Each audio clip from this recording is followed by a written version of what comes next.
Chapter 802. The journey begins. Xueqi became a bit melancholic at this point. Time continued to flow as people left him one by one. Glory and magnificence were dust in the wind. Very few people managed to live till the present. Eternal life was something countless people continued to pursue. However, true eternal life carried a heavy burden and pain. As loved ones left one by one would secretly start lamenting in pain. This pain turned into reluctance and regret before they became completely numb. Xueqi didn't want to linger in the past since there were more things that required his attention in the present. The Alchemy Emperor became dejected as well after hearing this.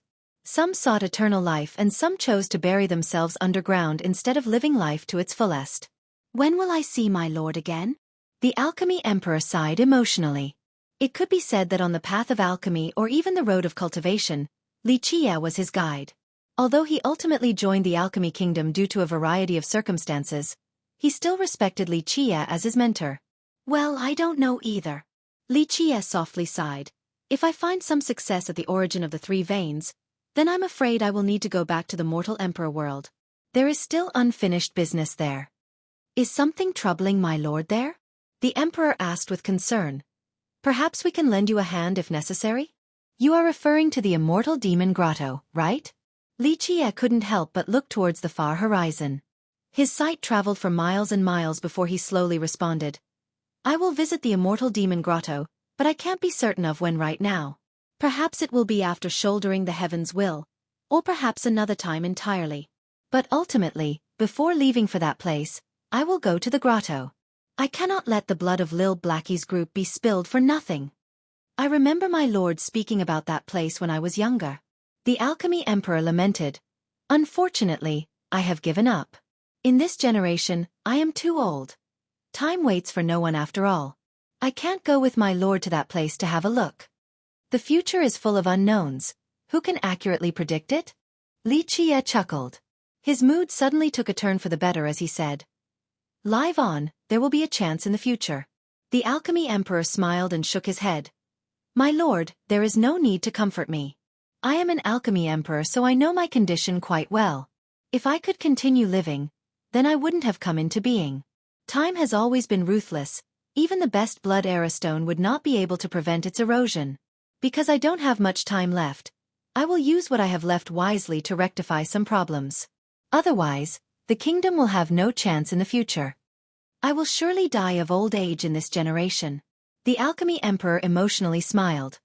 I have no regrets in this life. I have witnessed a grand era, saw the most brilliant immortal emperor, and also met an eternal existence like my lord. Xueqi couldn't say anything else in response. He eventually sighed. All in all, just keep on living well. At the very least, before going to that place, I will personally come for Yeshua. Perhaps we will meet again then. Rest assured, my lord. I will not die so easily without giving the kingdom a brand new opportunity. The Alchemy Emperor cheerfully smiled. Xueqi also grinned and said, It's time I leave. There is still a long way to go in the future. The Alchemy Emperor nodded solemnly. He stood on top of the platform and personally took control of the portal's opening for Xueqi. Buzz! The platform lit up with all the refined jades emitting bright radiances. A powerful worldly energy empowered the platform and opened the portal that took the shape of a giant ring. This portal was initially a mirror. However, at this moment, it was in a liquid state like sinking mercury. Clanking sounds could be heard from the intertwining laws. I'm going. Xueqi nodded towards the Alchemy Emperor before setting foot into the sunken portal. He instantly disappeared. The very next moment, he emerged in a different space. There was an endless void with neither a beginning nor an end. A series of laws paved the way beneath his feet. They moved together to form a bridge all the way to a distant location. Xueqi smiled and walked on this divine bridge. Each of his steps was like entering an entire world. One misstep would take him into the wrong world. The concept of time did not exist in this void, and neither did anything tangible. Xueqi walked for some time before finally seeing the dry stone courtyard. No one would be able to see the whole picture while staring at it from a distance. They would only be able to see an ancient gate. This gate was crafted from an unknown material. It looked archaic, as if it had weathered countless winds and storms. Time had left a unique mark on its surface. As one of the 12 burial grounds, The courtyard was full of mysteries and surprises. Moreover, it was one of the most dangerous places in present times. It was different from the other burial grounds. Unlike the prime ominous grave or the ancient heavenly corpse burial ground where people knew of their locations and even undertook adventures inside, the courtyard was different. For many eras, no one knew of its location outside of being in the stone medicine world. Even immortal emperors were unable to pinpoint its coordinates. In short, its location had always been a mystery. There were only two methods of entry. The first was through a shortcut like the portal in the Alchemy Kingdom. There were only a few like this in the entire stone medicine world. At the same time, the chances of success through these shortcuts was quite meager. The second method was to use the real entryway of the courtyard. Of course, what the real entryway was and its location were just as big of an enigma as the courtyard itself. Due to these reasons, the courtyard was much more elusive compared to the other burial grounds. Regardless, over the years, many people still tried to find it. There were also some who managed to enter. However, these were all real masters. Many of them were god monarchs or even god kings. Despite making it inside, very few of them could come out alive. Legend states that even immortal emperors had been trapped inside the courtyard before. The laws below continued to intertwine all the way to the gate of the courtyard. However, before they could reach the destination, a strange sizzling noise appeared. All of these laws were suddenly petrified and stopped. Not good. This sudden change took Xueqi by surprise. Nevertheless, he instantly knew what had just transpired. Bang! All the laws suddenly collapsed. No matter how strong they might have been, they all shattered after being petrified. Even if Xueqi had heaven-defying methods, he couldn't alter this event and turn back the tide. Without any support, Xueqi fell down. No matter how powerful or amazing one might be, in this particular space, no one was able to fly. Xueqi kept on falling for some time before eventually landing in an unknown place. The scene before him was quite different. It was a vast green expanse. Xueqi knew that he had fallen from that space all the way back to the stone medicine world. Bang!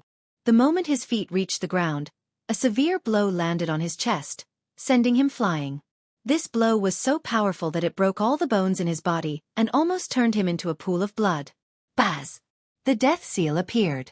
It was as if time had been reversed. His scattered flesh returned to his body, allowing him to recover in a brief moment. Xueqi focused his gaze and saw a gigantic monster in the distance. This was a terrifying heavenly beast. Its head towered all the way to the sky while its body was similar to a mountain. A single stomp could crush the earth. 5 million-year-old heavenly beast. He became serious. He knew exactly where he had fallen. This was one of the 3 ancestral veins of the stone medicine world, the beast vein. The 3 great veins all had their unique characteristics. The alchemy vein had spirit medicines everywhere, while the beast vein was where heavenly beasts and longevity spirits gathered. This was their paradise. The deeper one went, the stronger the monsters would be. Because of this, there were some places that even god monarchs avoided. Roar! This powerful heavenly beast that even god monarchs were wary of crazily howled. It crushed the earth as its gigantic foot fell down from the sky towards Xueqi. He was like a feeble ant before its foot that seemed capable of crushing him into a pulp. You want to die? Xueqi laughed and, in an instant, the declivity mountain bell was already in his hand. He ruthlessly threw it out. Bang, bang, bang. The earth shattered. A terrifying aura swept through this vast land, dissuading any other existence from approaching. Screams and roars resounded every day in this vast field of the beast vein. Blood flew everywhere along with non-stop carnage. Chapter 803. Training the beasts and spirits entrenched themselves in the beast vein. This was their kingdom. Boom, boom, boom. A terrible disaster loomed over the area. A mighty heavenly aura deterred any beasts from coming closer. A frightening tribulation swirled above Xueqi. A door opened with endless attacking god fiends, aiming to kill Xueqi. This was Xueqi's minor tribulation of the void imperfection physique. Prior to this, it was on the verge of reaching minor completion. However, he kept on suppressing it and waited for when the tribulation would be the strongest before unleashing it. He wanted to destroy the tribulation in the most flawless fashion. Snap! Something seemed to have broken inside Xueqi's body. It was as if he had torn asunder all the restraints in this world, as if no laws could bind him. The myriad laws and rules of this world had been shattered by Li Qie. He was as free as a Kuan Pang in an open sea.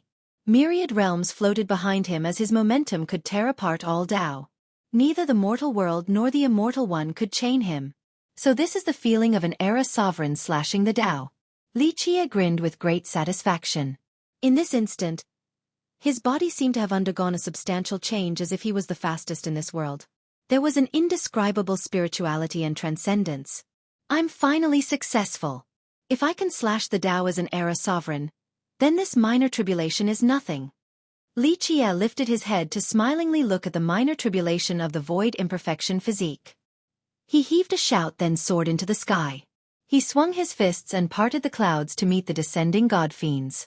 Anyone who saw this scene would be dumbfounded. Using bare hands to fight against the minor tribulation of an immortal physique? What kind of tyrannical approach was this? In fact, this minor tribulation was nothing to Li Qie. It was as easy as taking in a meal. Prior to this, he could have easily fought against these minor tribulations. Moreover, he was now an era sovereign that was capable of slashing the Tao. Many people had never heard of such a title. Era sovereign was the final level of the heavenly sovereign realm. After this level was the heavenly king realm. However, it wasn't easy to break through from a sovereign to a king. The world assumed that as long as one could reach the era sovereign level, then they would be at the peak of the sovereign realm. At this level, it would be easy to reach the king realm. However, they did not know that there was another step beyond this level. This step was the apex beyond the peak. Once one was able to break through to this apex, they would be called a Tao-slashing sovereign. Before leaving the vein, his actions could be described by the phrase see God, slay God. See devil, slay devil. Despite the daily arduous battles in the past half a year, Li Qie's harvests were incredible.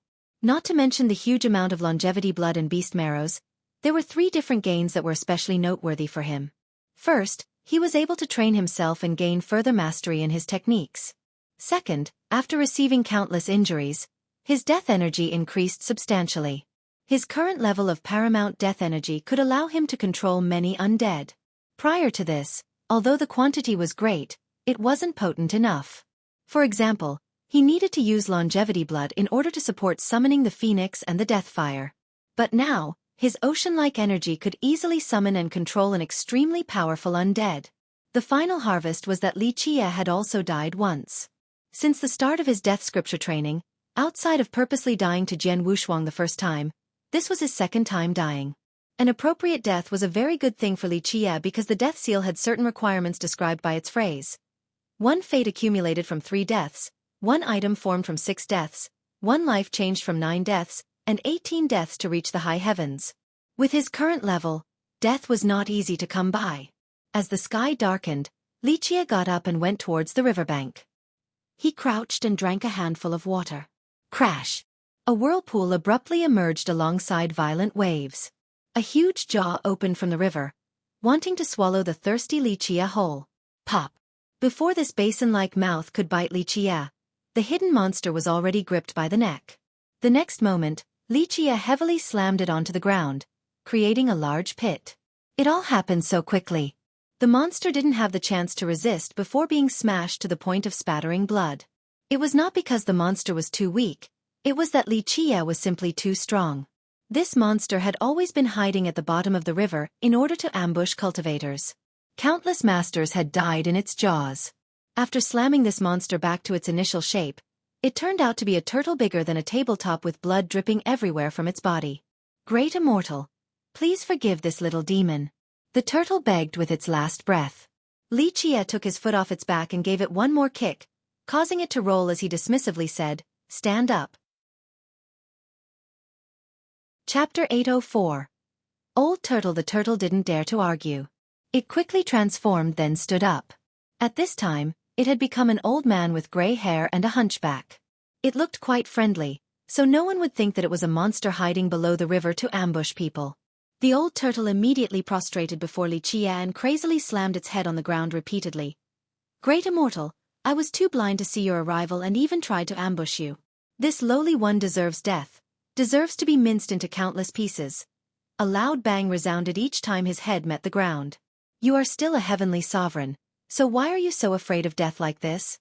Li Qie glanced at him. It wasn't easy for cultivators to reach the sovereign realm. Most people capable of this feat were rulers of countries or lords of their own domains. Prestigious existences. Experts of this level would rather die before acting so shamefully. Even in defeat, they would rarely prostrate and beg for their life. The old turtle turned red after hearing this. Nevertheless, his skin was sufficiently thick as he awkwardly smiled. Great immortal, you think too highly of this lowly one. This lowly one is but a turtle in the wild. Not to mention having self-respect. Just staying alive is already a blessing. Turtle in the wild? Li Qie looked at him. What does being in the wild have to do with anything? There are countless vagabond cultivators in this world. There are those who are weaker than you with more of a backbone. Great immortal, this lowly one's life is as valuable as grass. I'm ugly and lowly, so I can't compare to the amazing people with peerless talents. He was not ashamed of debasing himself at all. I only want to live a bit longer and do not dare to chase after the heavenly path or fame. Li Qie chuckled at the shamelessness of the turtle and no longer wanted to kill him. He demanded, "Reveal your background." The old turtle didn't dare to hide anything. This lowly one is only a water turtle. When I was young, I ate a pearl. It turned out that this turtle managed to eat a mystical pearl and became enlightened. As the saying goes, nothing lives longer than a turtle. He had been living at the bottom of the pond and would sometimes sneak up to the surface to look at the world outside. After seeing cultivators devouring clouds and the earth as well as soaring freely in the sky, he grew envious and chose to stay near the river bank. He would pick the dead bodies of these cultivators and eat them to slowly cultivate. Due to his long lifespan, he was able to eventually reach the heavenly sovereign realm against all odds. Having a long lifespan is a good thing. Li Qie checked his cultivation and smiled. This old turtle might be a heavenly sovereign, but his Tao foundation was a clutter of impurities. Both his merit laws and treasures were all over the place. To become a sovereign under such circumstances was simply a miracle. Great immortal, please don't laugh at me. You are from a great immortal sect while this lowly one is only a turtle at the bottom of a river. My cultivation laws are a mess, so they can't get into your sight. The old turtle immediately responded and used the chance to suck up to Li Qie. Li Qie gently nodded. It really isn't easy. A turtle without any guidance reaching the sovereign realm. This can truly be considered an amazing feat. Outside of having lived for a very long time, many coincidences blended together to allow the turtle to have such fortune. Not dying under the tribulations was another incredible stroke of luck. Great immortal is the best in history. Your cultivation is comparable to that of immortal emperors. Without any equals, you are unstoppable in this entire world. The old turtle went with the flow. After hearing Li Qie praising him, he immediately flattered Li Qie back and shamelessly said, I am foolish, but I wonder if Great Immortal would be willing to teach me a thing or two, so that I can be under your protection. Such wretched shamelessness was rare to find in demons, especially a sovereign-level demon. There's no need to grovel like this. Li Qie shook his head and ignored the praises. Where is this place? This is Quicksand River. It is 1,300 miles long. The source is back at the Driftson Plain. There are 50 tributaries. The old turtle introduced his territory without pause. Okay, stop. It's just a tiny location. I've never heard of it before. Li Qie gently waved his sleeve. After noticing Li Qie's lack of interest, he immediately said, Great Immortal is a celestial up in the 9 heavens, a monarch in myriad realms.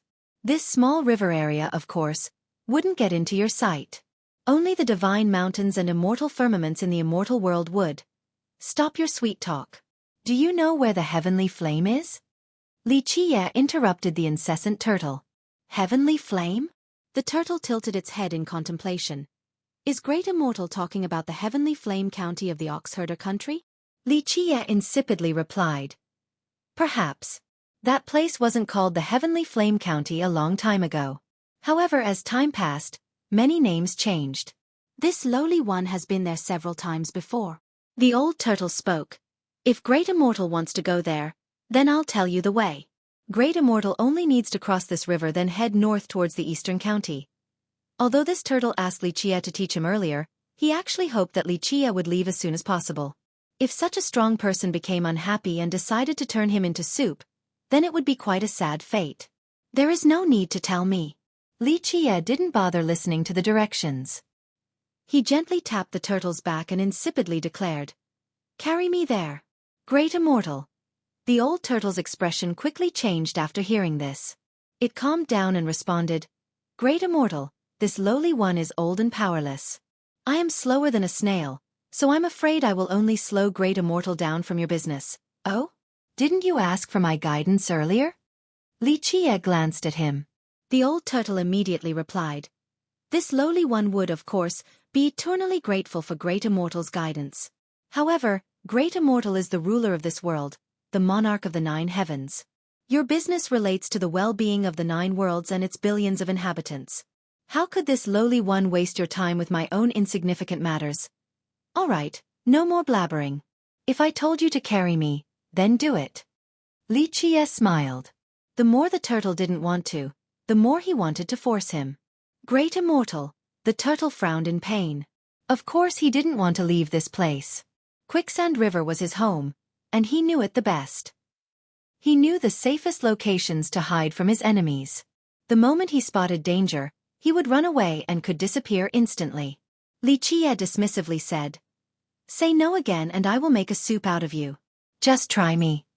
The old turtle quivered and didn't dare to speak again. He immediately laid down and revealed his true form as a big turtle.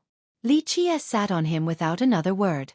The old turtle felt an indescribable torment at this moment. He didn't know whether this was a fortune or a disaster. What if he made Li Qie unhappy and the guy made a soup out of him? He had no choice but to obediently take Li Qie to the Heavenly Flame County. He could only hope that Li Qie would show some kindness and quickly allow him to return to Quicksand River. Although the turtle said that he was as slow as a snail, this was far from the truth. Once he went full speed, he could ride the clouds at an astonishing speed.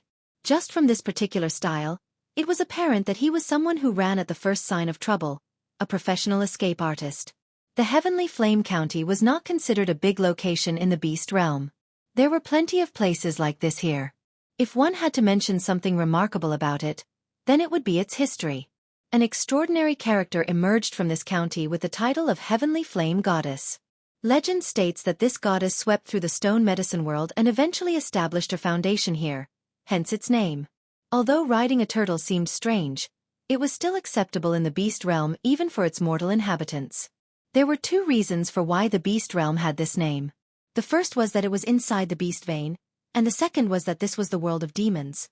If the alchemy realm was a place where demons and golems coexisted, then the beast realm was exclusively meant for demons while the stone realm was for golems. There were many strange demons in this realm, so seeing a weird turtle was not surprising at all.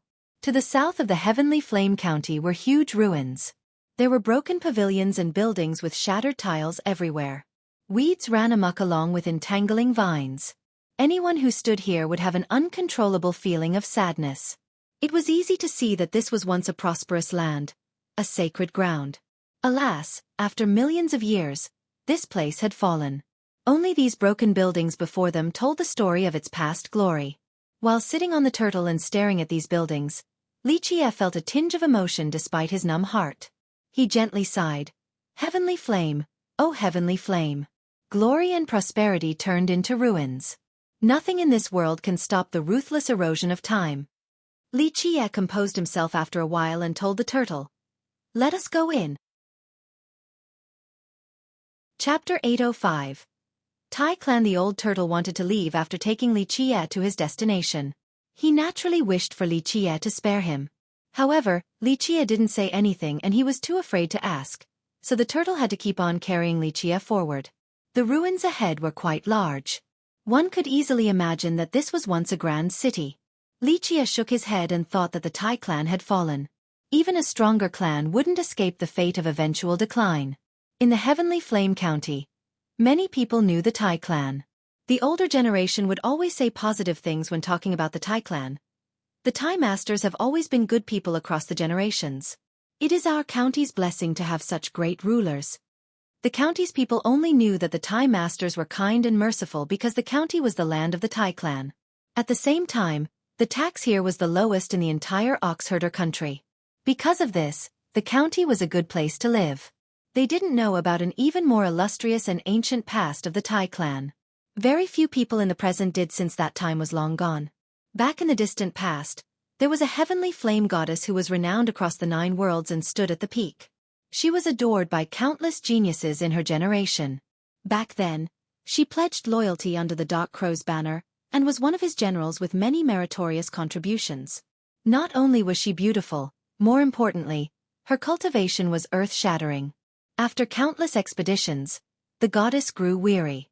Eventually, Li Qie as the Dark Crow allowed her to leave, no longer working under him. He bestowed generous rewards to her. Eventually, she settled down in the stone medicine world. She had a family that she passed her torch to, the mighty Tai clan. Lamentably, the name Heavenly Flame Goddess had been forgotten along with the glory of the Tai clan.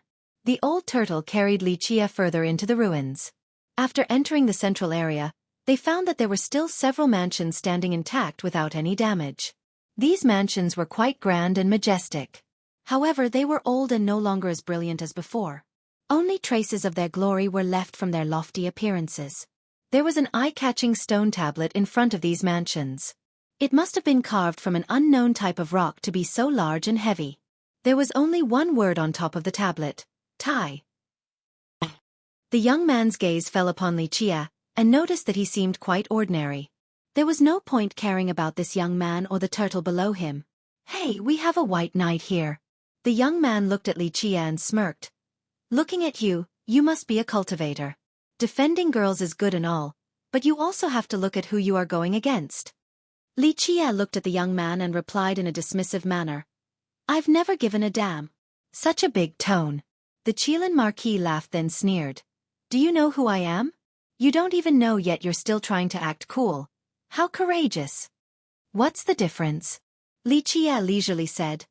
"I don't care who you are since you are only a stray dog on the street, that's all." The Marquis was basking in his greatness, but after hearing this, his face paled. "Stray dog? Little brat. Do you know who I am? I am a disciple of the Heaven Hoof Ravine. My senior brother is the Bird King of the Feather Country, and my first brother is the Golden Crow Prince." The Marquis felt proud after mentioning his background. He was a lizard demon and called himself the Qilin Marquis.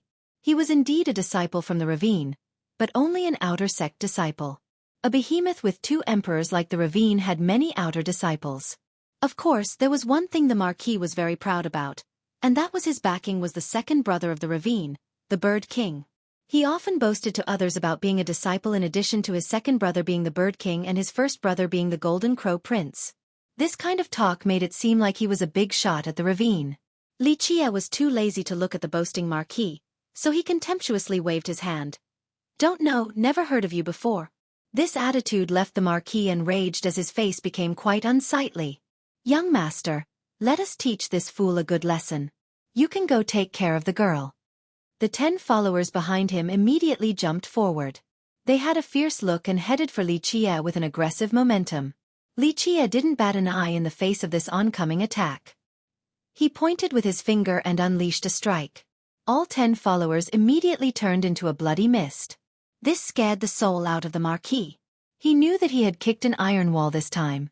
He wanted to run, but he couldn't even take a single step before Li Qie had him gripped by the neck. Do you know who I am? I am a Heaven Hoof disciple. My second brother, the Bird King, wants this land. I came under his orders. If you dare to touch me, then you would be opposing my second brother and the ravine." The old turtle wanted to leave after taking Li Qie to his destination. He naturally wished for Li Qie to spare him. However, Li Qie didn't say anything and he was too afraid to ask, so the turtle had to keep on carrying Li Qie forward. The ruins ahead were quite large. One could easily imagine that this was once a grand city. Li Qie shook his head and thought that the Tai clan had fallen. Even a stronger clan wouldn't escape the fate of eventual decline. In the Heavenly Flame County, many people knew the Tai clan. The older generation would always say positive things when talking about the Tai clan. The Tai masters have always been good people across the generations. It is our county's blessing to have such great rulers. The county's people only knew that the Tai masters were kind and merciful because the county was the land of the Tai clan. At the same time, the tax here was the lowest in the entire shepherd country. Because of this, the county was a good place to live. They didn't know about an even more illustrious and ancient past of the Tai clan. Very few people in the present did since it was now gone. Chapter 806. Tai Lon, the aghast marquis, quickly called out his backings and hoped that this would deter Li Qie. Li Qie glanced at him before throwing him on the ground. Go tell your second brother, first brother, and even the ravine to scram. Don't let me see any of you at the Tai clan again, or else I'll trample your ravine. Fine, just you wait. I will definitely let them know.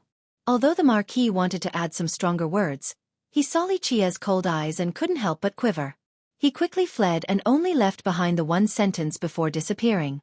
Great Immortal, this is opposing the Heaven Hoof Ravine. The old turtle shivered. His head shrank back into the shell during the fight. He wanted to dig himself a hole in the muddy ground. This cowardly turtle was completely different from Tai Yi. Although Tai Yi acted as a coward, it was just that, an act. In contrast, this turtle was truly scared. This was part of his instinct. As a vagabond cultivator, he had always been hiding at the bottom of the river.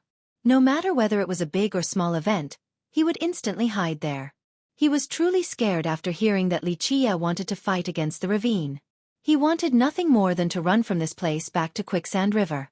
Li Qie nonchalantly replied, "So what?" He didn't care for this sort of thing. The frightened turtle quickly added, "Great Immortal, do you know the origin of the ravine? It is an imperial lineage with 2 emperors. They control over 10 countries in the southern region of the Beast Realm, and many other minor nations are its vassals. After existences like the Alchemy Kingdom, the Jianlong clan, and the Beastmaster Citadel decided to live reclusively, the ravine became the strongest in this world." Li Qie looked at him. "It seems that you know a lot despite hiding at the bottom of the river." The old turtle laughed, then said while being quite pleased with himself, "Although I hide at the bottom of the river, I still try to listen to worldly news." He quickly recomposed himself and added, "Great Immortal, we should still run away before the ravine comes with killing intent. If that were to happen, we would die without a grave. You should run back to your sect and I will go back to my Quicksand River." One didn't have to guess to know that upon the first sign of danger, this old turtle wouldn't give a damn about Li Qie's life and would certainly be the first to flee. "Who says we have to run? We will stay here for a while longer," Li Qie said. The old turtle's neck shrunk back a bit as he whimpered, "Great Immortal, this lowly one has carried you here, so my task is finished. Can I leave now?" "Not a chance." Li Qie purposely teased the turtle and smirked. "It is not easy for me to find an appropriate carrier, so how could I let you go so easily?" The turtle's expression twisted after hearing this. If he knew this would be the case, he wouldn't have shown such a good performance. He bitterly said, "Great Immortal, I am only an insignificant ant while you are the ruler of the 9 worlds. An ant like me staying by your side would only ruin your image and reputation. Okay, stop your load of rubbish. If I say you can leave, then leave. If I don't, then obediently stay here or else I'll make a soup out of you." Li Qie gently waved his hand. The frightened turtle immediately shut its mouth and didn't dare to utter another word. It obediently stayed behind Li Qie. Li Qie gazed at the tall tablet while gently sighing in his mind. He went closer, but suddenly, a popping sound came about. Tai Lon attacked before he could reach the tablet. A spear aimed straight for Li Qie's throat like a venomous serpent, swift and merciless. Tai Lon naturally couldn't hurt Li Qie. The spear was caught by Li Qie before it could pierce his throat. "You should be thanking me." Li Qie looked at the cold Tai Lon and calmly said, "If I didn't help you chase them away, one can easily imagine your fate. Mind your own business." Tai Lon didn't feel any gratitude and uttered, "You are not a good guy either. You came to my clan for our treasures." "Your Tai clan's treasures?" Li Qie couldn't help but chuckle. Was there anyone else who knew more than him about the clan's treasures besides the heavenly flame goddess? "All cultivators are evil. They only wish to steal my clan's treasures. If you wish to do so, then you have to do it over my dead body," she harshly declared. Li Qie glanced at her and asked, "If your clan actually had a treasury, would you still be alive right now? Would you, alone, be able to protect it?" Although Tai Lon, who was obsessed with martial arts, was a young and powerful master, she was nothing compared to a cultivator. She stubbornly replied with a cold glimmer in her eyes, "Even if you cultivators are strong, I will use my Tai clan storm petal spear to protect every inch of this land." The prominent Tai clan only has the Storm Petal Spear left and a weak branch of martial arts. Do you really think your clan has something that others covet? Li Qie smiled and gently shook his head. Don't be so presumptuous. Tai Lon was furious to see Li Qie looking down on her most powerful martial arts. She cried out and let go of the spear that Li Qie caught. Another spear from her back aimed straight for him at lightning speed. Clank! Li Qie effortlessly flicked his finger and shot away her spear. Die! Tai Lon was a headstrong person who didn't know when to back down. She cried out as the spears behind her flew forward at once. It was as if she had many hands controlling several dozen spears all at once. In the blink of an eye, the cold glint of steel rushed upward then descended like a torrential storm of flower petals. One had to admit that she was a top martial artist. This move of hers could kill cultivators of the Palace Foundation and even Palace Expansion realms. However, she was but an ant before Li Qie. Pop! Li Qie simply waved his sleeve to shatter all of her spears. However, he did not hurt her. He leisurely looked at her and said, I came to the Tai clan this time to take away one item, not to make it hard for you. Plus, this item does not belong to your Tai clan. In your dreams. Don't even think about taking a single blade of grass from my clan before I am dead.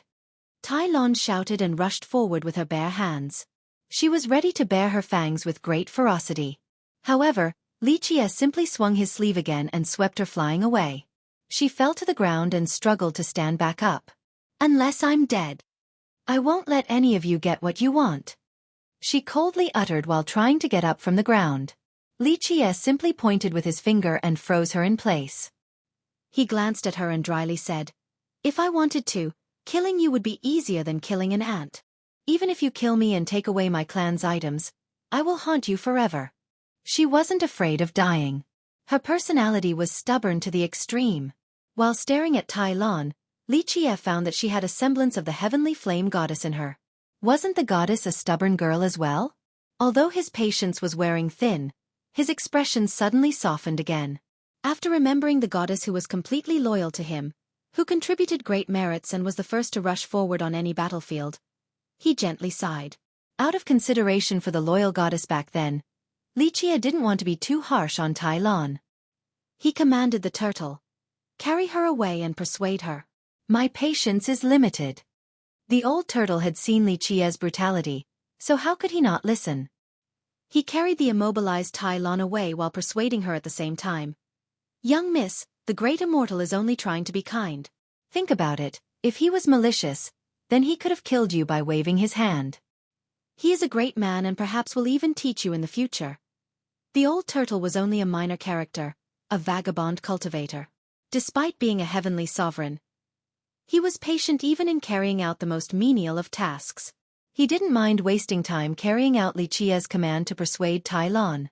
Even she got tired of listening to this old turtle who went on and was about to go crazy. What an incessant old turtle. Li Qie ignored the two as he gently placed his palm on the tablet to feel its beat. Eventually, he was able to determine that it was the right time to take the item from here. After he confirmed it, he sat down before the tablet and began to chant verses in a very meticulous manner. This scripture was very complex and profound. No one could understand the contents of the verses. It seemed to be an archaic language not found in present times.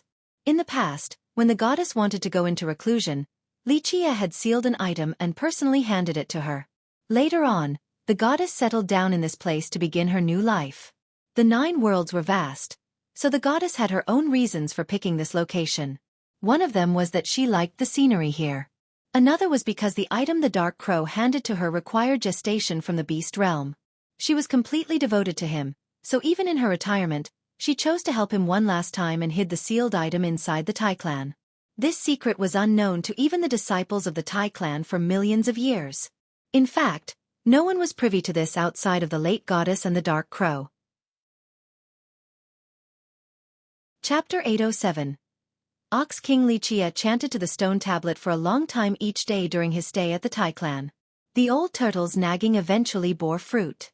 Although her attitude was still very cold towards him, Tai Lon no longer tried to chase Li Qie away. Her expression clearly stated that she did not welcome this guest at all. Of course, Li Qie didn't mind the lack of hospitality as all of his thoughts were fixated on the stone tablet. On the other hand, Tai Lon found it quite strange with Li Qie either standing in a daze or chanting to the tablet all day long. Although there was a rumor that their clan had a hidden treasury, no one knew the truth. In fact, Tai Lon herself didn't believe this either. This was due to the fact that the rumor was spread by her prodigal father, but he had died a very long time ago. Even those who heard him firsthand were skeptical. She bore some grievances with her father. The last fortune of the clan was wasted by him. Moreover, this rumor of his was harmful to the Tai clan even after he passed away. In the past, she didn't mind this treasure business. Even the robbers who tried to steal treasures from their ruins were chased away by her. However, things hadn't been calm for her clan recently. The second brother of the ravine, Xueqi, took note of the Tai clan's territory and asked to buy it. Tai Lon knew that the only reason Xueqi didn't forcefully seize it was out of consideration for the Ox King. She also understood that she wasn't a match for the ravine. However, her unyielding character did not allow her to take a step back despite knowing that she didn't stand a chance. Li Qie stayed here for more than 10 days. On this day, auspicious clouds suddenly appeared in the sky. With the accompaniment of the roar from a bull, someone suddenly emerged from the horizon. His Majesty is here in person at our heavenly flame county. Many people saw the person in the sky and quickly prostrated on the ground. His Majesty must be here to see General Tai. Some immediately guessed the reason for his arrival. Li Qie also noticed this event. He lifted his head and saw an old man walking into the ruins. The old man was tall with a big pair of ox-like eyes. He wore an imperial robe while emitting a mighty aura. Even the cold Tai Lon who didn't care for anyone came out to greet him. She bowed once and said, "Please excuse this general for the late welcome, Your Majesty." This old man was indeed the royal lord of the Oxherder country, or Ox King Su Mingchen. He was a buffalo demon that ruled over the entire country. Moreover, he was a heavenly sovereign as well. "Rise." Su Mingchen gently waved his sleeve. After Tai Lon stood up, Su Mingchen gently sighed. "Tai Lon, why the need to be so stubborn? Your Tai clan has fallen and the Bird King is paying a high price for this place, so why won't you sell it to him?" Tai Lon stood there in silence. Su Mingchen was the person she respected the most. He used to be best friends with her grandfather. After her prodigal father spent all of their family's wealth, the king was the one who took care of their Tai clan. Su Mingchen tried to persuade the stubborn Tai Lon. "Tai Lon, you certainly don't think that your clan still has a hidden treasure, right? Your prodigal father was a drunkard and his nonsense is not trustworthy. Back then, after wasting all that money, he told other people that there was a hidden treasury in order to increase the clan's value." The king gently sighed in lamentation after bringing this up. He was best friends with Tai Lan's grandfather since their youth. They grew up and went on many arduous adventures together. Although the Tai clan was in decline during his best friend's generation, it still had some wealth left. Unfortunately, her father was useless, a complete young master that only knew how to spend. He often stole items from the clan to sell. Ultimately, he even angered his own father to death. After his father's death, this black sheep grew even more untethered. Eventually, he sold every last bit of the clan, causing the clan to fall apart. It was a blessing that Tai Lon never gave up. Although she did not cultivate, she trained hard to become a martial arts master and contributed greatly to the country to become a general. Although her strength was enough for her to enjoy the splendor of life, it was impossible to revive a lineage. Since the Tai clan had nothing left, she couldn't do anything by herself. "Your Majesty, I know this, but this is the home of my clan," Tai Lon firmly replied after a long period of silence. The truth was that she felt very grateful towards the Ox King. Back when her prodigal father pawned off their clan, it was the king who reclaimed it. "I know that you want to protect the Tai clan," Su Mingchen said, "but there is nothing for you to protect here. Why the need to provoke the Bird King over these ruins?" The king turned serious at this point. "You must know that the Bird King is the royal lord of the Feather Country. He is also the second brother of the Heaven Hoof Ravine, so his backing is quite frightening. If you provoke him, then even I would be powerless if I wanted to protect you." "Your Majesty, I do not dare to involve you," Tai Lon said. "I know I am weak and can't fight against cultivators, but I will never abandon my roots." "Oh Tai Lon, you are courting death." The Ox King shook his head. "If you are willing, I will bestow the East Rest County to you. You have been guarding the borders in the recent years, so you have earned it." The East Rest County has great sceneries with gentle people. A good location for you to retire. Why not leave this place full of bad memories and start anew? The Ox King took care of the Tai clan very well due to his friendship with Tai Lan's grandfather. Otherwise, he wouldn't be so protective of her. No, your majesty, I will not stay anywhere but the Tai clan. Tai Lan remained headstrong and shook her head. I was born into the Tai clan, so I shall die and become a ghost in the Tai clan. I will never abandon it, even if I am the only one left. The Ox King had no solution to Tai Lan's stubbornness. He shook his head and knew that he couldn't protect her when she had offended the ravine. During this helpless moment, the king looked towards the mansions and his eyes fell upon Xueqi and the old turtle. He didn't really pay attention to Xueqi since this young man seemed very ordinary. However, the moment he saw the old turtle lying flat on the ground, his mind trembled. Since when did the Tai clan have such a powerful expert? Both the king and the turtle were heavenly sovereigns, so this couldn't escape his eyes. The sudden appearance of a sovereign at the Tai clan startled him. May I ask where you are from, sir? The king came forward and cupped his hands together to greet the turtle. The turtle quickly shook his head. Ox King, you are mistaken. This turtle is only a minor character. This great immortal here is the real boss. The timid turtle wanted less trouble. He was a vagabond cultivator after all, so he didn't want to show himself and pushed everything to Xueqi instead. The king was shocked to hear this. A heavenly sovereign being so respectful to this inconspicuous junior was surprising to say the least. The king was an experienced person, so despite Xueqi's humble appearance, the king wondered if he came from an imperial lineage. This possibility meant that the king couldn't afford to offend or despise him. He cupped his hands as well towards Xueqi. May I ask for young noble's name? I am Su Mingchen from the Oxherder country. His attitude was very polite. Of course, if the old turtle was respectful of this young man ahead, then he didn't want to offend such a big character either. Xueqi slightly nodded. Since Su Mingchen was so polite, he also treated him with propriety. Xueqi. The Ox King stuttered with fear and almost choked on his own saliva. He felt his quivering legs losing strength as he almost fell down to the ground. The name Xueqi truly frightened him. Young noble, you are the alchemy realm's deity Xueqi. Aghast, he swallowed and felt his mouth drying up. The Ox King was a smart man. People had been referring to Xueqi as fierce, but this title could be construed as too aggressive. He naturally wouldn't call Xueqi this to his face, so the king instantly began calling Xueqi a deity instead. Deity? Xueqi couldn't help but chuckle. He slightly shook his head. No need to embellish my title. Just fierce is fine. Of course, as far as I know, I am the only one named Xueqi. The king quivered after finding out that this ordinary-looking young man was Xueqi. He felt his scalp tingle as if his head was about to explode. He secretly lamented about his lack of fortune at this moment. Why did this ominous star choose to visit his country?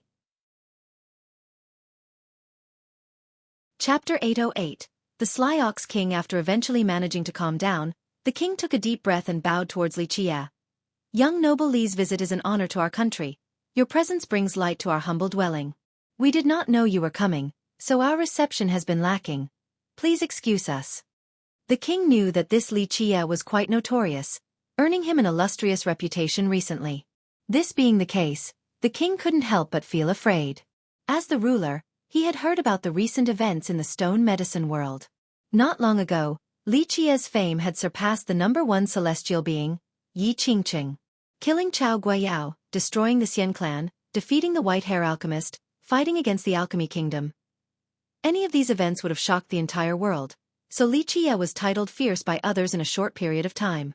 Thus, when this man suddenly came to his country, how could he not be nervous? This ferocious monster even dared to fight against the alchemy kingdom. A little country like his simply couldn't withstand this torture. He wanted to know why Xueqi suddenly appeared in this location, but he didn't dare to ask. Xueqi gently nodded as a response to the politeness. Since you are so polite, I can say that I am only here for a bit and have no hidden intentions toward your country. How could Xueqi not guess the king's thoughts after seeing his expression? Su Mingchen wryly smiled and quickly cupped his hands together once more. It is our honor to be graced by young noble's presence. Please stay as a guest and let me know if you need anything.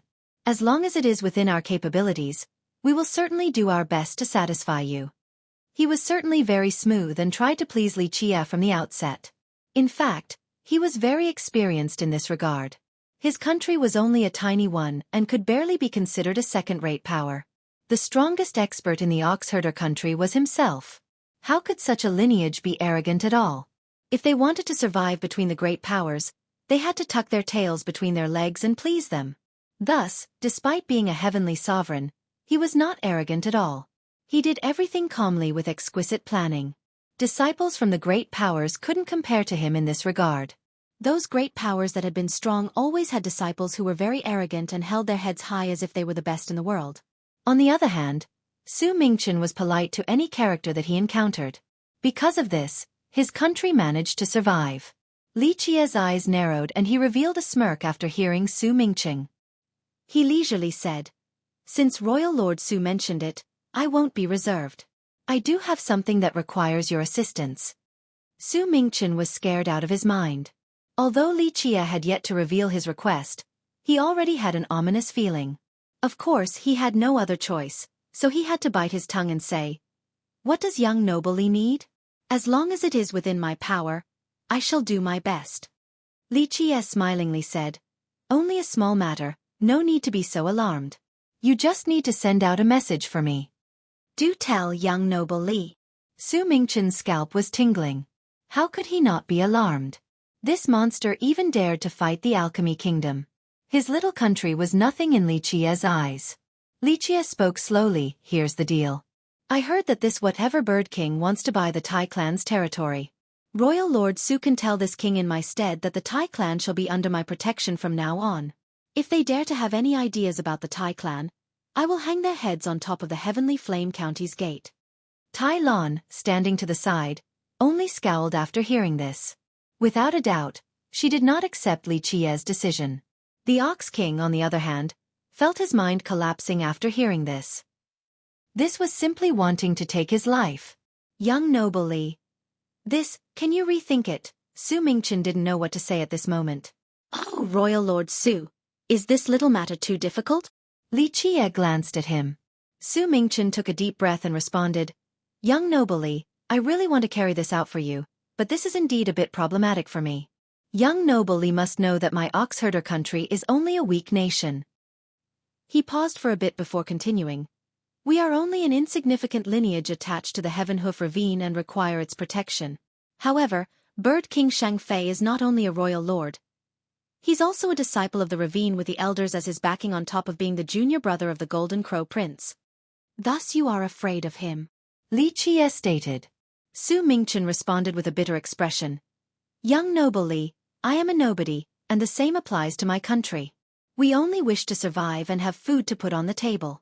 A grand character like young noble Li and a behemoth like the ravine are both peak existences while I am but an ant. If I'm not careful, I could be crushed at any time." He was very frustrated after bringing this up. Although he didn't know why Shangfei wanted these ruins, Shangfei had started pressuring him.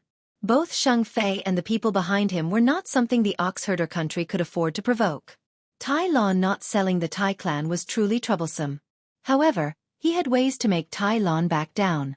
But now, a brute like Li Qie stepped in and simply wanted to play hardball with Shangfei while he was stuck in the middle. This was not a good feeling at all. Li Qie chuckled. "Do you think it is easier for me to crush you or that bird king to death?" Su Mingchen wryly smiled and helplessly responded, "Young noble Li can crush me like an ant, but I still hope that you will show mercy and spare my life." These words were very sincere. A royal lord of a small nation between big countries needed to bow down at times. "Your words are so pitiful that I'm a bit reluctant to take you down." Li Qie glanced at the king and smiled. Su Mingchen quickly smiled in response. "Although I'm not in a position to warn the Bird King for young noble Li, we are organizing a little banquet at my palace soon. The Bird King will also be there as a guest. If young noble Li is willing, then I can introduce you too. This will be a rare chance to reach a compromise." He naturally wished for the two to talk since a peaceful resolution was the best outcome for him.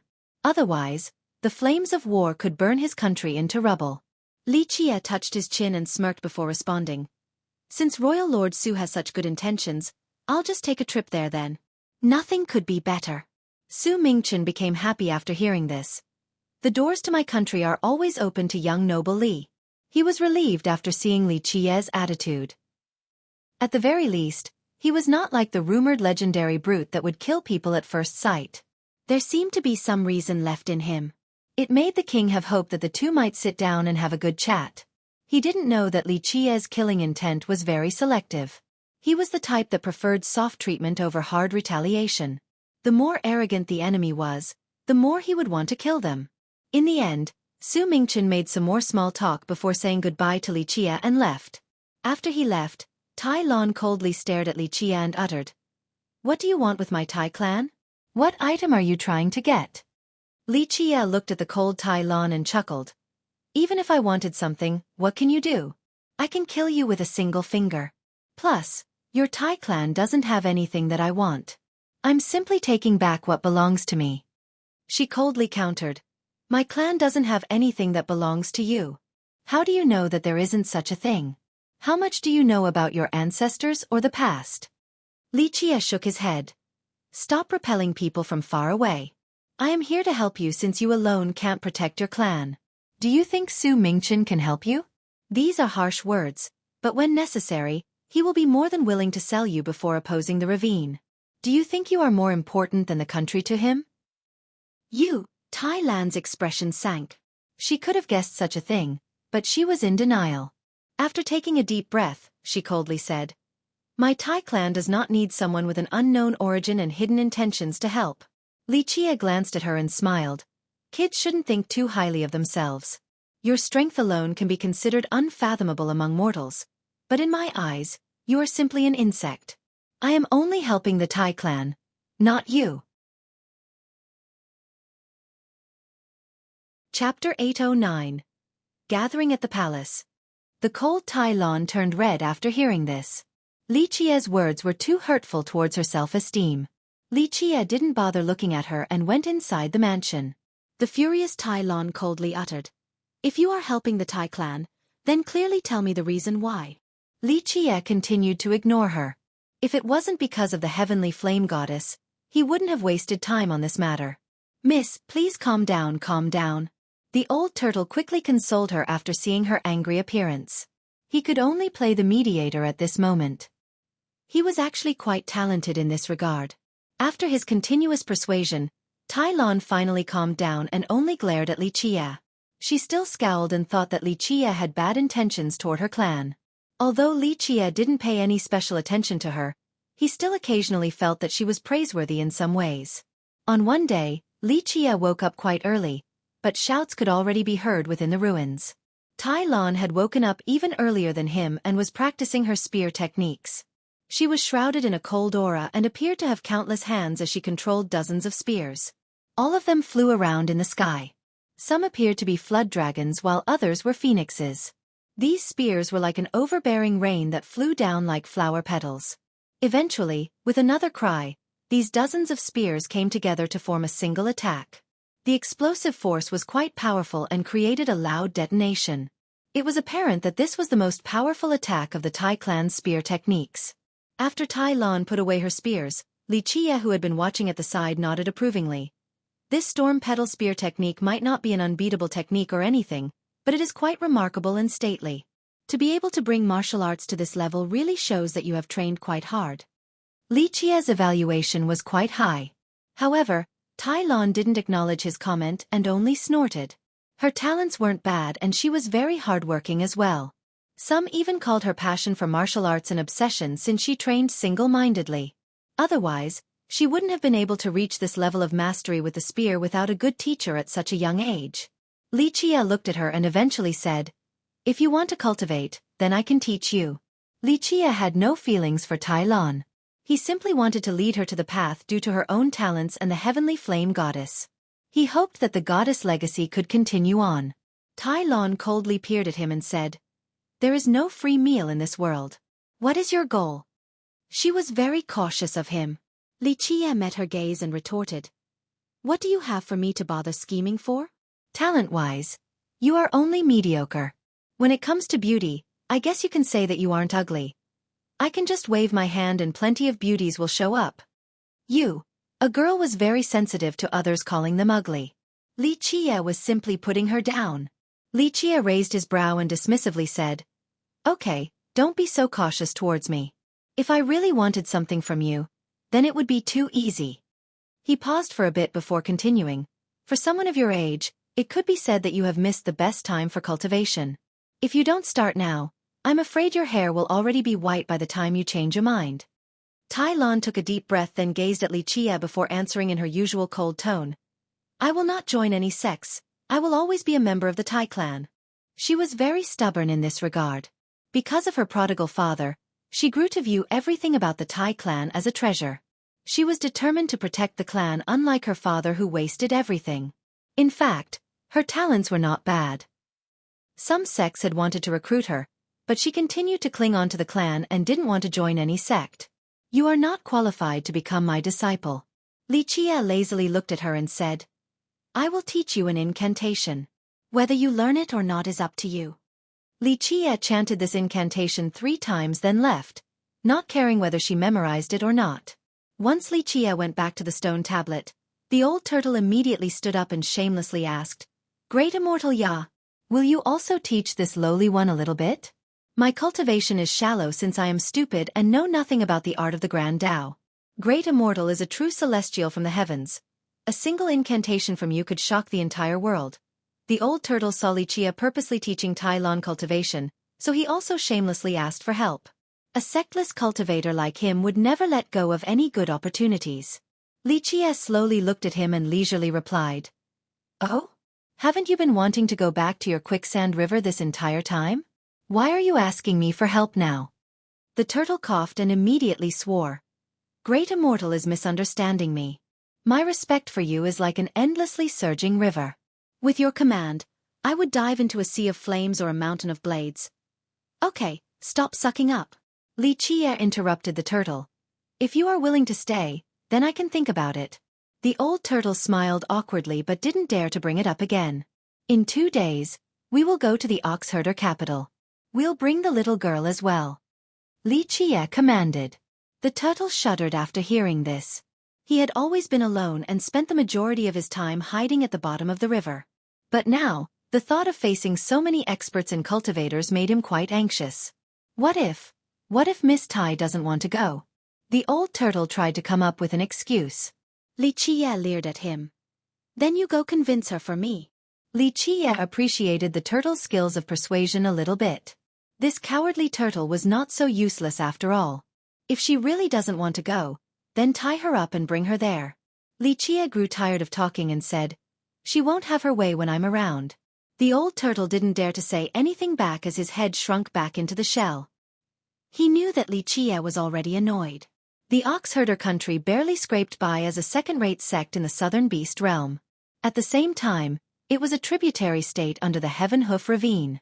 The ravine controlled the 15 strongest sects in the region, so a small country like Oxherder was not anything to them since there were so many similar ones under their banner. This small banquet held by Su Mingchen had many participating royal lords and sect masters from the lineages nearby. Among them, the Sacred Demon Tribe and the Tombskull sect were the strongest as first-rate powers. Although this meeting on paper was for the leaders to talk about recent events, the most important reason was the fact that the real organizer was the Bird King. Otherwise, Su Mingchen alone wouldn't have been able to invite the leaders from the 2 strongest sections. The Bird King recently came to the Oxherder country, so many sect masters wanted to get close to him and build social ties. Because of this, Su Mingchen decided to host this banquet for the various leaders. All the sect masters and royal lords were present at the start of the banquet, but the Bird King had yet to arrive. In fact, someone as young as the Bird King was not entitled to such grand treatment from the Sacred Demon Tribe and the Tombskull sect. The Bird King came from the Feather Country and recently became its royal lord. He had yet to reach the Heavenly King realm, so in terms of cultivation, he could only be considered to stand out in talent among the younger generation. However, this was not the focus for outsiders. The most important thing was that he was the second brother of the Ravine as well as the Golden Crow Princes Jr. He was also held in high regard by the elders, so his status in the Southern Beast realm was especially prestigious. Time went by, but Sheng Fei hadn't arrived and neither did Li Qie. As the host, Su Mingchen grew a bit worried. He hoped that these two could talk without causing trouble. If a fight broke out in his small country, then his tiny land wouldn't be able to withstand the repercussions from these behemoths. Li Qi'er eventually appeared as Su Mingchen was standing there, waiting.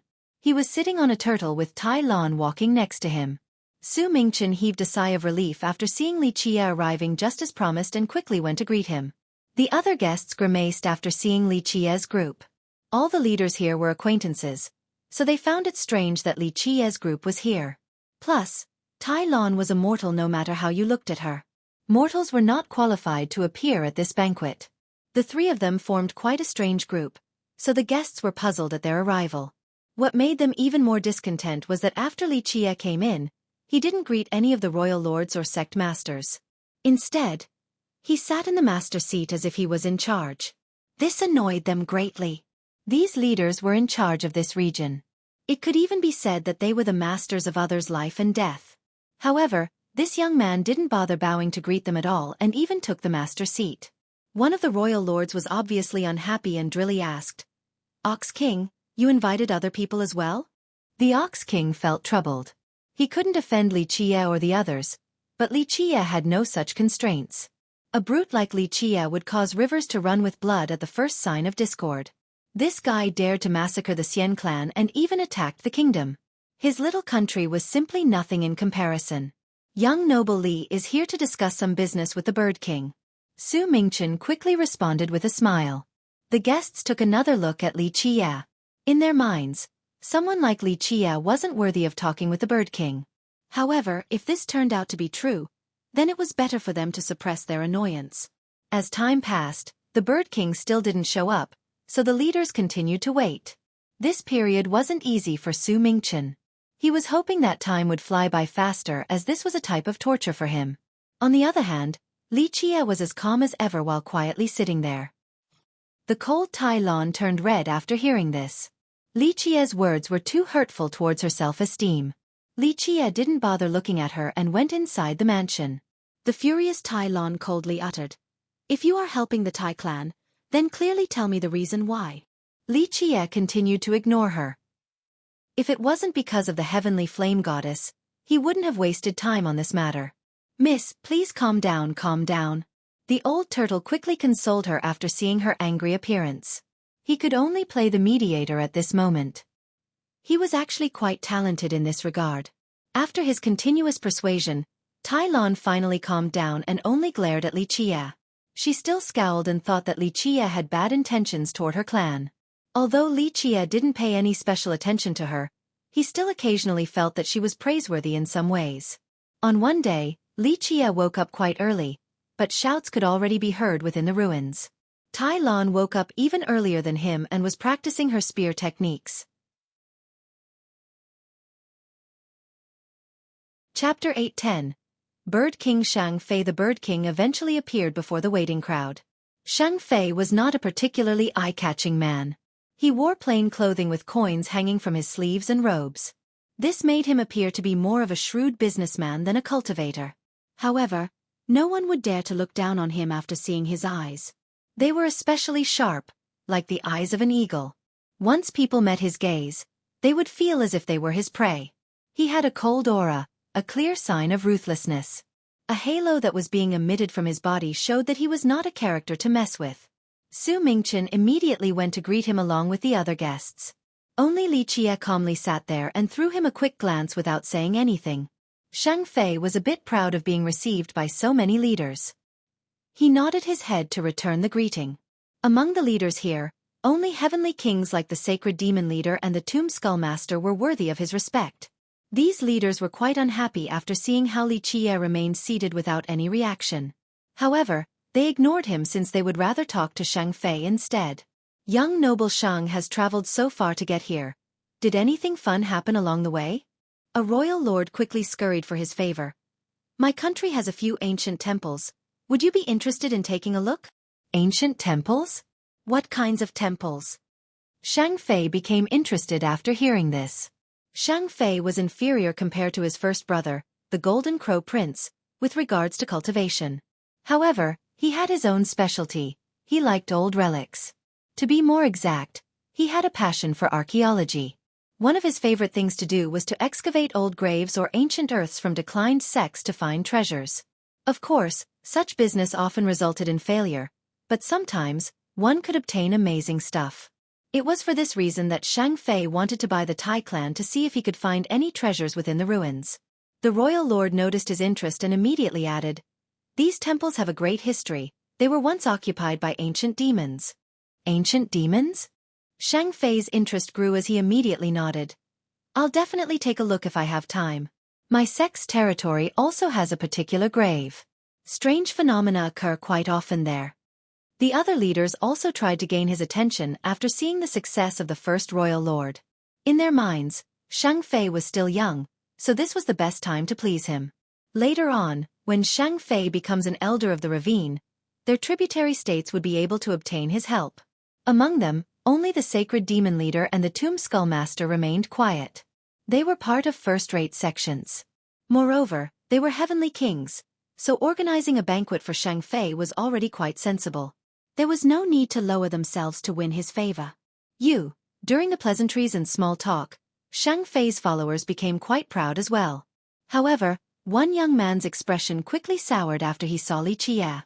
This young man was none other than the Qilin Marquis that had suffered back at the Tai clan. He came with Shang Fei this time just to deal with Li Qie, but he didn't expect to see Li Qie here. His first reaction was to stagger backward after seeing Li Qie. After all, Li Qie's strength made him quiver. However, after remembering that Shang Fei was here as his backing, he became much more courageous. He fortified his stance and pointed at Li Qie, then shouted, "Second brother, this is the little bastard that killed our brothers. He even declared that he could crush you to death with one hand and trample our ravine with one stomp." Brimming with energy from his backing, the Marquis fanned the flames even further. He wanted to use his second brother to destroy Li Qie so that he could wash away his past humiliation. The Marquis' sudden outburst made many guests look over towards Li Qie. A few of them began to have ideas. This could be a good opportunity to please Shang Fei. Su Mingchen, on the other hand, felt cold sweat dripping down his back. He was hoping that Li Qie and Shang Fei could sit down and have a nice chat. But now, with the Qilin Marquis escalating the situation, his hope was only a pipe dream. Li Qie chuckled at the cocky Marquis. He didn't refute the exaggeration and smiled. "It seems that a dog like you actually has a good memory. You were able to remember me so well." The Marquis turned livid with an unsightly expression. However, after remembering his second brother, he grew bolder and snorted, "Dumbass, to speak such disdainful words to my ravine. No one in this world can protect you." Some royal lords here also wanted to please Shang Fei. One of them began to yell at Li Qie, "Ignorant brat, to have the nerve. The ravine isn't a place that a brat like you." Li Qie waved his sleeve dismissively to interrupt him. "This is none of your business. Scram to the side. The person I want to find today is him."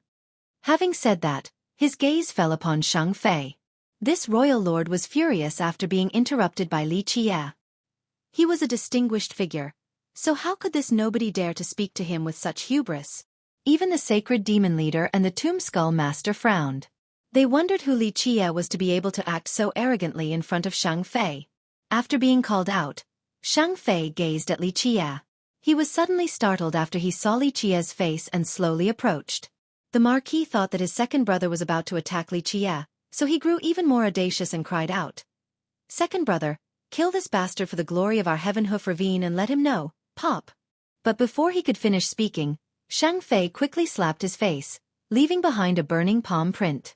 This sudden change shocked the Marquis. Not even in his wildest dreams did he expect that his second brother was not going to take care of Li Qie and would rather slap him instead. Shang Fei ignored the Marquis and continued to walk forward. He cupped his hands together and asked with a serious demeanor, "May I know your name?" Li Qie glanced over him and answered, "Li Qie." This name was like a hammer smashing into Shang Fei's chest, causing him to be breathless. For a disciple of an imperial lineage, the name Li Qie was thunderous. How could he not know Li Qie? This was the person who killed their genius alchemist, the Vine Pill Monarch, and he even killed their Heaven Hoof Elder. This was a great enmity. Their sect had a picture of him, and the elders had discussed this before.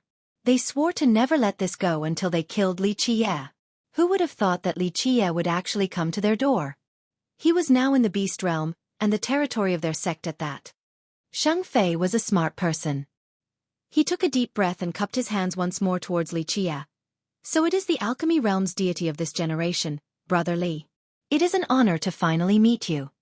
All of the people here, especially the sacred demon leader and the tomb skull master, quivered after hearing this name despite being famous heavenly kings and experts. The deity of a generation. After hearing Li Qia's name, the leaders present all knew that this was just a compliment. In current times, who didn't know that Li Qia was a ruthless man? Killing young noble Pei Yu, destroying the Xian clan, and even shaking the alchemy kingdom. Any of these battle feats could shock the entire world. His title of fierce was erected from blood and bones. An honor? Li Qia smirked after hearing such cordiality. He naturally understood the feud between him and the ravine. However, he didn't care for such things. He simply waved his sleeve and leisurely spoke. Whether I am a deity or if it is your honor to meet me, I shall accept your compliments. Since you have been quite polite, very well, I will give you some face as well. I heard that you want the Tai clan site. The Tai clan site? Shang Fei noticed Tai Lon standing to the side and immediately understood what was going on. He truly did want this particular location. As the lord of a country and the disciple of the ravine, he was very conscious of his own reputation. He didn't want others to say that he forcefully seized land from a mortal. Plus, he also wanted to give the Ox King some consideration. So he said that he wanted to buy the land. Unfortunately, despite his generous offer, Tai Lon was very stubborn. Even if he raised the offer, she would still refuse all the same. No, this is definitely not true.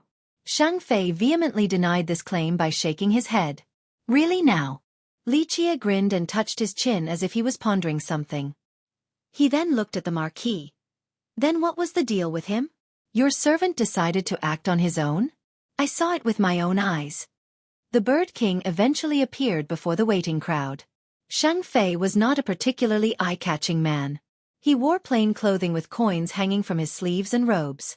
This made him appear to be more of a shrewd businessman than a cultivator. However, no one would dare to look down on him after seeing his eyes.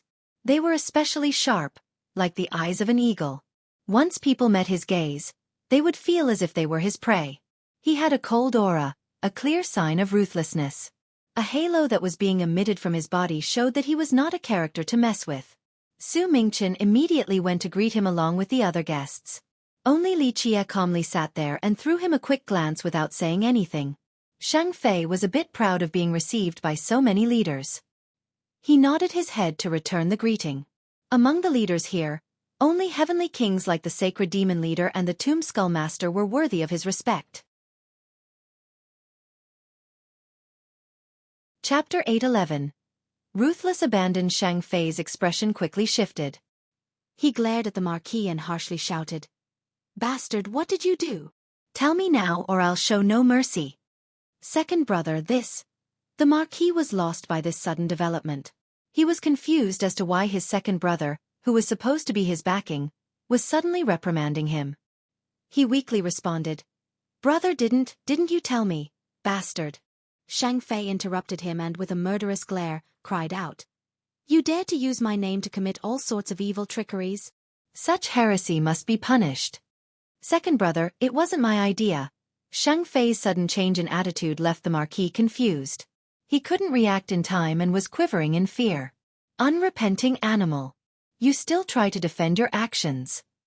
What's the point of keeping an animal like you? Shang Fei shouted and reached his hand out towards the Marquis. "No, second brother, you can't kill me," the aghast Marquis cried out, but it was too late. With a snapping sound, his neck was snapped by Shang Fei's grip. His corpse dropped to the ground like a pile of mud. His eyes were still wide open since he didn't even realize where he went wrong. Not even in his dreams would he have expected for his second brother to kill him. None of the leaders here said anything. All of them were sly foxes and naturally understood why Shang Fei suddenly killed the Marquis. This turned their hearts cold. This Shang Fei turned out to be a very cruel person. Even Tai Lon was stunned. She wanted to say something but managed to hold it in. She was a general and was accustomed to seeing death, but she was quite displeased with such a method. Li Qia, on the other hand, only watched this scene with a cold glare. How could he not know what Shang Fei was trying to do? After killing the Marquis, Shang Fei acted as if nothing had happened. He cupped his hands and bowed towards Li Qia. "Brother Li, it is a shame that our ravine had such a traitor. He actually committed a crime by using my name, so I killed him in place of our sect. I do apologize, Brother Li.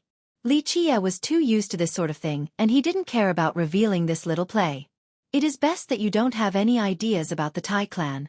Li Qie glanced at him first, then his gaze swept over the leaders present. Seeing as how all the royal lords and sect masters in this region are here, I'll be making an announcement.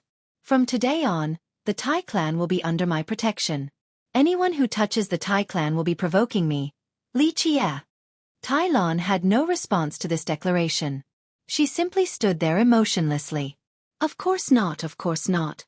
Shang Fei immediately echoed. Cultivators like us are heroes of justice, helpers of the weak. The current Tai clan only consists of mortals, so who would make it difficult for them? If anyone dares, our ravine will be the first to disagree. Yes, of course. All the other sect masters voiced their agreement. Even the two leaders of the top two sects nodded their heads. That would be for the best. Li Qie naturally did not believe this type of rhetoric. Of course, he didn't care either. His eyes narrowed as he said, "If anyone feels that they have the ability to provoke my authority, then do so. I am ready to wash the world with blood, but I'm not so sure if my enemies are as prepared." Having said that, Li Qie was too lazy to give them a second look. He turned around and left. The turtle and the cold-as-ice Tai Lan quickly followed him. The leaders could only watch Li Qie leave. Although they were annoyed at him, it couldn't be helped. They simply didn't want to offend a brute that could fight against even the alchemy kingdom. Eventually, the party ended with a negative atmosphere. Su Mingchen was powerless and couldn't do anything. He could only pray for nothing else to happen and for Li Qie to leave his country as soon as possible. This unlucky omen staying even a single day longer at his country meant another day of peril. Of course, he wouldn't dare to say that to Li Qie's face, so he could only silently pray. Return to the sect immediately and bring this letter to my master. Be sure to personally see him. After returning to his residence, Shang Fei immediately sent his most trusted confidant back to the ravine. He must bring the news of Li Qie's arrival at the Oxherder country to the elders. The blood feud between them was irreconcilable. Due to this, he wanted to prolong Li Qie's stay in this country. He would wait until the army of the ravine arrives. Then, Li Qie would simply be a fish on the chopping block. After sending away his confidant, Shang Fei gritted his teeth and declared with a cold expression, "Li Qie, today, I pretended to be pitiful in front of you. I will repay this humiliation doubly." He was a royal lord and the second brother of the ravine. Until now, others only dared to flatter him due to his untouchable status. But today, he had to act humble in front of Li Qie. Of course, it was just an expedient measure despite being so shameful.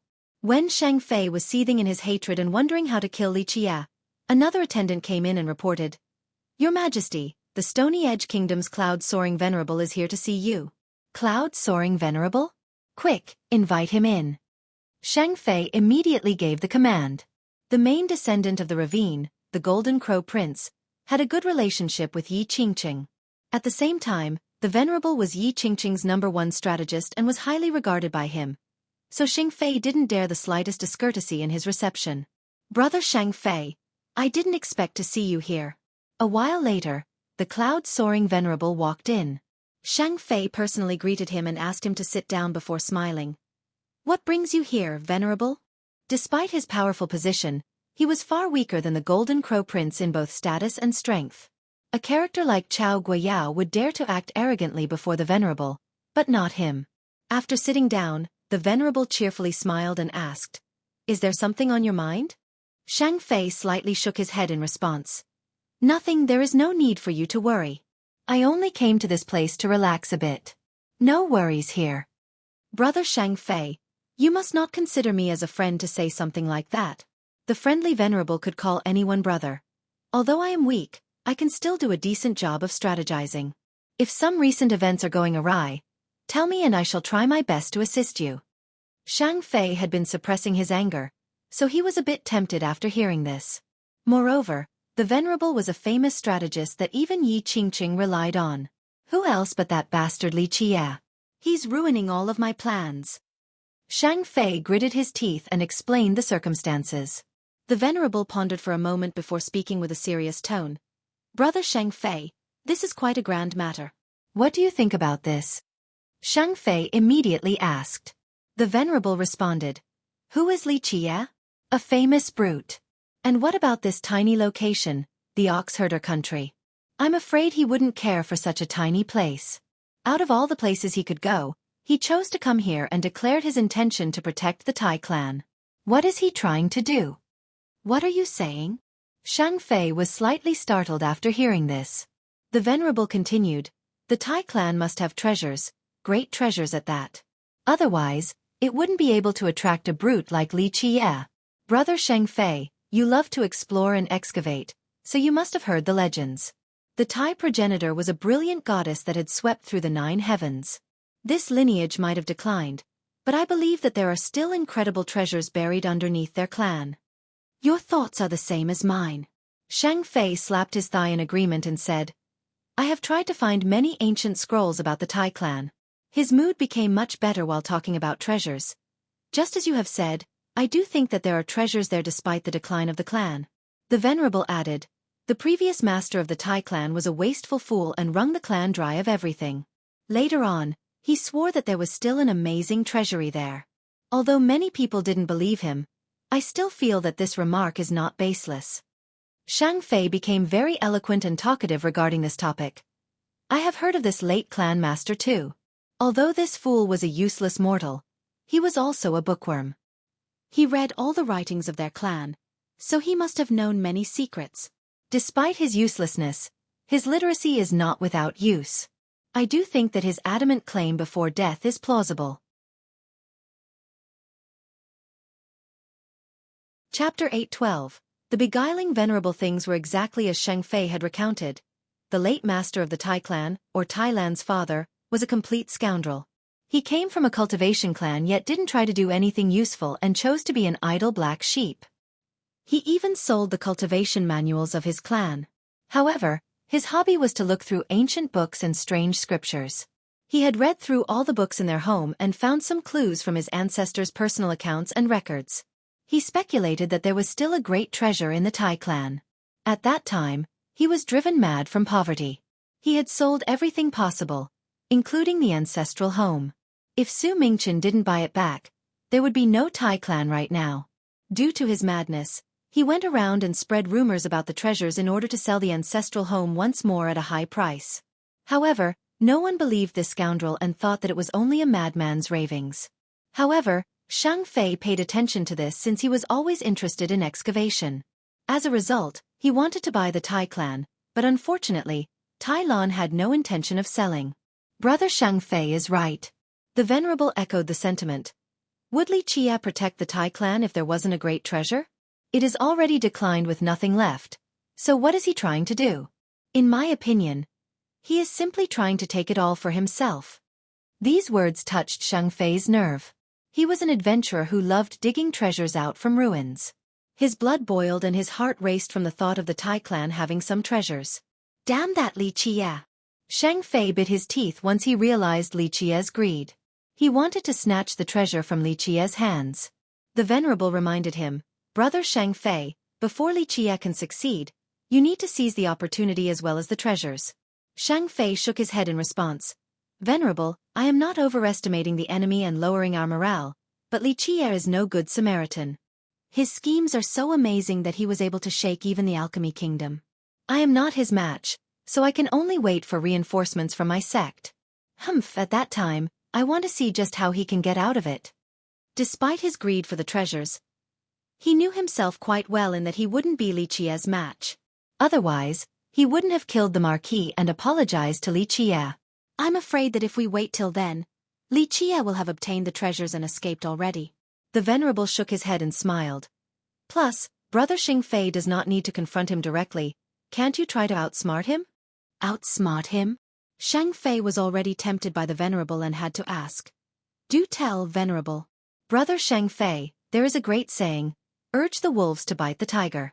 Of course, this comparison is not completely accurate, but you can use someone else. The Venerable smiled. Shang Fei became spirited and immediately asked, how do we carry it out? Please show me the way. Brother Shang Fei, think about it. Li Qiye is arrogant and unbridled with enemies everywhere. I know that there are extremely powerful lineages looking for Li Qiye in search of vengeance. The Venerable said, as long as you send news to them, they would be more than willing to attack Li Qiye. This method is feasible. Shang Fei's heart started to beat faster after hearing this suggestion. The Venerable continued. There are many ways to deal with Li Qiye. For example, the Sacred Demon Tribe and the Tomb Skull Sect. Brother Shang Fei can try to ask them for help. You think too highly of me. Shang Fei shook his head. They would definitely listen to my first brother, but not me.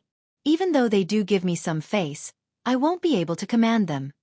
That is because Brother Shang Fei is too honest. The Venerable smiled deviously. This is not called commanding, but an alliance. Keep going, please. Shang Fei humbly urged. He thought very highly of the cloud-soaring Venerable's intelligence since he was Yi Qingqing's advisor. The Venerable mused, Brother Shang Fei, just imagine this. Who is the Golden Crow Prince? He is the successor of the Ravine, the Crown Prince of the Golden Crows. Once he takes control over everything, would the Sacred Demon Tribe and the Tomb Skull Sect have any chance to earn his favor? Shang Fei felt that this statement made sense. The Ravine controlled the entire southern region of the Beast Realm and reigned over more than 10 powerful sects and countless lesser ones. His first brother, the Golden Crow Prince, had always been imperious. Everyone knew that he was the future ruler of the Ravine. Numerous lineages in the south wanted to please him, but it wasn't so easy for these two sects to build friendly ties with him. The Venerable noticed that Shang Fei was moved, so he quickly struck while the iron was still hot. Brother Shang Fei, you don't need to belittle yourself. Given your innate talents, you only need more experience and opportunities.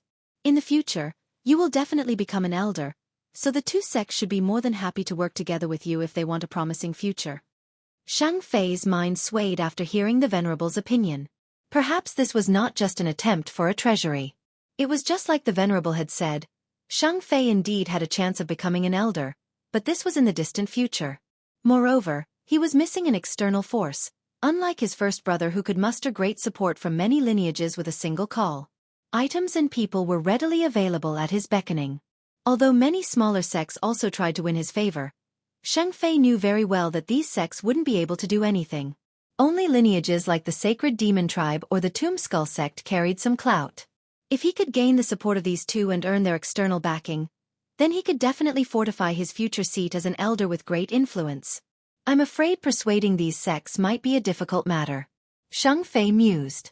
The Venerable smiled and said, Brother Shang Fei, you have an ace in your hand, or at least, you can create one.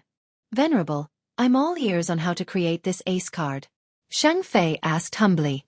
The Venerable responded, Brother Shang Fei, just remember the fact that there are people looking for revenge on Li Qiye. Since you know his location, the alliance that would come from scattering this intelligence would be unimaginable. Since you are the master of this domain, even if a more powerful lineage wanted to find Li Qiye, they must rely on you. Plus, I can give you another option. Have you heard of the Basilisk Tribe? The Venerable asked. The Basilisk Tribe is a powerful and mysterious demon tribe. I heard that there is a heaven-defying grand character among them who is working for Imperial Edge Mei Aonan. Shang Fei nodded. Brother Shang Fei, you can secretly inform the Basilisk Tribe of this supreme treasure trove. They will definitely come to cause trouble for Li Qiye, and at that time, even Mei Aonan will have to help you. The Venerable explained. Shang Fei was a bit hesitant after hearing this. How could that be? I have no ties with the Basilisk Tribe. Plus, Mei Aonan wouldn't give me that much face. Brother Shang Fei, you are misinformed about that. The Venerable responded. I have heard my young master's calculations before. Rumor has it that the Basilisk Tribe had a feud with the Tai clan, so they will definitely not sit still if there is truly treasure for the taking. Think about it, if the tribe chooses to take action, then will the big shot from Mei Aonan's tribe just sit there and watch? At that time when they come here to kill, won't they need your assistance as well? Shang Fei was startled about a particular legend.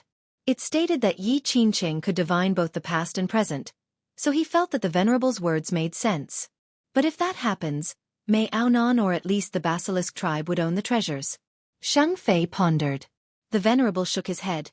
Brother Shang Fei, since we are close enough, please excuse me for being frank. Your view is too nearsighted in this matter. He analyzed the situation. If you could use this opportunity to take down Li Qie, do you know what this means? It would be an incredible merit for your sect. You won't only enjoy an astonishing fame but will also receive rewards from your sects, perhaps even a heavens will secret law. Shang Fei was quite stimulated by hearing this. Although he was second among the younger generation of the ravine, he was still not qualified to learn secret laws.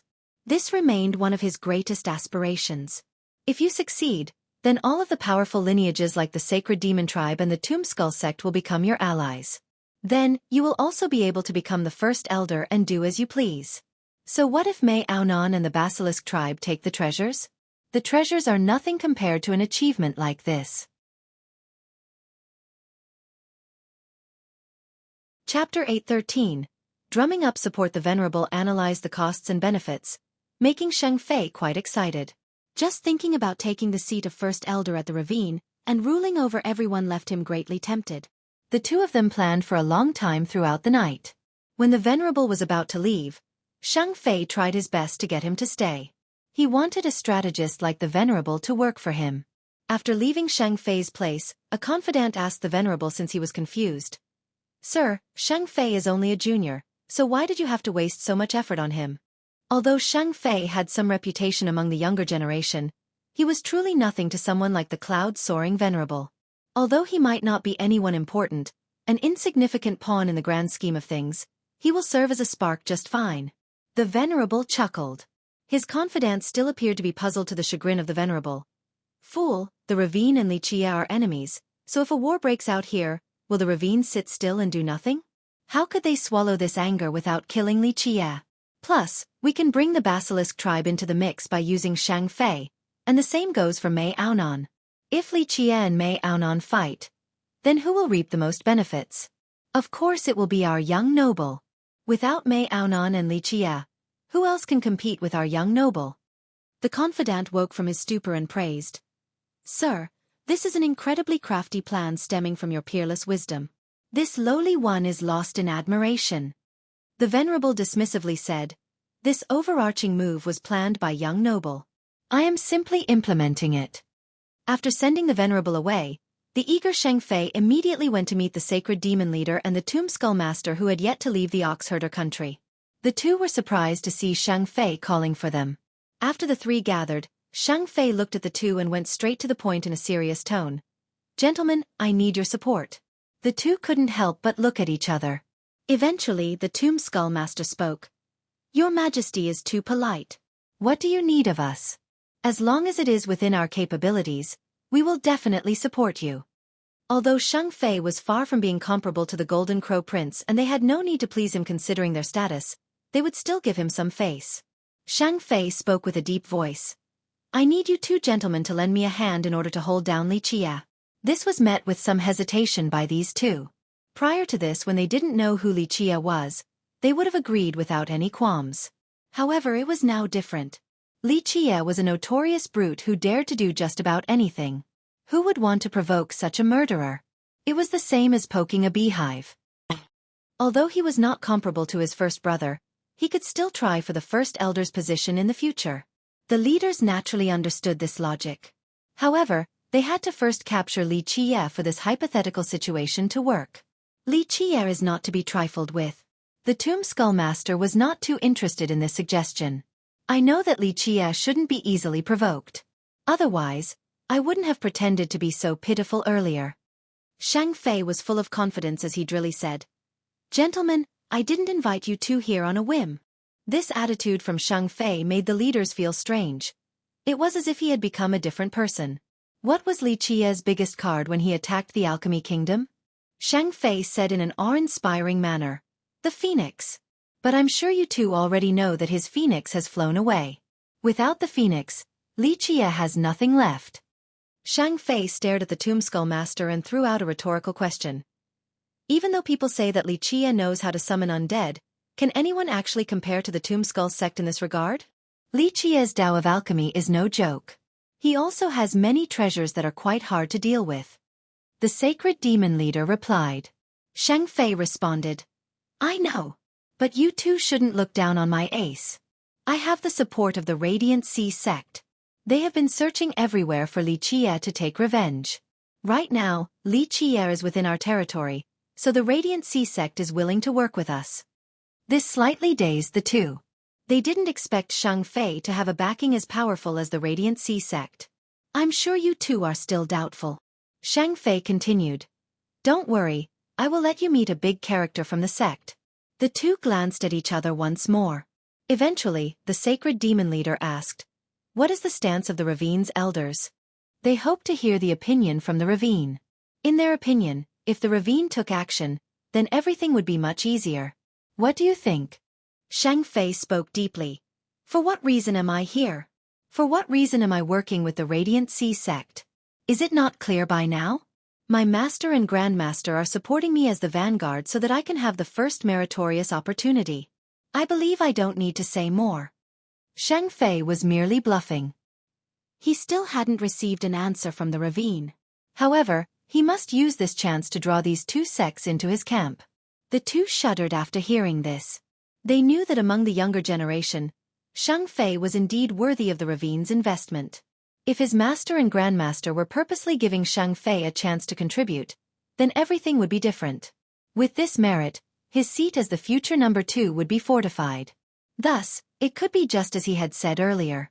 He could truly become the first elder and have tangible influence.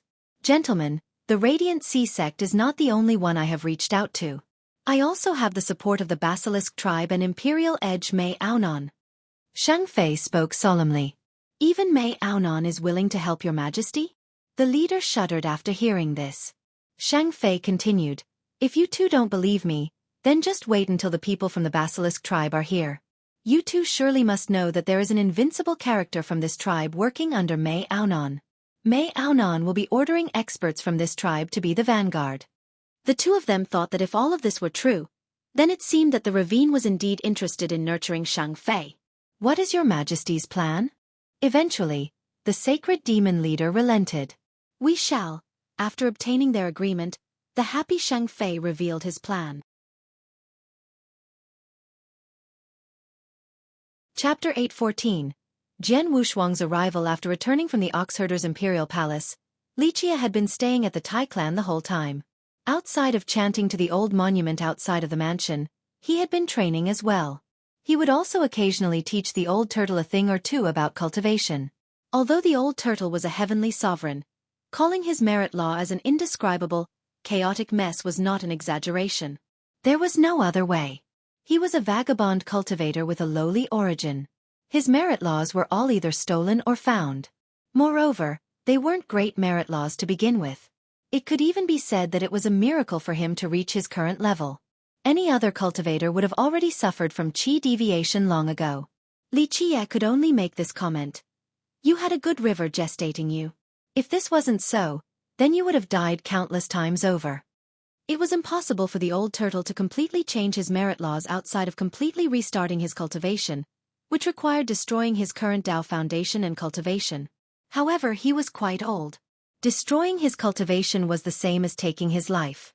He would immediately die from old age, so Li Jie could only mold his incorrect training methods. As for Tai Lan, Li Jie was too lazy to care about her.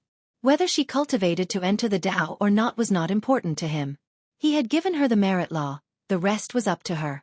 Tai Lan was also a cold person with an unyielding stubbornness. She remained unwelcoming towards Li Jie's stay at the Tai clan and never gave him a friendly gaze. She never went to him to ask questions about cultivation either. Of course, she was puzzled by Li Jie's actions. If, say, he was here for her clan's treasures, then he should be searching around the Tai clan. However, he didn't try to search in any of the broken pavilions or buildings. He only did one thing at the Tai clan, preach at the ancient monument of their clan. This was quite ridiculous. Preaching an entire day to a monument. If any outsiders saw this, they would assume that he was mentally ill. On one day, after finishing his daily preaching, Tai Lan came. She looked at him a bit with her usual ice-cold demeanor. Someone is here for you. Having said that, she stood to the side without saying anything else. Jian Wushuang came in right after Tai Lan, still as beautiful and charming with that air of arrogant nobility as always. No matter the time and location, she would resemble a phoenix showing off its most gorgeous feathers. No matter the time and location, she was always confident and arrogant like this. This was Jian Wushuang. If there was one day when she didn't display this imperious aura, she would cease to be herself. Tai Lan couldn't help but take a better look at Jian Wushuang. Although she was immortal, she also had experience on the battlefield and had even become a general at a young age. Thus, she was naturally very confident as well. However, Tai Lan's cold and confident demeanor was overshadowed by Jian Wushuang's temperament. She was inferior to Jian Wushuang in both looks and aura. You found me so quickly. Li Qie smiled.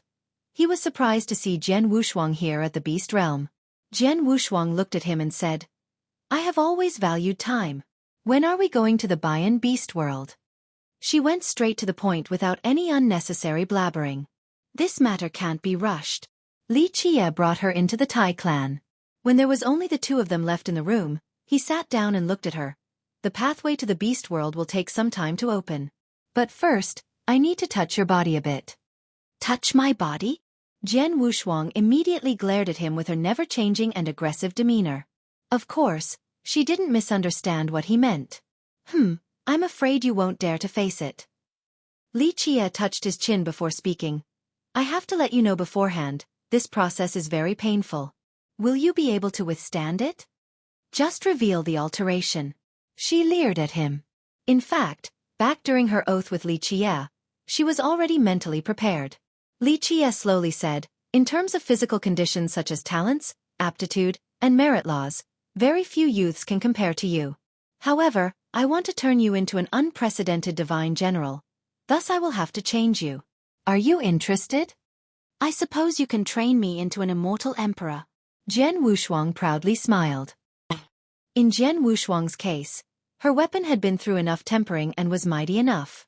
You should know that my true fate weapon was crafted from a 9 heavenly accumulation stone. There is nothing better than it in this world. Jian Wushuang responded with a serious tone. Li Qie replied with a smile. You are erroneous about this matter. There is no good or bad destiny stones, only the most suitable one. Having said that, Li Qie looked at her again. You must change if you want to follow the path of your forefather, immortal Emperor Dai Jian. You must understand that although your true fate weapon is related to the bow, even if it was more powerful, it would not allow you to reach the end of the road. Cultivation is different for everyone. Some reach the extreme from a singular sphere while others take in everything to reach the same peak. You must go on the path of one and from one to reach the zenith. Li Qie solemnly said, if you want to surpass your forefather, you must use purity to reach the top with the bow alone in your heart and solely the arrow in your life. Only with this would you be able to transcend. Otherwise, you will never be able to surpass your forefather. Jian Wushuang turned silent after hearing this. She had many wise teachers from her imperial lineage, but even their god monarchs couldn't clearly explain this path. This was due to the fact that even immortal Emperor Dai Jian couldn't reach the end. The future of this path was full of unknowns. Jian Wushuang couldn't help but say, what kind of stone are you replacing mine with? It is very difficult to find a stone that relates to the bow, not to mention one that could surpass the 9 words true bow. In fact, she loved the bow after receiving it. She was determined to use all of her effort to refine this bow for the rest of her life. The Jian clan was known as the best archery clan. They had countless bow artifacts, and the strongest was the emperor's bow. However, this bow belonged to the emperor, so if the clan's descendant wanted to surpass their forefather, they must refine a bow that belonged to them and them alone. She understood the moment she held the 9 words true bow that it would surpass her forefather's bow. Even though it was not a true treasure, she already considered it to be the most important weapon in her arsenal. It was ranked even higher than her true fate weapon. I've already picked one for you. Li Qie took out a destiny stone and handed it to her. I plan for you to replace it with this stone. You can start refining it now if you're ready. In the past, Li Qie had taken many destiny stones from the prime ominous grave. Many among them were 9 accumulation stones. This destiny stone only has 1 heavenly accumulation. Jian Wushuang took a look and was not happy at all. After returning from the Oxherder's imperial palace, Li Qie had been staying at the Tai clan the whole time. Outside of chanting to the old monument outside of the mansion, he had been training as well. He would also occasionally teach the old turtle a thing or two about cultivation. Although the old turtle was a heavenly sovereign, calling his merit law as an indescribable, chaotic mess was not an exaggeration. There was no other way.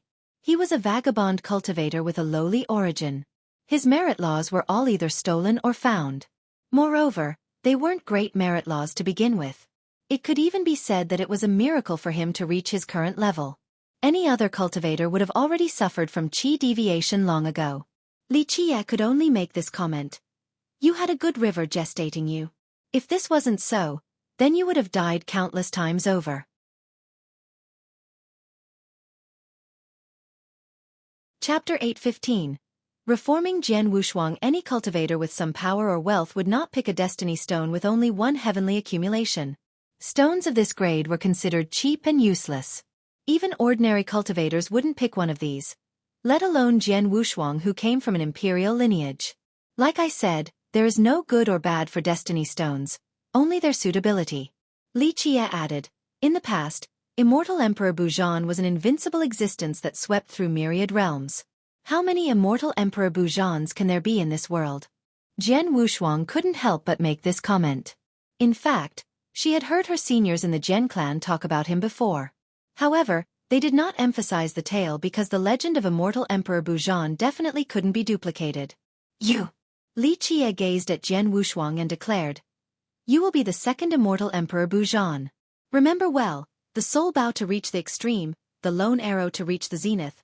This will allow you to surpass your forefather and become someone who can challenge immortal emperors. Otherwise, you will never be able to escape his shadow. Jian Wushuang contemplated Li Qie's words. She truly wanted to tread on the path unfinished by Immortal Emperor Dai Jian. Back then, when the emperor failed to prove his Tao using the bow, it became his biggest regret. If Jian Wushuang wanted to continue the path from where her forefather left off, she indeed needed to change.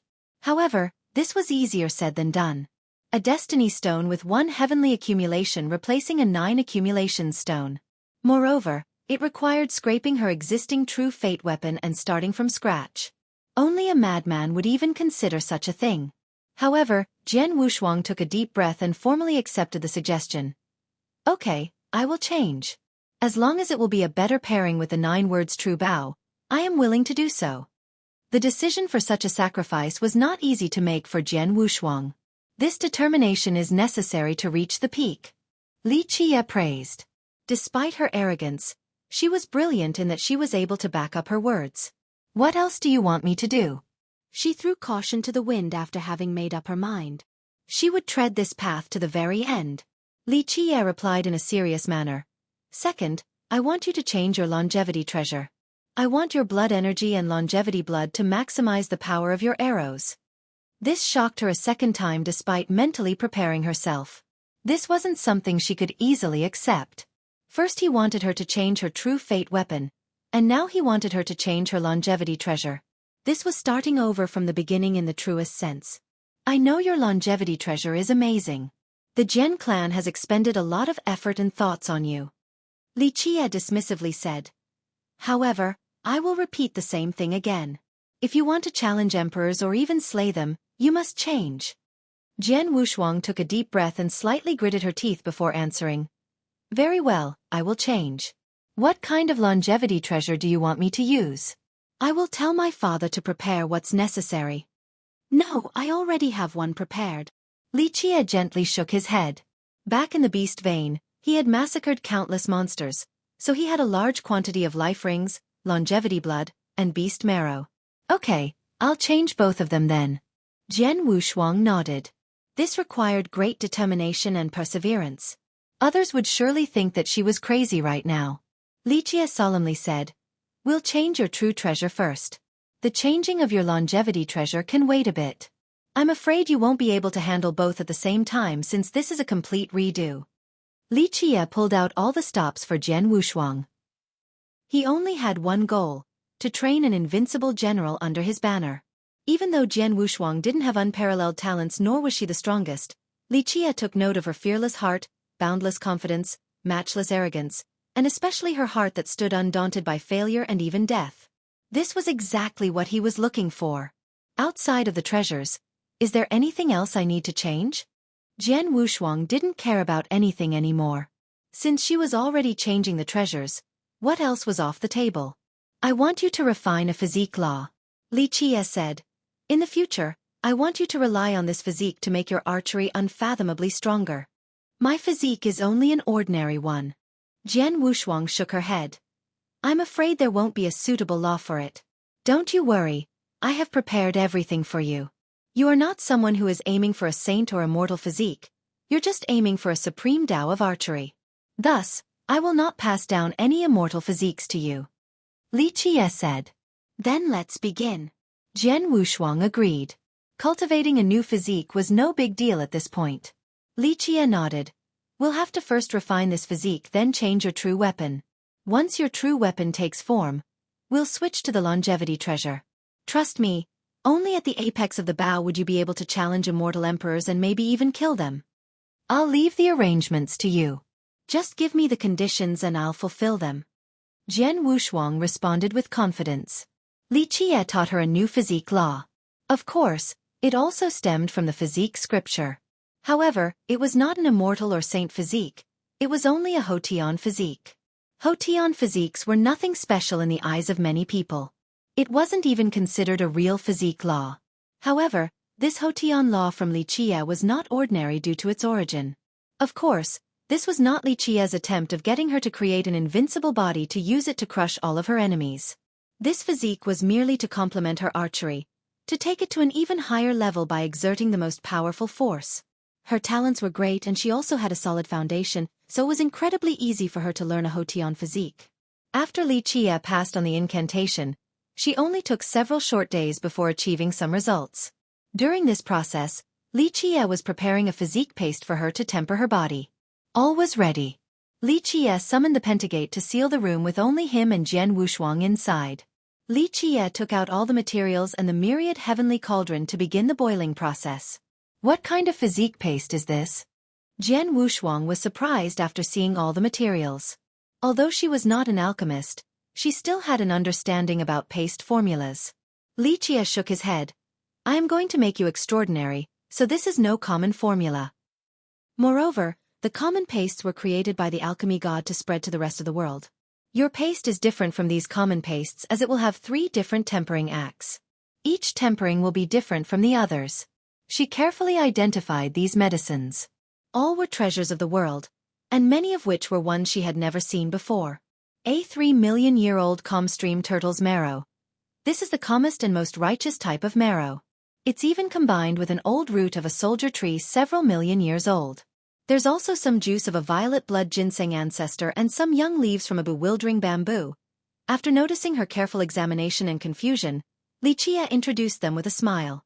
After hearing these names, even an arrogant person like her took a deep breath and stammered. These are legendary immortal medicines. That's right, some of them are indeed immortal medicines. Li Qie gently nodded as if there was nothing special about it. Why are you being so nice to me? Jian Wushuang was dazed for a moment.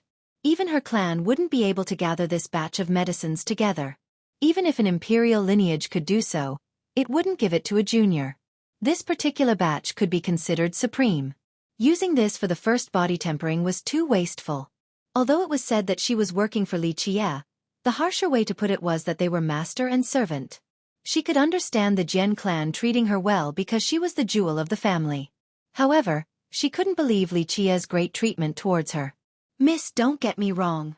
Li Qie laughed in response. It isn't that I like or love you or anything. I only hope that it will be worth spending all of this on you.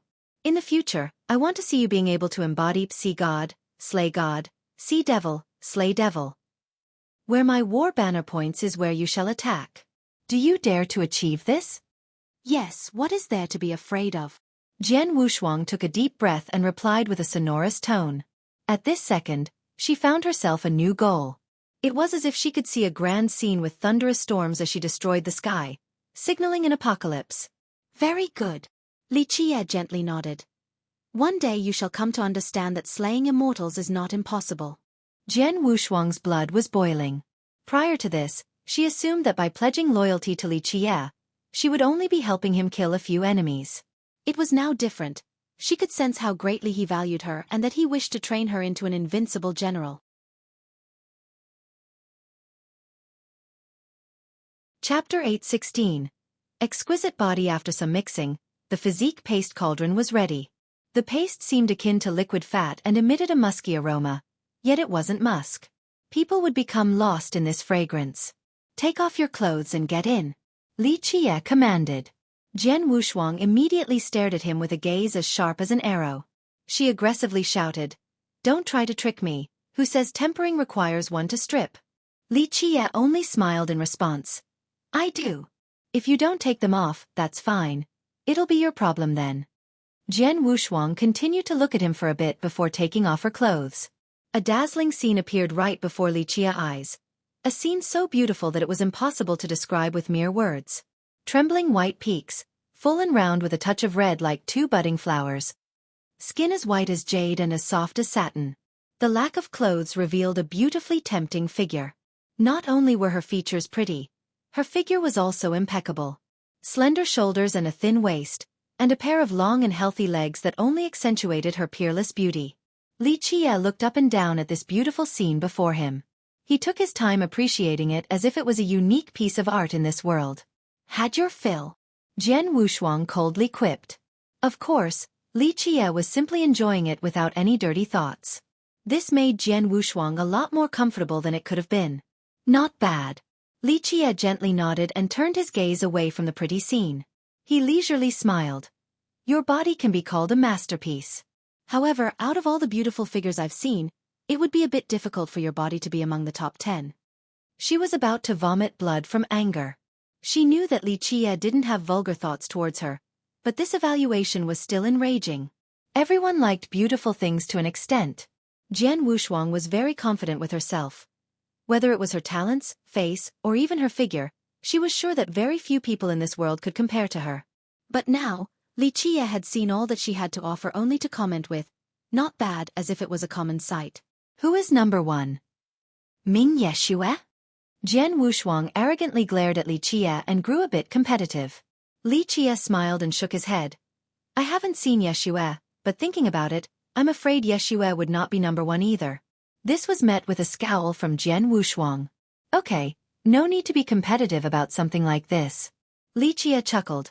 "I picked you not because of your bag of skin, so who cares about first place? Listen and go in for me." Delaying any further would decrease the effect of the paste.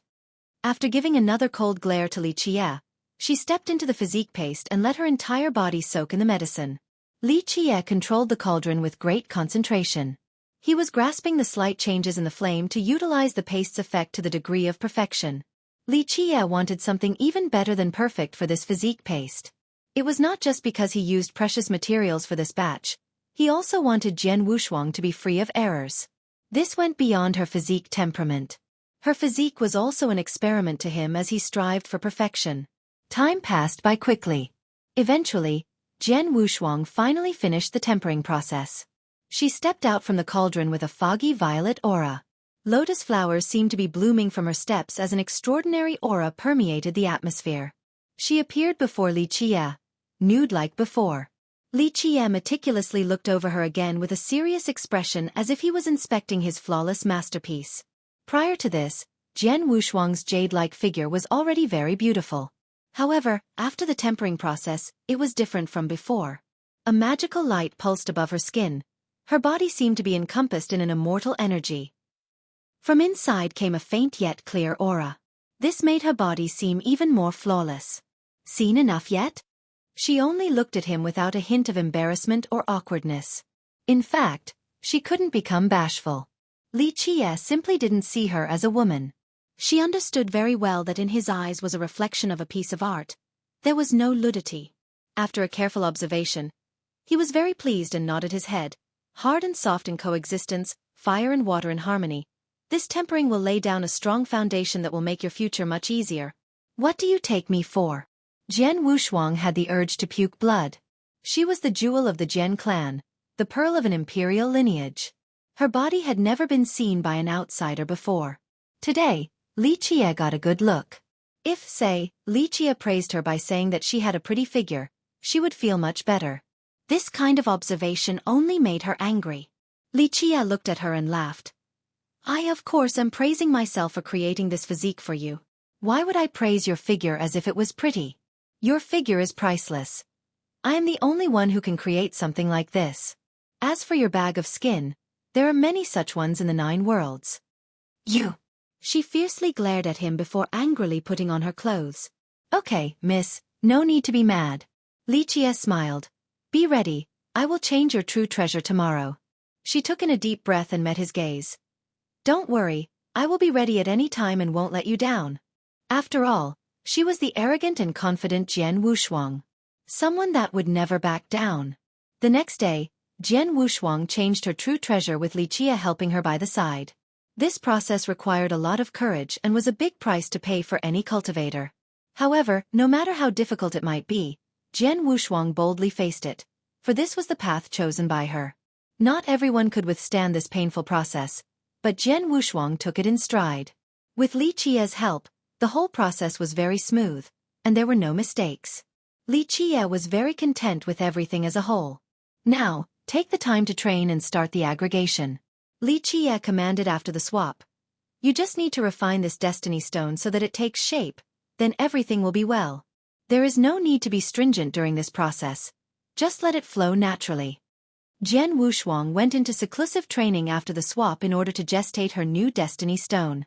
Li Qie continued to stay at the Tai clan. Outside of preaching was training. He had stepped into the Heavenly King realm. This was also a very important realm for cultivators. They would have to face the most powerful and difficult calamity in one's life. Life reduction. This was the most difficult tribulation for many cultivators. Even extremely powerful kings couldn't surpass it in the end and would miserably die to this test. However, after defeating it, reaching the virtuous Paragon realm would be quite simple. Li Qie meditated inside his room as divine rings pulsed from his body. Each divine ring appeared to be opening an entirely new world with an eternal grand Tao. Li Qie resembled an ancient god at this point. 4 inner physiques emerged from his chest at this moment. Hell-suppressing, soaring, void imperfection, and sky destroyer. The sky destroyer physique was from the same branch as the hell-suppressing physique. Both originated from the word taint, among the 6 words of the physique scripture. Upon completion, this physique would allow for endless unyielding strength. This meant that the user became a very powerful weapon that was capable of breaking treasures and other weapons. If the hell-suppressing physique was meant for suppression, then the sky destroyer physique was meant for oppression. Imagine this, the weight of the hell-suppressing physique, the speed of the soaring physique, the avoidance of the void imperfection physique, and the destructive force of the sky destroyer physique. The 4 physiques together were something beyond imagination. Their combination meant that nothing was impregnable against its unstoppable might. This turned Li Qie into a walking humanoid weapon with several times as much power as before. What defense could withstand such destruction? Li Qie chose the Sky Destroyer physique in order to increase his body's power by several orders of magnitude. One day during his meditation inside his room, his eyes suddenly opened with a streak of lightning flashing across his pupils. At this time, he heard shouts outside of the premises with a scream from Tai Lan. Although he couldn't be bothered to teach her and he didn't care about her matters, she was ultimately still the heavenly flame goddess descendant.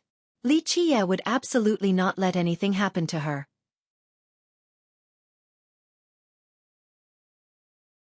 Chapter 817. The Tomb Skull Sect. In the blink of an eye, Li Qie's figure shifted. He instantly rushed out of the Tai clan. He appeared in the ruins and saw more than a dozen cultivators there. Some of them were excavating the ruins. Their looks were quite varied. Some had a stronger blood energy than others, and some resembled corpses that had just climbed out from a grave. However, they all had the same uniform, so it was clear that they came from the same sect. Tai Lan was captured by a middle-aged cultivator that looked like a ghost that had been hanged. His eyes were completely white and he had a really long neck. A sizable blood energy emanated from his body, revealing that he was an ancient saint. "Can I help you?" Li Qie smiled after seeing these cultivators. All the cultivators shifted their eyes to Li Qie. The cultivator who caught Tai Lan cupped his hands and said, "You must be young noble Li." Li Qie dismissively said, "If you know who I am, then you should know what I have said before." The cultivator quickly responded, "Young noble Li, we're here for a different matter. I am an elder of the Tomb Skull sect. A corpse monarch from our sect disappeared, and while we were giving chase, it hid in these ruins." And then, Li Qie chuckled upon hearing this. He cultivated the death scripture that was capable of controlling all undead. How could he not know if there was a corpse monarch hiding underground in these ruins? The elder hastily said, "We have spent a lot of effort to groom this corpse monarch. Right now, we want to excavate these ruins in order to find it." He cleared his throat before continuing. "This young miss misunderstood us and didn't allow for us to dig here, so I had no choice but to calm her down a bit. I hope that young noble Li can sympathize with our problem. In the end, this corpse monarch costed us a lot and we wouldn't be able to answer our seniors if we were to lose it. So please, be generous and let us dig through these ruins. We will compensate for any losses." This was Shang Fei's plan. Let the Tomb Skull sect come with an excuse for excavating the ruins. Nothing would be better if Li Qiye gave permission. Then, they would be able to see if there were treasures here. If there were actually treasures, then they would use all kinds of excuses to seize them. Moreover, if the hidden grove actually came out, their ravine would send a great army here. At that time, even if Li Qiye didn't agree, it would no longer be up to him. On the other hand, a rejection from Li Qiye would be fine as well. Then they could accuse Li Qiye of the crime of stealing a corpse monarch from the Tomb Skull sect. With that, they would have the moral high ground. Li Qiye was quite amused. This kind of scheme, to him, was only child's play. Although he wasn't certain who the true mastermind was, he immediately knew what the Tomb Skull sect wanted after hearing their words. Excavate these ruins? Li Qiye raised his brows. If some people wanted to die, then he would be more than willing to please them. He leisurely said, "I trust that your sect has heard that the Tai clan is under my protection." The elder replied, "We have heard of this before, but we hope that you can understand. Losing a corpse monarch is a grave matter, so we have to excavate these ruins. Please forgive any inconvenience that this might cause. Rest assured, young noble, we will take responsibility for any damages to both you and the Tai clan." Li Qiye smirked before slowly responding. "Such pleasing words, but I only have one thing to say. Either scram now or leave your heads here. It is that simple." Young noble is being too aggressive. The elder's expression sank. "Our corpse monarch is a priceless treasure. Don't tell me that you wish to seize it?" The elder finally latched onto the chance to accuse Li Qiye of this crime. If successful, then they would have a reason to launch an offensive. Li Qiye didn't even bat an eye as he declared, "One last warning, either you leave intact, or leave behind your heads." "Li Qiye, don't be so presumptuous." The elder had reached his goal and was ready to retreat. He coldly said, "Don't think that our Tomb Skull sect is so easily bullied. If you steal our corpse monarch, then don't blame us for what's to come." With that, the elder winked towards the other disciples. They held a small Dao platform while chanting a mysterious and devious incantation. Clack, clack, clack. From their summoning, countless skeletons came out from their platform. Their eyes were flashing with red lights. Moreover, they all emitted a powerful evil energy. They were swift and some were flying as well. This was quite a formidable force. Boom! The elder summoned an even more powerful skeleton. It was a skeletal knight with a terrifying aura that rode a draconic corpse. Although the sect considered themselves demons, many other lineages didn't think so. Rumor has it that the patriarch of the sect was a corpse that turned into a demon, allowing him to summon the dead. It could be said that this sect was the only lineage in the stone medicine world that could summon corpses. From the first day of cultivation, its new disciples would train corpses that belonged to them alone. These corpses, more often than not, were even more powerful than their controllers. "Li Qiye, we will not let this thievery go unpunished." The elders shouted as they commanded their skeletons to attack Li Qiye. At the same time, they began to retreat since they didn't wish to fight directly with Li Qiye. Their goal was to frame Li Qiye, and it had been accomplished, so retreating was the next course of action. Meanwhile, the elder had also captured Tai Lan. When necessary, he would use her as a hostage to threaten Li Qiye. Rumble! The earth shook from the stampede. Under the control of the Tomb Skull disciples, this skeletal army maneuvered towards Li Qiye with an aggressive momentum. This was especially true for the skeletal knight. It appeared to be the general of the battlefield as it took the vanguard with an unstoppable might capable of stamping the earth. Damn! The old turtle was shocked to see such a terrorizing scene. He paled from fear and immediately shrunk his head back into his hard shell. Li Qiye only smiled against the oncoming skeletal onslaught. He stood still without moving. The moment these skeletons got close, Death energy emerged from Li Qia's body along with the death chapter. With a buzz, the death chapter created by countless intertwining laws shot out rays of light. These laws instantly pierced the powerful bodies of these skeletons, causing them to stand still on the spot as if petrified. Go! The elder and the other disciples were startled after seeing this unfold. They immediately unleashed more chants to regain control of their skeletons. However, the skeletons didn't have the slightest reaction. Their minds almost shattered from this.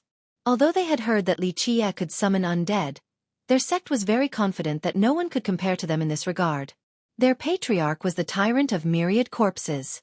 What they didn't know was that the death scripture was one of the 9 greats. Compared to its art, their corpse-controlling technique was simply insignificant and unable to reach the apex. After locking and taking over these skeletons by using the death chapter, they were completely under Li Qia's control. The Tomb Skull crowd wanted to run from fear, but Li Qia smiled. You still want to run away after coming here?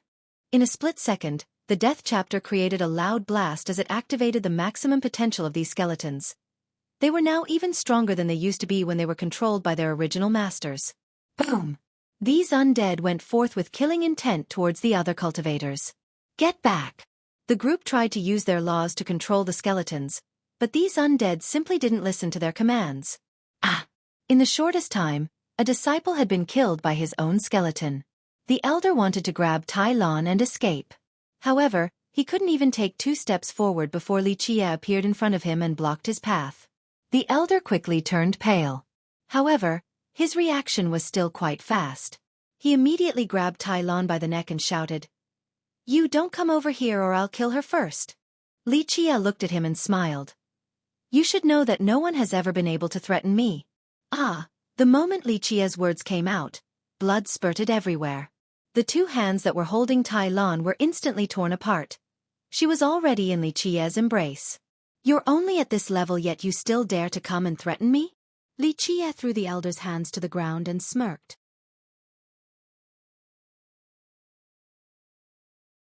Chapter 8:18. Four-eyed basilisk. The partially dismembered elder bellowed. He was already wounded, so he was instantly killed by the skeletal knight that he had summoned. No! All of a sudden, screams could be heard everywhere. Many disciples died to the skeletons. Only 3 to 5 managed to escape. Blood filled the ruins in a short moment as it flowed down the muddy soil. The numerous corpses lying on the ground in addition to the skeletons standing there made this night even more eerie. Blech, after Tai Lan's bindings were removed, she couldn't help but vomit repeatedly after seeing this scene. She had seen blood and death many times as a general, but this was her first time seeing skeletons massacring cultivators. Oh man! The old turtle peeked out from his shell and paled as well. He shuddered the moment he saw these undead skeletons, overwhelmed by a creeping sensation. Li Qia looked at Tai Lan who was puking and insipidly said, "In the next few days, stay inside for me and stop overestimating yourself. Otherwise, I'll throw you into the most terrifying location in this world." With that he stepped inside. After puking for a bit, Tai Lan turned even paler. She silently stood there and didn't want to argue against Li Qia. "Go hang their heads on the door." When he reached the door, Li Qia commanded the turtle before disappearing into the room. The turtle could only lament its fate. How could he dare to not listen? But wouldn't doing so result in him offending the Tomb Skull sect? However, in Li Qia's eyes, killing a dozen people was no big deal. On the second day, the oxherder country's Su Mingchen hastily came by for a visit. He didn't show off at all and even turned into a different person to secretly come to the Heavenly Flame County. "Oh my god, did you really kill everyone from the Tomb Skull sect?" Su Mingchen's legs quivered after seeing the skulls hanging outside of the Tai clan's entrance. He looked at Li Qia with a twisted expression, as if he had just eaten bitter gourd. Li Qia nonchalantly replied, "They're already dead, what's the big deal?" Su Mingchen's bitter expression didn't leave his old visage. His head was about to explode. The thing he didn't want to see the most had happened. "Boss, what am I going to do?" Right now, the people from the Tomb Skull sect and Sacred Demon tribe are gathering their disciples, saying that you stole their corpse monarch. Su Mingchen grimaced. He received this news early in the morning and was completely frightened, so he immediately came running here. "What else can you do?" Li Qia gave him a look. "You should do what you must." It is no big deal even if you go inform the Heaven Hoof Ravine. Su Mingchen jumped after hearing this and immediately swore. Boss, let the heavens be my witness, this lowly one definitely did not inform the ravine. Otherwise, I would not have shown up here. There is no need to worry about it. Li Qie waved his sleeve and said, this matter isn't something you can control. Su Mingchen could only sigh after hearing this. He was truly unlucky this time. This ominous star was causing him to lose sleep and his appetite. And now, he even caused so much trouble. Perhaps his country would be ravaged by war soon. Su Mingchen couldn't help but plead. Boss, can't you compromise at all? Compromise? Why should I? Li Qie glanced at him and smiled. I didn't compromise even against the Alchemy Kingdom, so why should I with the Tomb Skull sect? Su Mingchen was speechless, but this young man was telling the truth. This ferocious man even killed god monarchs from the kingdom and came out completely fine. Why would he care about the Tomb Skull sect? You just pretend like you don't know anything and say that you are cultivating in seclusion, stay in hiding. Li Qie looked at him. If there is something you must do, then tell the people in the Heavenly Flame County to temporarily leave. In the next few days, some more vile people will come. Very well, I will send the command. Su Mingchen sighed one last time before leaving. It was just as Li Qie had said, there was nothing he could do right now. He couldn't afford to offend Li Qie or the Tomb Skull sect, so he could only play the part of a turtle with its head hidden in its shell. It was night time after he left. The experts from the Tomb Skull sect had yet to come, but something even more bizarre happened. It was an especially quiet night. Due to the weed-infested ruins around the Tai clan, the scene became especially melancholic.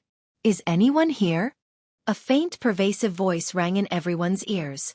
Tai Lan was the first to wake up. However, this voice that echoed in her ears made her fall into an even deeper slumber. Who is it? The old turtle was born in the wild, so he was very cautious. He jumped up after hearing this voice. It's me, is anyone here? The voice kept on assaulting the turtle's ears. The cautious turtle relaxed after hearing this voice. He was hypnotized into a deep sleep as well. The night became silent once more. Eventually, someone entered the Tai mansion. His steps were very light as if he was a ghost in the stillness of the night. It was a young man with very colorful and eye-catching clothing. Anyone would be startled after seeing his face because he had the head of a rooster. This was a demon with a human body and rooster head. Moreover, this demon had 4 eyes, each round and large. They were visible even in the curtain of the night as if they were precious stones. The young man came to check on Tai Lan first, then the old turtle. He nodded in satisfaction after seeing that both of them were in a deep slumber. Eventually, this rooster demon arrived at Li Qie's room. Li Qie was also sleeping there peacefully. After seeing Li Qie under his spell, the demon couldn't help but laugh egotistically and say, everyone calls this Li Qie a terrifying brute, but this is the best he can do? Ha ha ha, my hypnosis is invincible and can instantly mesmerize him in one go. He continued murmuring while being quite pleased with himself. It doesn't matter if he is Li Qie or Li Bei, I have to take him first then interrogate him later. With that, he reached out to grab Li Qie. Even a lowly character like you knows who I am. He. I can easily imagine just how notorious my fame is as a 4-eyed basilisk. Li Qie chuckled at the smug demon and said, of course I know the basilisk tribe. In the past, I've stewed some of their members before. The taste was not bad. Although it wasn't as good as dragon meat, it could still be considered a delicacy in this world. My ass! The demon immediately jumped and shouted. Li, quit your bullshit. Do you know how powerful my basilisk tribe is? We are the noble god race of the stone medicine world. You actually dared to stew our people? Watch me stew you instead. Its 4 eyes quickly shifted and shot out a very bizarre ray. The moment this light covered Li Qie's body, a strange buzz could be heard. Li Qie was immediately petrified into a statue. The demon pompously declared after seeing his petrification succeed. Ha ha ha, foolish human brat. Daring to bluster about eating my race. Humph. I'm gonna bring you back this time and throw you into a pot and take my time stewing you. This handsome one has lived for so long yet I haven't tasted human flesh yet. Crack. However, he didn't have much time to gloat. The sound of rocks breaking emerged as the stones on Li Qie's body shattered and fell to the ground. The demon's smirk quickly froze. He stared at Li Qie as if he was a ghost and pointed at him. Impossible. Even if I can't mesmerize you, it is impossible to dispel our petrification unless we remove it ourselves. Li Qie patted the dirt off his shoulders and grinned. Your skill is still quite lacking. I actually thought your 4 eyes would be much more powerful than this, but you are not even using them to 30% of their potential. How disappointing. The demon's face turned red. Not even in his dreams would he expect for Li Qie to be able to withstand his petrification. One must know that his tribe had 2 great abilities. The first was mesmerization and the other petrification. No one dared to look in their eyes because only their tribe was able to remove the petrification. The innate ability of a 4-eyed basilisk was even stronger. They should be able to petrify heavenly kings. And he clearly froze Li Qie. However, the petrification was suddenly nullified. Ah! The partially dismembered elder bellowed.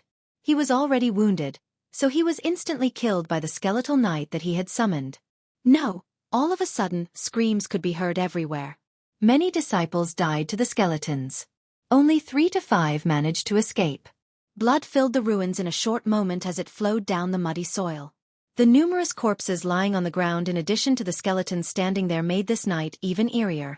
Bletch, after Tai Lan's bindings were removed, she couldn't help but vomit repeatedly after seeing this scene.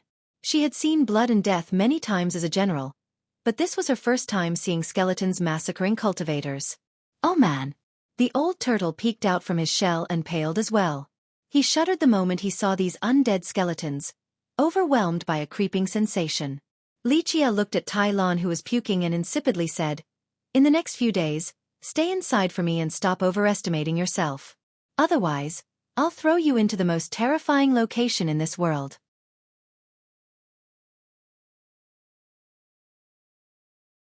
Chapter 819.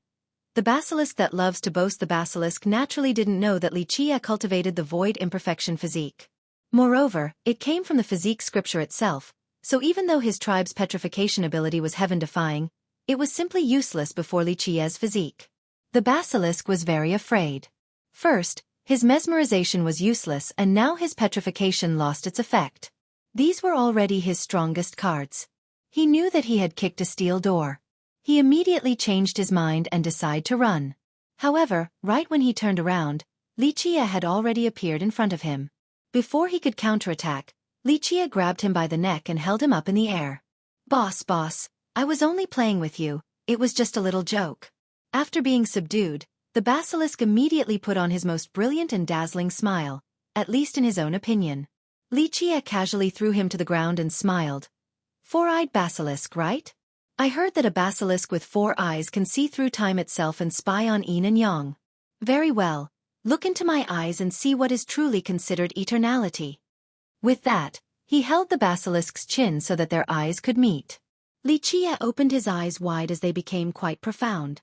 Piercing through Li Qie's eyes seemed to be taking the 2 of them all the way to the past, reversing the river of time from one generation to another. This was an endless sea of blood with countless bones.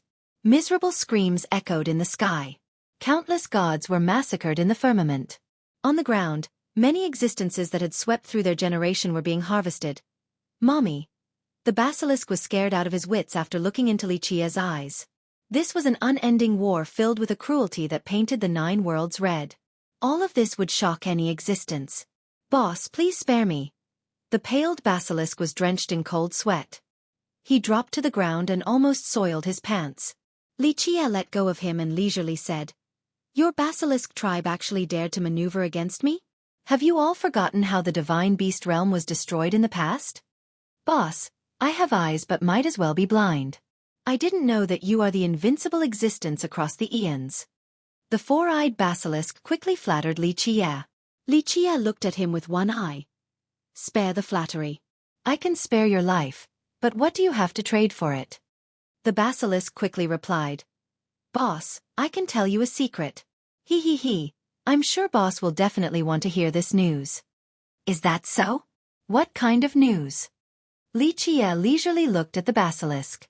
In fact, this reptile would have been dead if Li Qie wanted to kill him. "Boss, you should know very well that our basilisk tribe rarely comes out since we love to stay in our nests. With this being the case, why did I run to this desolate location?" The basilisk hastily tried to explain his circumstances. Li Chia glanced at him. Okay, let it out, don't go in circles with me. That whatever bird king sent me a message. The basilisk was truly scared out of his mind earlier, so he immediately revealed everything. He came to me saying that there was a treasure at the Tai clan, so I rushed here. I didn't expect to see boss here. Oh. Since when was your tribe impoverished to the point of having to rush over for a treasure? If I remember correctly, your tribe's treasury is not that bad. Li Chia slowly spoke. The basilisk rubbed his palms together and laughed. Boss is so wise. Of course I wouldn't come running here for an ordinary treasure.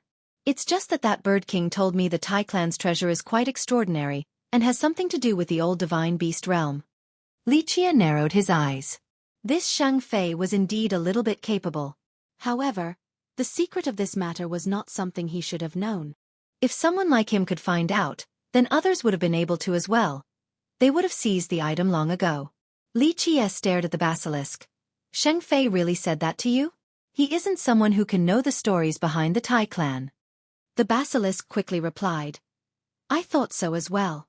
I was afraid that he was tricking me, so I questioned him extensively. He said that this one guy named the Cloud-Soaring Venerable told him. Moreover, this Venerable found out from Yi Qingqing's calculations. Yi Qingqing. Li Chia became serious. He understood now that the true mastermind was not the Tomb Skull sect or Shang Fei, it was Yi Qingqing. The former two were nothing more than cannon fodder. Li Chia couldn't help but smirk at this point. This Yi Qingqing was really trying to push him to the brink of death. Haha boss. I know many things regarding this Yi Qingqing. The basilisk noticed that Li Chia didn't want to kill him, so he grew courageous and wanted to curry favor. Li Chia leered at him. Oh? Have you seen Yi Qingqing before? It doesn't really matter because our tribe has known his real identity for a long time now. The basilisk laughed. Everyone knows that this Yi Qingqing is the Stony Edge Kingdom's ultimate stone, but very few know that he has great ties with the old Bian Beast world. There is no need for you to tell me something I already know. Li Chia waved his sleeve dismissively. The basilisk laughed and rubbed his palms together awkwardly before asking. Boss, can I leave now? Li Chia gave him one more look that made him quiver inside. Li Chia then said. Do you know why the divine beast realm was destroyed that year? Hee, I know a thing or two about it. The basilisk smugly replied.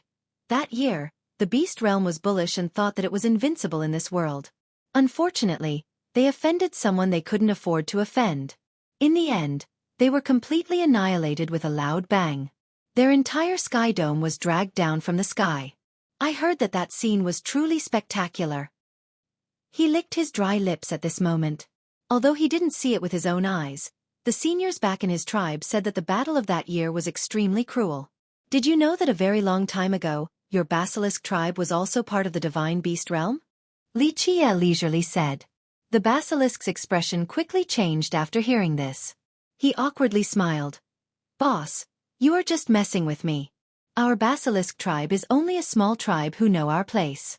We have nothing to do with the beast realm, nothing at all.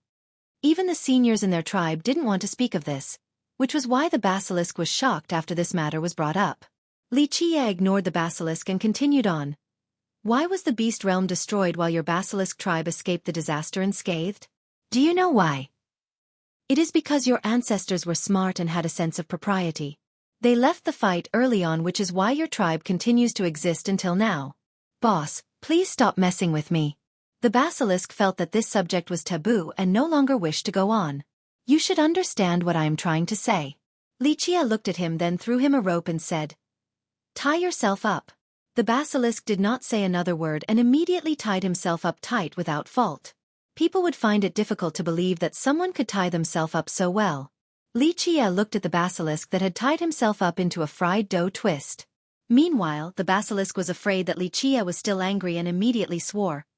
Boss, please don't worry, this handsome one, no, this lowly one will not take a step out of the Tai clan.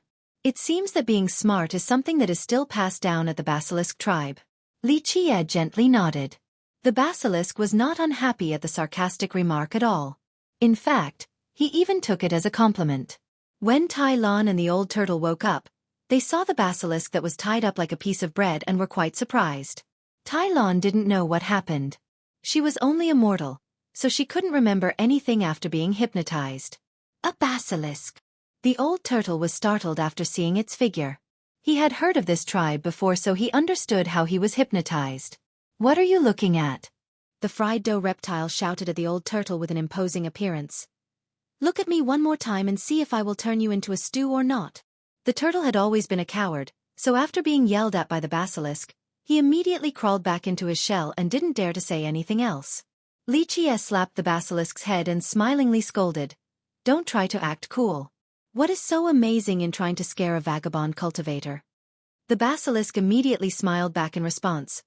Boss, I am not exaggerating, but I am a mighty and brave genius. I absolutely do not bully the weak, but I do casually pick on geniuses and deities alike. I remember back then when I traveled around the world, my feet would trample the 3 realms and my fists would punch myriad races. The basilisk continued to brag incessantly with no end in sight. Xueqi leisurely added, if you are as capable as you make yourself sound, then bring Yi Qingqing's head back for me. Ah. The basilisk immediately turned quiet. His expression was flushed as he quickly responded. Haha, boss, a celebrity like Yi Qingqing should be left for you. Only when you trample on him to reach the top would your fame become even more renowned. As for the little guys like that Bird King, just leave it to me. I'll go bring his head here right away.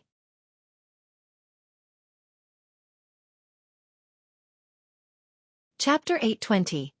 Miao Chan Xueqi ignored the boasting basilisk and went outside while the beast followed him like a tail. Xueqi sat before the monument and was getting ready to begin his daily chanting. The basilisk saw the monument as well and gave it a careful look.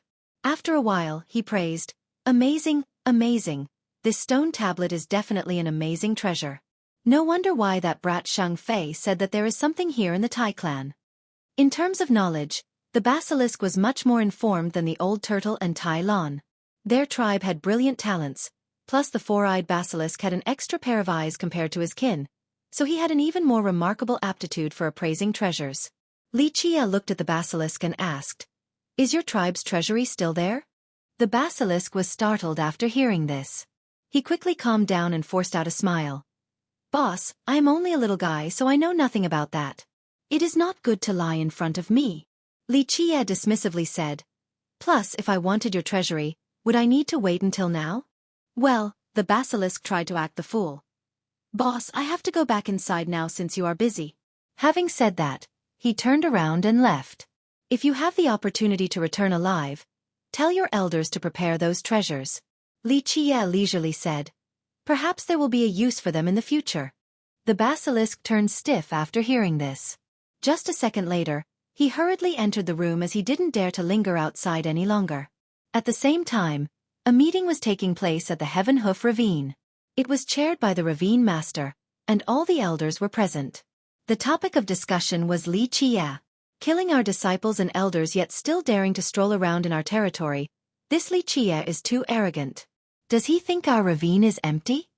An elder spoke with indignation. Another elder addressed the Ravine Master. Master, please let us bring out the imperial weapons. We will bring his head back for you. Xueqi is not someone to be trifled with. A pleasant voice appeared. Seated in the lowest seat in the room was a girl around the age of 20. She had a noble and elegant air. It was apparent that she was an incredible lady. All the elders couldn't help but look at her. Although all of them here had great authority, they held great trust in this girl. Her name was Miao Chan, the daughter of the Ravine Master. In present times, everyone in this world knew that the foremost genius and strongest young expert of the ravine was the Golden Crow Prince. However, very few knew that there was an even more incredible genius in the ravine, Miao Chan. She was the true #1 genius of the ravine. Her talents were much better than the prince, not to mention her great intelligence. She and the prince were childhood sweethearts who grew up together. Miao Chan was older and started her cultivation earlier. She took a liking to the prince from a young age. Because of this, when the ravine was choosing their main descendant and all of the elders held her in high regard, she forfeited the position so that the prince would be chosen instead. Her love only grew with time.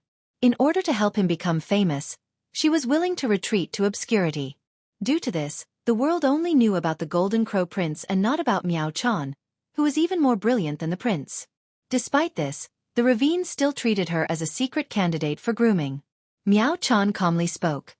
Who is Li Qie? It's needless for me to say more since I'm sure the elders here all understand.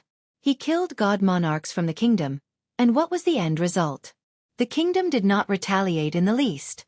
To be frank, our ravine is not as strong as the alchemy kingdom. Miao Chan, Li Qie is indeed a monster, but he isn't invincible to that extent. An elder responded. He was Sheng Fei's master and wished to give him a chance to prove his worth. He continued on. He only dared to shake the kingdom back then because he had the phoenix. An immortal bird is indeed unbeatable. However, without the bird, how powerful can he be? We have several imperial weapons and 2 true ones at that. I don't believe that the elders will fail to suppress Li Qie with them. Is he stronger than Yi Qingqing? Even Yi Qingqing couldn't fight all of us alone. Miao Chan retorted. I do not know whether Li Qie is stronger than Yi Qingqing or not, but Li Qie is not a fool. Do not be tricked by the arrogant and aggressive demeanor that he displays when he goes around causing trouble everywhere. I have read all the news about him. Every time he took action, he was always certain of victory. His arrogant self is only a ruse to bait others. Each of his steps were calculated. For example, why didn't he attack the kingdom right away and instead laid low? He chose to split its ancestral ground and took the heavenly essence from the vein to strengthen his bird. This proved that he clearly had a plan from the start as opposed to acting on the spur of the moment. He was carefully making preparations for the next step. She then continued in a more serious tone. Everyone only noticed his arrogance and murderous intent. No one paid attention to his quiet moments. In my eyes, those are when he is scheming his next moves. Her eyes swept through the audience. Just how large is the stone medicine world? Why did Li Qie appear at the Oxherder country out of all the other places? This is a remote area. No matter the reason, he surely has a plan. Therefore, in my opinion, this is not the best time to attack Li Qie. Sheng Fei's master indignantly retorted. Then do we just let it go? Li Qie killed Elder Fu, are we just going to forgive him? Miao Chan stressed her stance. Whether if it is for revenge or to remove an opponent, this is not the right time. We should wait and uncover Li Qie's true abilities and hidden cards before trying again. We cannot fight an uncertain war. The elders glanced at each other after hearing this. Although the ravine master was still in charge, Miao Chan had begun to manage the sect a while ago. All the elders knew about her adoration for the Golden Crow Prince. This was no secret after all. At the same time, the prince was the main descendant of the ravine, so both the master and the elders wanted to see the two of them become a pair. Thus, the upper echelons were supportive of Miao Chan's management. They hoped that in the future, Miao Chan could become a virtuous wife and help the prince with the administration. There is another reason. Miao Chan continued. I was informed that the cloud-soaring venerable had visited the Oxherder country. If my speculations are correct, then Sheng Fei must have met the venerable. Miao Chan looked over at Sheng Fei's master and said, Need I say more about what kind of person this venerable is? This person either helps Yi Qingqing recruit more experts or tricks others into starting trouble. Yi Qingqing has no good intentions at all. Li Qie had started a war at the alchemy realm, so surely Yi Qingqing must be hoping that Li Qie would start one at our beast realm as well. Yi Qingqing is simply trying to use us to kill Li Qie so that he can reap the benefits while doing nothing. Miao Chan explained. Why should we be Yi Qingqing's cannon fodder? The elders contemplated her words. Although Miao Chan was young, her achievements in management were as clear as day. The elders were very impressed by her wisdom. We just need to be patient for now. There is a great saying, take a step back and the wind and waves shall grow calm. Instead of acting as cannon fodder, why not let Yi Qingqing and Li Qie fight each other to the death? Yi Qingqing wants to become the immortal emperor, so he surely won't let a monster like Li Qie go unchecked. If Yi Qingqing and Li Qie fight, then no matter who wins in the end, we shall still be the beneficiaries. Chan'er has a point. We will definitely get our vengeance, but we need to wait for now. When the time is right, we will give Li Qie a fatal blow. The ravine master nodded his head in support of his daughter. Miao Chan earnestly said, Currently, our biggest concern isn't to eradicate Li Qie. We have to concentrate on junior brother right now.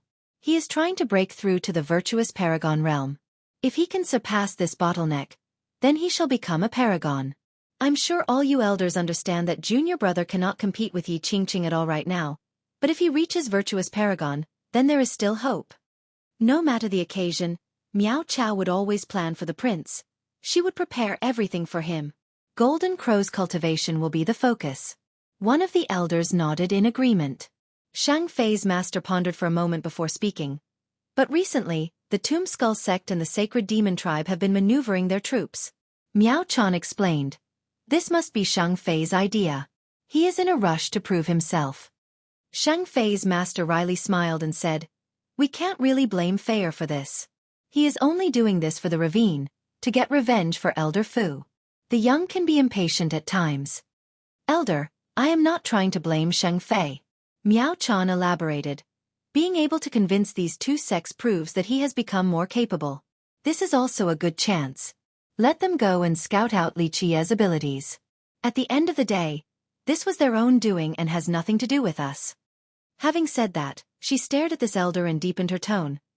However, I hope that Shang Fei will stop being so close to people like this cloud-soaring venerable. Junior brother Shang Fei is still very naive compared to the sly venerable. It is better to be careful, lest he be sold by the venerable and still assist him with counting the money. I will warn Shang Fei about this. The master quickly nodded.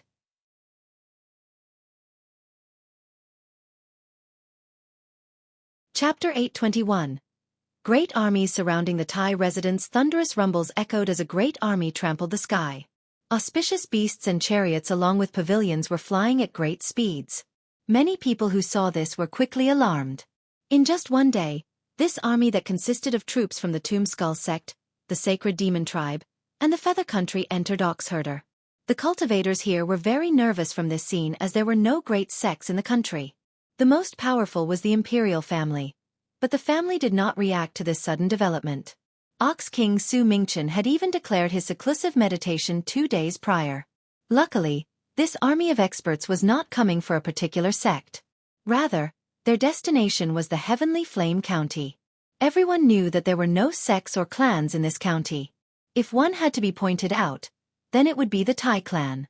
However, that was all in the past because the Tai clan was only a mortal family now. Many were perplexed. Why would this coalition army enter the Heavenly Flame County?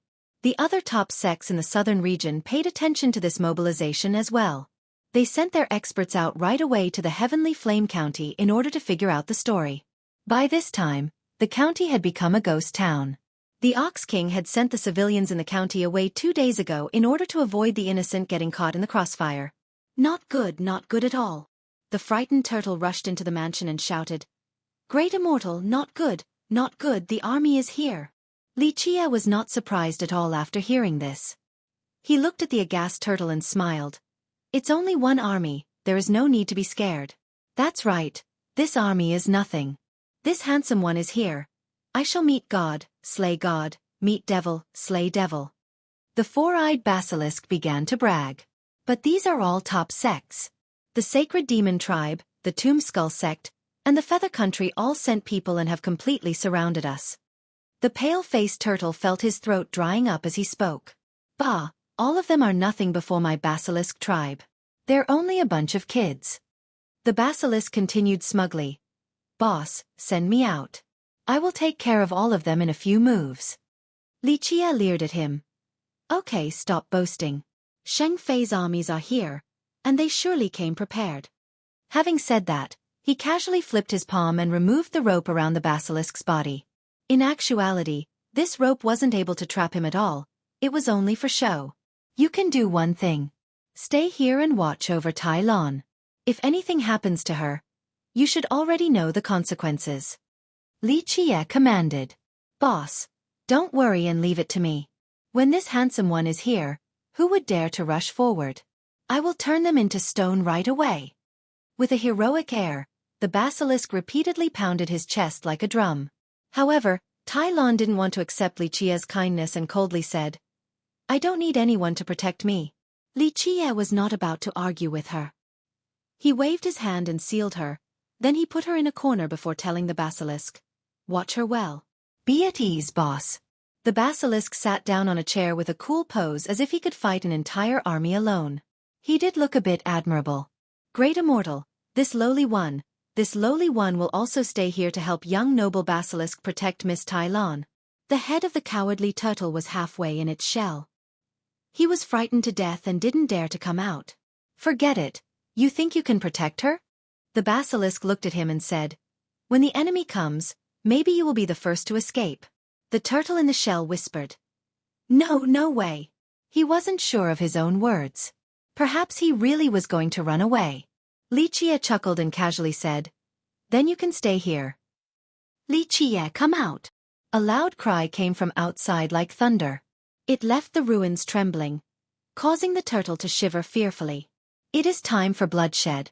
Lichia smiled and slowly strolled outside with an indescribable carefreeness. It simply didn't look like he was going to single-handedly face an army. The ruins at this moment were completely surrounded by the 3 main powers and 10 other sections. Layers upon layers of troops prevented anyone from going in or out. Xueqi really outdid himself this time. He didn't only convince the Sacred Demon Tribe and the Tombskull sect, he also persuaded many other nearby powers as well. Who knew what he promised to make them spend so much effort like this? Many cultivators watched on the sidelines after seeing this grand army. The scouts were not only here for fun, they were mainly here to find out more information. In the beginning, these cultivators were surprised and confused about the reason. However, when they saw Lichia appearing before everyone, they became quite shocked. Supreme Fierce Lichia. Those who had seen Lichia's portrait or had been to the Alchemy Kingdom before were astonished and gasped. They now knew why the Sacred Demon Tribes group had to make such a bold maneuver. Supreme Fierce Lichia was a name famous throughout the entire stone medicine world. Who didn't know about his lawlessness that dared to shake even the Alchemy Kingdom? I believe that I have stated that the Tai clan is under my protection. Lichia stood on top of a broken pavilion and calmly looked at the army. His eyes then fell on the Tombskull sect's master. The atmosphere was exceptionally tense. These group not only brought their experts but also the majority of their elders. Even reclusive high elders could be found within the crowd. It was apparent that they were ready to rumble. Lichia, it is not that we refuse to show you consideration, but you were way out of line. The Tombskull master coldly uttered. Moreover, we are not here for the Tai clan, we demand an answer from you. You need to give an appropriate answer to the southern region and the beast realm. Lichia stood there and leisurely responded. Whoa, you're making it sound so serious. Give the beast realm an answer? I wonder what kind of serious business this is, do tell. Humph, Lichia. Don't stand there and act the fool. The sacred demon leader snorted. The Tombskull master declared, Lichia, you stole our corpse monarch and killed our disciples. Not only that, you even paraded their heads on walls. What a cruel person you are. Countless eyes were fixated on Lichia, especially the Tombskull disciples. They saw the heads of their elder and brothers hanging above the gates and grew furious. They all had a great desire to kill Lichia. The onlookers that gathered nearby also looked at Lichia. Those who didn't know the true story all felt that Lichia was indeed outrageous. First causing trouble at the alchemy realm only to then boldly repeat his actions at the beast realm. He actually dared to steal a corpse monarch from the Tombskull sect as well as kill its disciples. However, the smarter ones knew that this was not so simple. All of these sects maneuvering in such a short amount of time seemed too much of a coincidence. He is indeed the fiercest, to be able to set off a bloody storm no matter where he goes. One person murmured. Lichia smiled in response to the Tombskull master in a leisurely manner. I have never seen this corpse monarch you all are mentioning. Plus, is it that easy to steal this thing groomed by your sect? As for the dead disciples, this has nothing to do with me. Their own skeletons went crazy and killed their masters. Lichia, don't try to defend yourself, the Tombskull master shouted. Who in this world does not know that you are versed in the art of summoning? After coming to the southern beast realm, you immediately coveted our eternal corpses, so you stole one of them. Since you were spotted by our disciples, you killed them to keep it a secret. Lichia burst out in laughter before replying, You think too highly of your sect. I would never bother to look at your trash corpses. Outrageous bastard. A high elder from the Tombskull sect was enraged. All of its disciples were glaring at Lichia. Such words were quite humiliating. Xueqi stepped forward and spoke at this time. Brother Li, I have always respected the strong. You are renowned in this world, so I admire you as well. If you are willing, then I can act as the mediator. You just need to return the corpse monarch to the Tombskull sect and apologize. I trust that they will forgive you. Shang Fei appeared to be a kind person at this time. Who knew that he was the one who instigated this mess in the first place?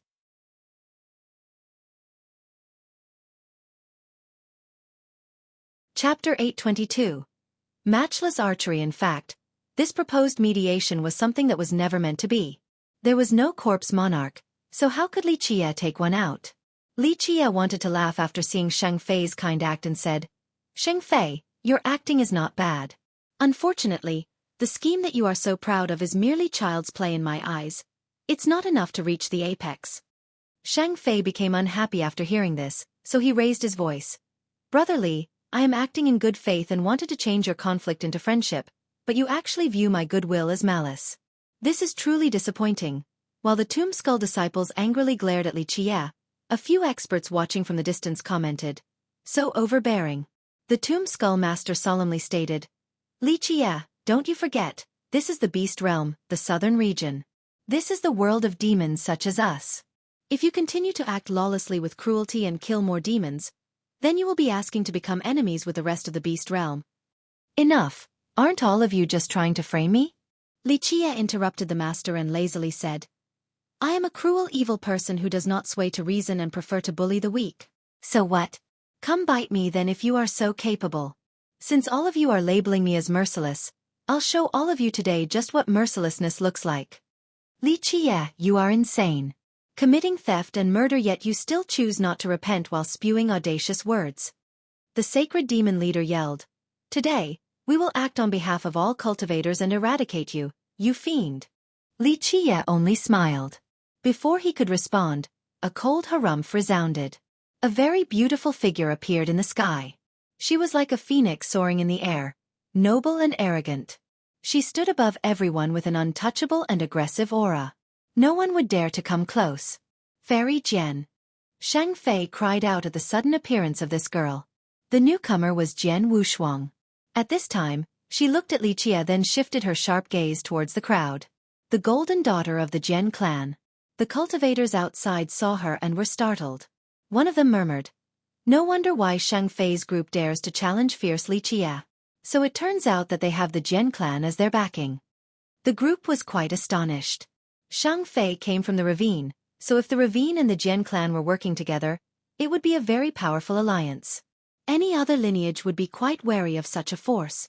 Shang Fei became happy after seeing Jian Wushuang. An idea popped up in his head as he shouted, "Fairy Jian, this Li Qie insulted our stone medicine world and despises our people. Not only is he cruel, he also does not know his own place and declared his intention to destroy all the imperial lineages here. Fairy Jian is our world's genius with unbeatable archery. We are willing to follow you to the very end and help you annihilate him." After his speech, he felt quite smug inside about how capable he was. Just like this, he was able to drag another imperial lineage into the mix. The spectators looked down on Shang Fei's words. This was too shameless. However, no one wanted to say anything or speak up for Li Qie. This was the world of demons and Li Qie was a human. Who would be willing to set the record straight for him? Meanwhile, Jian Wushuang stood there with an imperious pose. She coldly looked at Shang Fei once as if she was looking at a fool and didn't even bother to respond. "Okay, no more fooling around. Even if you bring all the imperial lineages here, I still wouldn't give a damn." Li Qie smiled and said, "All of you come. Since your armies have gathered here, surely you don't wish for a peaceful resolution. Let's just work it out with blood." "Ignorant fool!" The Tomb Skull master thunderously shouted. "Since you are unrepentant, then we shall carry out justice in the place of the heavens. Forward!" With his command, many experts attacked. In fact, the top 3 powers in charge here simply didn't even consider a peaceful resolution. They came prepared to take Li Qie's head. Pluff! But before these experts could come close, Jian Wushuang already had the 9 words true bow in her hand. She casually released an arrow, causing blood to spill. Those experts were killed without even being able to scream. Among the current younger generation, Jian Wushuang could be considered the best archer. Her skill was already quite formidable, so after obtaining the bow, she transformed like a tiger with wings. The bow was able to unleash even more of her latent potential. Everyone, including the distant spectators, was stunned to see her suddenly kill many experts from the coalition. They initially thought that she was on the golem or the demon side. Even if she didn't attack Li Qie, she would only watch on the sideline. They were all left dumbfounded, as no one here thought that she would kill Li Qie's enemies instead. The Tom Skullmaster's expression turned unsightly as he shouted, "Fairy Jian, what are you trying to do?" Jian Wushuang just arrogantly stood in the sky, too lazy to look at the sect master. Li Qie smirked. "What else can it be? She works for me, it is that simple." These words astounded everyone. Jian Wushuang was the golden daughter of the Jian clan, the main descendant of an imperial lineage. No one could even talk about recruiting her. Moreover, they all knew of her arrogance. She had never given anyone face, not even Yi Qingqing, but today she was actually working for Li Qie, a human. No one would believe such a thing. At this juncture, the sacred demon leader's side grew more cautious. However, they were already riding the tiger and couldn't get off. After thinking about their hidden ace, they became determined and no longer hesitated. "Use skeletons to stop her while we kill Li Qie," the Tomb Skull Master commanded. Rumble. In the blink of an eye, the elders and disciples from the sect and even the high elders instantly summoned their trained skeletons. Several thousand skeletons appeared before everyone and instantly drowned the sky with a corpse aura. There were all types of skeletons and some were quite mighty. The spectators in the distance felt very nervous. Controlling skeletons was something quite frightening. One person murmured, "The Tomb Skull sect is truly scary, worthy of its name of being friends with the dead." Go! The disciples commanded their skeletons to pounce at Jian Wushuang. Many of these skeletons knew how to fly. In just a moment, a huge group of skeletons soared into the sky, creating quite an eerie scene. Pluff, pluff, pluff. Jian Wushuang easily shot out more arrows like falling rain. Each arrow pierced through the approaching skeletons. However, despite their bodies and even their heads being blown to pieces, they still came for her. This was the most terrifying aspect of the Tomb Skull sect.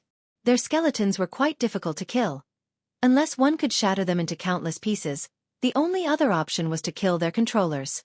After seeing a few skeletons continuing to attack despite their heads being rendered to dust, the experts in the distance became creeped out.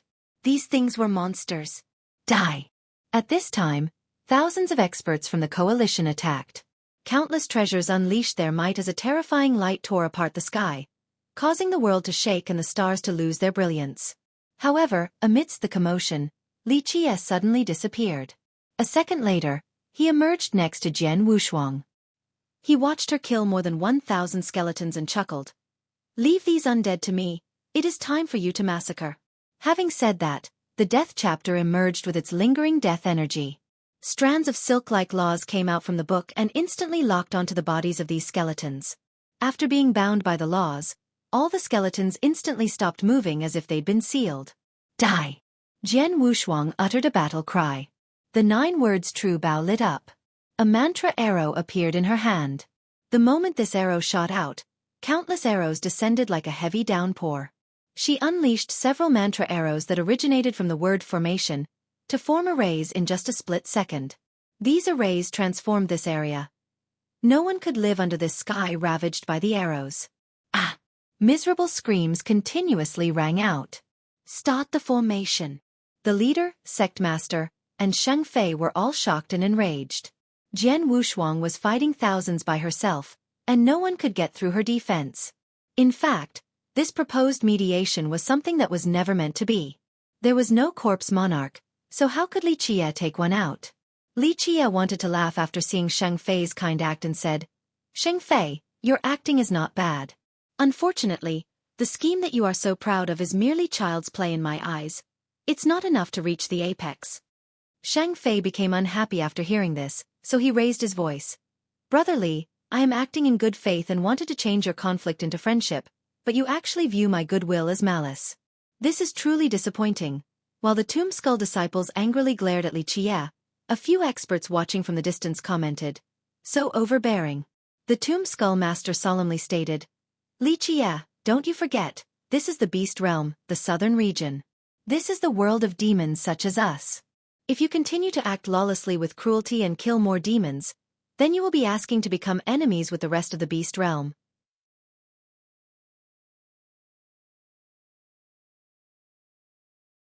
Chapter 823. Ancient Tree King. In just a second, many elders from the three sects started to work together, even sacrificing their longevity blood. With an explosion, gigantic trees grew out of the ground and blocked out the sky. These trees gave birth to gigantic tree ants that instantly locked the space around Jian Wushuang, trapping her inside. Boom, boom, boom. These gigantic trees could destroy the world with one stomp. Their combined efforts simply shattered this entire space. Sacred Tree Formation.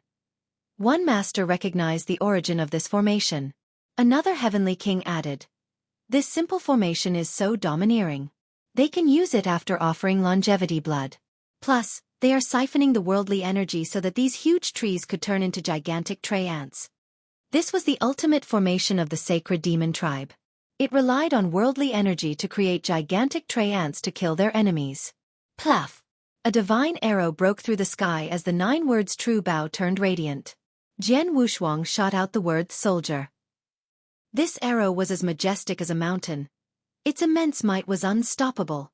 The next moment, she shot out several dozen more. What kind of treasure was this bow? It was the greatest bow across all the eons. The giant tree ants were instantly annihilated the moment these soldier arrows hit, causing countless splinters to fly everywhere. However, the trees gave birth to even more tree ants as if they were endless in number. Die! Jian Wushuang cried out, and another flurry of soldier arrows came from the sky. They instantly annihilated all the tree ants as well as half of the gigantic trees in the formation. However, these destroyed trees quickly grew back and continued to seal the space. The opposing side was quite furious. They initially wanted to use this formation to deal with Li Qie, so they didn't expect to attack Jian Wushuang with it instead. Break! Jian Wushuang turned angry after not being able to kill the endless waves of trees. She cried out once more as her bow's radiance grew blinding. The string was pulled all the way back as the word fighter emerged. This word fighter immediately siphoned all the power in the surroundings. The next moment, the worldly power from the entire oxherder country and half of the southern region were sucked into this single word and arrow. This mantra required the string to be pulled to its limit. Just this one arrow alone had supreme power and could be considered an attack born from the heaven and earth. Boom! With a deafening blast, this fighter arrow rushed out and annihilated all things in its path. The sacred tree formation couldn't withstand the boundless power of the world and collapsed instantly. This great formation turned into nothingness under the supreme force of this one arrow. Worthy of being the Jian clan's golden daughter, this is a showing of invincible archery. A master from afar emotionally exclaimed after seeing Jian Wushuang's domination. Very few cultivators trained in the bow. Even those who did enjoyed little success. However, Jian Wushuang showed everyone here what matchless archery was today. Li Qie was standing in the sky. None the skeletons could move due to his restraint. He purposely didn't attack at all since he wanted to train Jian Wushuang in battle. Her archery was truly flawless, but her time with the 9 words true bow was still quite short. She needed time in battle to truly become one with the bow. Only when she truly grasped all of the bow's mysticisms would she be able to surpass her forefather, immortal Emperor Dai Jian, in the future. At this time, the sacred demon leader, the Tomb Skullmaster, and Shang Fei were furious to the point of wanting to vomit blood. Their secret card was destroyed just like that by Jian Wushuang. Anything else? Bring it. With the bow in her hand, heavenly kings were already nothing in her eyes. Her sharp gaze swept over heavenly kings like the leader and master with disdain. In fact, prior to this, she was already prepared to combat virtuous paragons. However, her strength previously relied on her imperial weapon while now was a different story. After obtaining the 9 words true bow, her skill in archery rose by several levels. She trained really hard in archery, but she never had a powerful and suitable bow that belonged to her. But now with this bow, she felt that there was a real future waiting ahead. This little girl from the Jian clan is too arrogant. An imposing and ancient voice appeared. An old man came out from the sacred demon tribe's army. There were many branches and leaves growing from his body. Ancient Tree King. An expert from the southern region recognized this old man's identity and startlingly exclaimed, "This is one of the few virtuous paragons in the sacred demon tribe. Only an early-era paragon." Jian Wushuang laughed proudly in the face of the paragon. A legendary master might be able to do something. Humph. But an early-era paragon? Simply courting death. It should be clear by this what Jian Wushuang's attitude was, without need for further description. Her arrogant demeanor left everyone speechless. However, they had to admit that she was indeed qualified to act in such a manner. In the end, an imperial descendant would have advantages unavailable to others. A few great powers' ancestors would be wary of imperial descendants who weren't paragons yet. What else could they do? Who was to blame for these descendants immediately cultivating emperor laws from the start and possessing imperial weapons? These weren't things normal great powers could have. Virtuous paragons were called early-era paragons before walking on their own Tao. These were the most common and weakest existences among paragons. An imperial descendant with such arrogant words. Very well, how about if you add this old woman into the mix then? Another cold voice appeared. A quivering old woman stepped out of the Tombskull camp. Her steps were very unstable and it seemed like she would stumble at any moment. This old woman was very ordinary looking. However, when she lifted her head, her eyes lit up, causing everyone's hearts to shiver. Her eyes resembled those of a poisonous serpent, capable of devouring this world. Black-striped ancestor. A spectating expert recognized this old woman and grew restless. She was the ancestor of the Feather Country. More importantly, she was a rising-era paragon. She was originally a black-striped snake that became enlightened in the Tao and eventually became an ancestor. The appearance of two paragons took everyone by surprise. Even the most idiotic person here would understand that the alliance came prepared for war and not a peaceful resolution. The alliance is truly going all out. They even invited a few of their ancestors. Someone murmured. Although the Sacred Demon Tribe and the Tombskull sect were great powers, they were only ordinary first-rate sects. They were far weaker than imperial lineages. An existence like the Alchemy Kingdom had countless virtuous paragons sealed underground while these great powers only had one or two ancestors of this level. But now, they invited their ancestors as well. One could easily imagine how much this battle meant to them. Only ordinary paragons can't reach the apex. Jian Wushuang still smiled freely before the black-striped ancestor. Her prideful demeanor knew no fear. She was indeed capable enough to back it up. The moment she took out her imperial weapon, this type of paragon wouldn't be able to do anything to her. Ordinary virtuous paragons were split into 5 levels.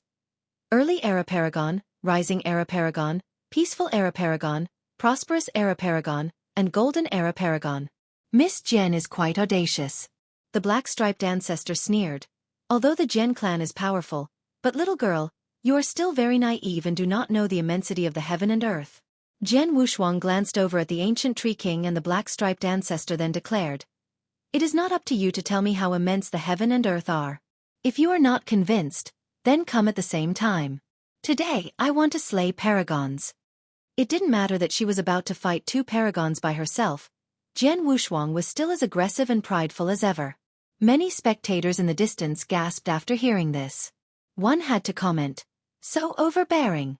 Among the younger generation, only Mei Aonan and Yi Qingqing can fight against paragons one-on-one. Can she also do it? However, 1 versus 2 was simply just too much. If she didn't come from the Jian clan, everyone would think that she didn't know her own limits. Good. I heard the Tao of archery left by immortal Emperor Dai Jian is unmatched in this world. It looks like I'll have the pleasure of witnessing it firsthand. The ancient tree king was laughing from anger. It was extremely humiliating to have a junior wanting to take them on alone. I shall also test the supreme emperor law of an imperial lineage today. The black-striped ancestor sneered. In just a moment, the two of them surrounded Jian Wushuang. Despite the double teaming, they didn't dare to underestimate her at all. There was a big gap between their own merit laws and emperor laws. Moreover, they were secretly wary of Jian Wushuang's imperial weapon. If it came out, then paragons like them would have a hard time dealing with it. They were only ordinary paragons after all, and not legendary masters or eternal existences. They had no way of fighting imperial weapons.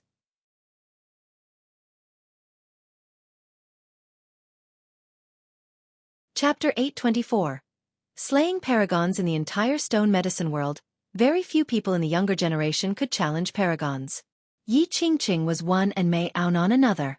But now, Jian Wushuang was about to fight 2 paragons by herself.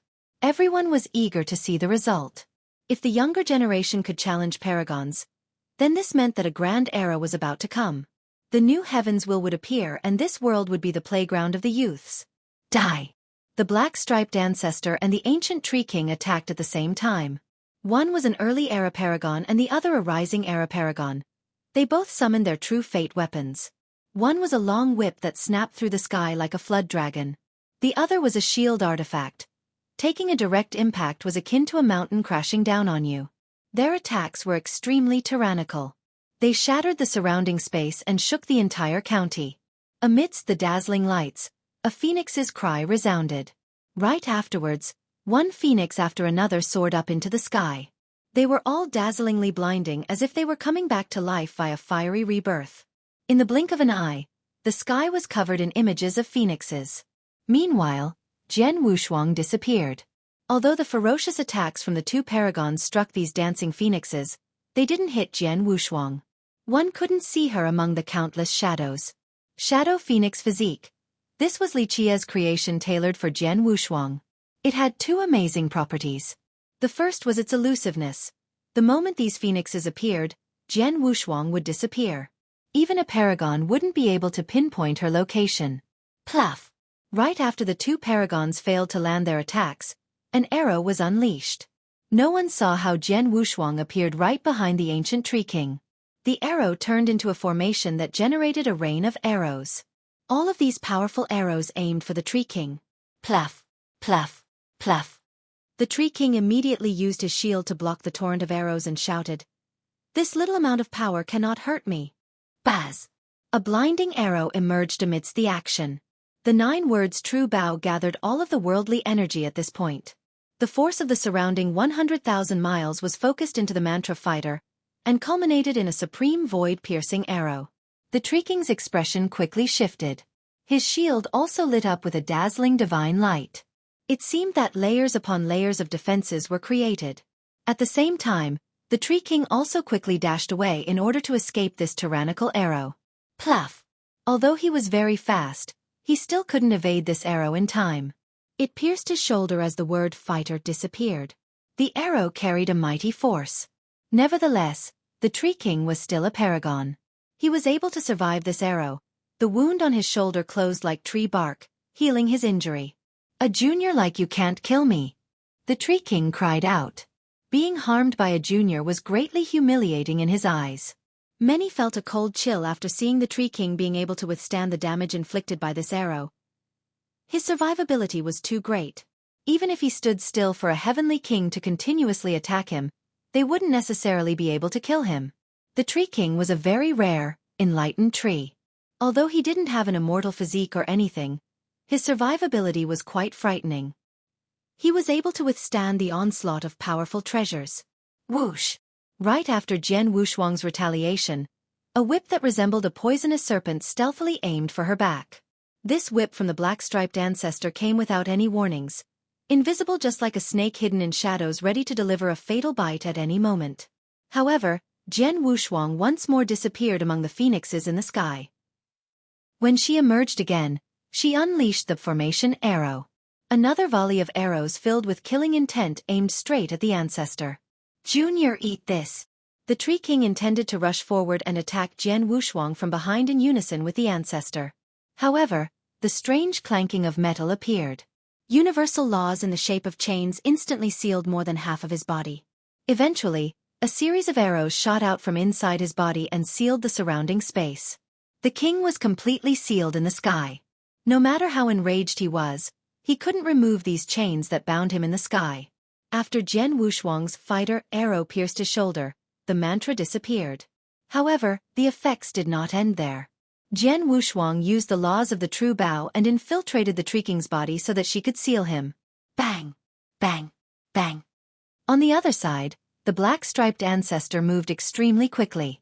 Although the indiscriminate arrows rained down on her, her dragon-like whip swung left to right and shattered all the oncoming arrows.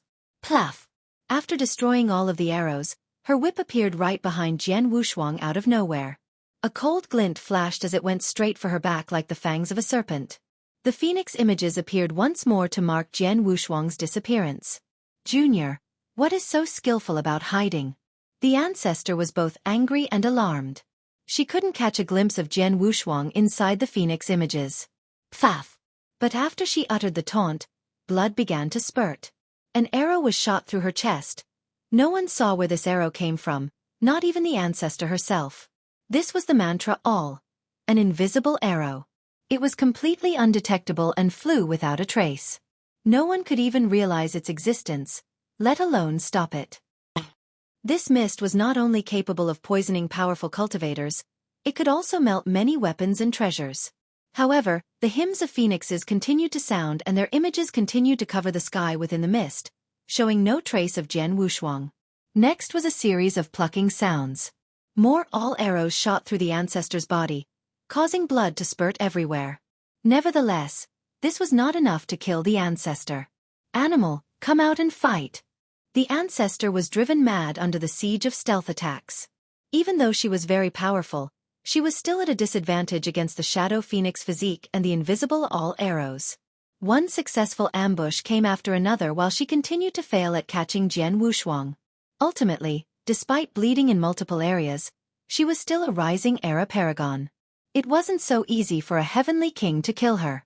People shivered after seeing this scene and the apparent gap between the two. Although Jian Wushuang's archery was matchless, she was not as powerful as the ancestor, so killing her was quite a difficult task. A paragon only needed one move to kill a heavenly king, while 100 slashes from a heavenly king might not be enough to slay a paragon.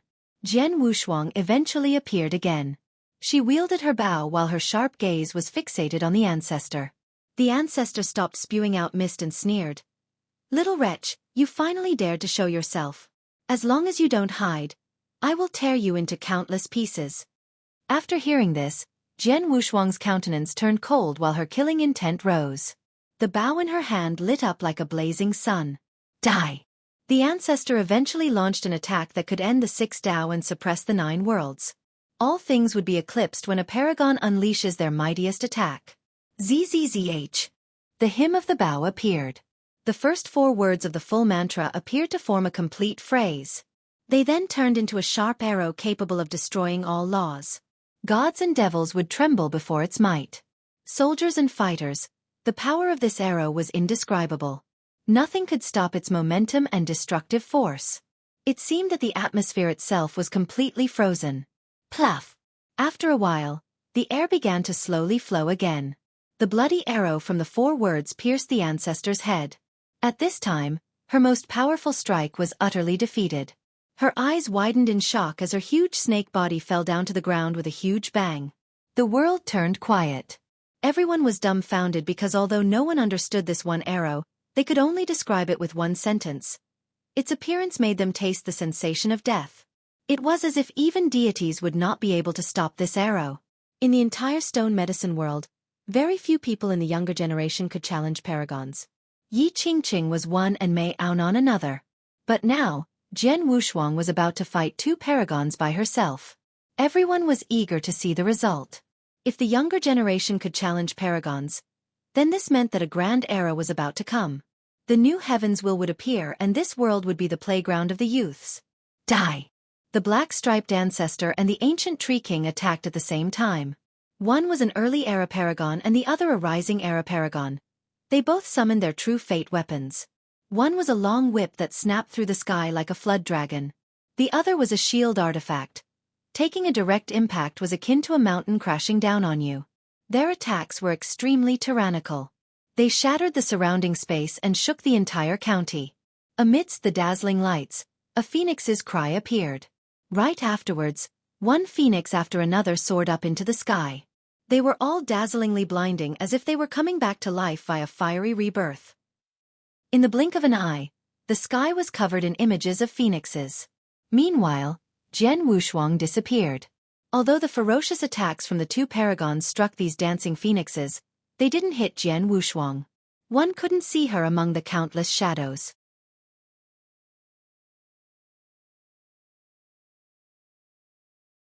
Chapter 825. Corpse God. Such an arrow frightened everyone. Heavenly kings like the sacred demon leader and the tomb skullmaster felt chills throughout their bodies. Although all of them were kings, they were far from being Jian Wushuang's match. From start to finish, Jian Wushuang never used her clan's emperor laws. Just her bow alone was enough to slay a paragon. Just how horrifying was this? At this moment, a tearing sound could be heard, accompanied by a miserable cry. Everyone glanced back and saw the ancient tree king actually tearing apart his own body in order to escape from the chains sealing him. He dragged his crippled body away, but Jian Wushuang unleashed another arrow. It was indescribably fast and immediately caught up to the king. He managed to easily block it with his shield, resulting in a loud blast. However, this was no ordinary arrow. With a strange noise, the king and his shield were instantly covered in ice. However, he was still a paragon. His blood energy rose and dispelled this layer of ice instantly. Nevertheless, this slowed him down quite a bit. Exa! A second arrow came flying just as fast as the last one. The slowed tree king couldn't dodge this arrow. His broken shield tried to block it but was penetrated along with the tree king's body. After making contact, the king lurched to a halt as his blood energy weakened. At this moment, it seemed that time suddenly began to flow faster. The king's body suddenly changed at a rapid rate as his blood energy grew weaker and weaker. This was a fighter arrow with a special effect that caused time to flow faster around his body. It caused his blood energy to weaken, aging him by several dozen years or more. Boom! The king was not someone who just sit idle and wait for death. A green light emerged from his body. His wood-like body suddenly became spirited with budding seedlings. His destroyed body came together like tree bark and turned more powerful and magical. He used his powerful vitality to counter the withering of the fighter arrow. This was the strong point of being an ancient tree demon. Whoosh! Another arrow flew forward with incredible speed. However, the tree king did not try to dodge since his body could withstand the blow. Jian Wushuang couldn't kill him so quickly. The most important thing to him was to stop the withering of time. However, he looked down too much on this one arrow. Although its power was not comparable to the word soldier and definitely not comparable to a mantra compiled from the first 4 words, it was definitely fatal. It pierced through the king and ended his life. At this minute, the tree king fell straight down with his eyes still open in disbelief. As a sacred tree, his body was much stronger than a body made out of flesh like the black-striped ancestor. As long as the arrow didn't hit a weak spot, it was virtually impossible for him to die even if struck by countless arrows. However, this particular arrow pierced through his most vital area. However, only he knew about this weak spot. Even at the moment of death, he didn't understand how Jian Wushuang's arrow was able to strike this area so accurately. He didn't know that this arrow was made from the word battle. In terms of speed, it was not as fast as a fighter arrow, and in terms of brute force, it was not as powerful as an alb arrow either. However, this was a fatal arrow. It could pierce the most susceptible area of anyone as well as the weakest point of any merit laws. There was no hiding for the tree king when faced with this arrow. His death was a foregone conclusion the moment this arrow was shot. Boom! The huge tree body of the king fell down like an avalanche, signaling another long silence in the vicinity. Everyone was completely dumbfounded. Jian Wushuang killed 2 paragons in such a short period of time. This kind of power was unbelievable. Li Qiye nodded approvingly at her performance. He didn't mind giving her the true bow and wasting countless resources in order to create the Shadow Phoenix physique for her. She did not disappoint him since she was the most suitable person for the Tao of archery. This is your last chance, come. Jian Wushuang coldly glared at the coalition army from the Sacred Demon Tribe, the Tomb Skull Sect, and the Feather Country before letting out a chuckle. The armies grew hesitant at this moment, but they did not back down. They couldn't back out now. If they failed to even capture Jian Wushuang, then how could they dream of catching Li Qiye? Don't blame me for being ruthless then. Jian Wushuang snorted during their moment of hesitation. She prepped her bow and unleashed more arrows. Multiple formation arrows shot out and created many arrays. A rain of arrows descended and locked the armies in place. She used her own power to fight against the army. One against tens of thousands. Screams resounded left and right. The weaker disciples had no chance to combat the flurry of arrows and were instantly killed. All of the elders and high elders sent out experts in order to break through the arrow arrays and get to Jian Wushuang. However, how could she give them this chance? Baz! The bow lit up once more. A fighter arrow annihilated all things in its path. Treasures and even the heavenly kings themselves couldn't stop this arrow. Flesh spattered everywhere and shrill screams rang out from among this scene of carnage. At this moment, she was able to send the army into complete chaos. Since she already had a supreme Tao of archery, The addition of the bow was like giving wings to a tiger. The entire killing process became very easy. She could kill heavenly kings without breaking a sweat. The spectators shivered while watching this scene. They thought that imperial descendants were different after all. They were all kings, but the sacred demon leader and the tomb skull master were simply not her match. Without an imperial weapon in this situation, no one could compete against Jian Wushuang. The combination of her phoenix physique and the bow essentially gave her invincibility. Summon the corpse god. The tomb skull sect couldn't bear this any longer. The sect master shouted and immediately formed a formation with the high elders. They took out a Dao platform and spewed their longevity blood on it. With a series of profound incantations, the platform lit up. Whoosh! A cold breeze flew by. A figure appeared above the platform as an evil energy erupted right away like the arrival of an evil god. The entire battlefield turned dark as if this figure heralded the coming of hell. Everyone quivered a bit after feeling this cold breeze as if they had just seen a ghost. Damn, the Tomb Skull sect has gone crazy. They actually summoned the corpse god. Do they not know that it is easy to invite a ghost but hard to get one to leave? This type of devil will not leave until it has its fill of blood. A great powers sect master screamed in horror. The corpse god was the ultimate move of the Tomb Skull sect. Legend states that this corpse was groomed by their progenitor. It was extremely ferocious, a true monster. Normally, the sect would never dare to summon it because no one outside of a select few could control it. It was easy to summon but quite difficult to reseal. The corpse god would have its fill of blood before it would willingly return to slumber. Bang! The summoned corpse god performed a madra and instantly shattered Jian Wushuang's arrow arrays. Despite the great quantity, the arrays were not enough to trap this terrifying monster. The alliance was finally relieved after seeing the corpse god's power. The disadvantageous situation was finally dealt with by its presence. Jian Wushuang snorted and was unperturbed. She wanted to rush forward to fight this corpse, but Li Qie stopped her and gently shook his head. Leave this monster to me.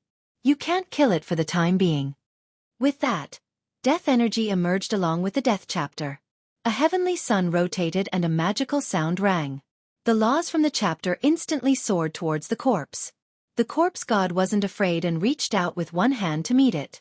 It immediately caught the universal laws, but with a sizzling sound, the laws disappeared inside its body and it was frozen on the spot. Impossible! The Tomb Skull Master and the other elders were horrified. They didn't dare to believe their own eyes. The corpse god was something they fed with blood for generations. No outsiders could control it. Li Qie's undead manipulation art is stronger than the Tomb Skull sect's.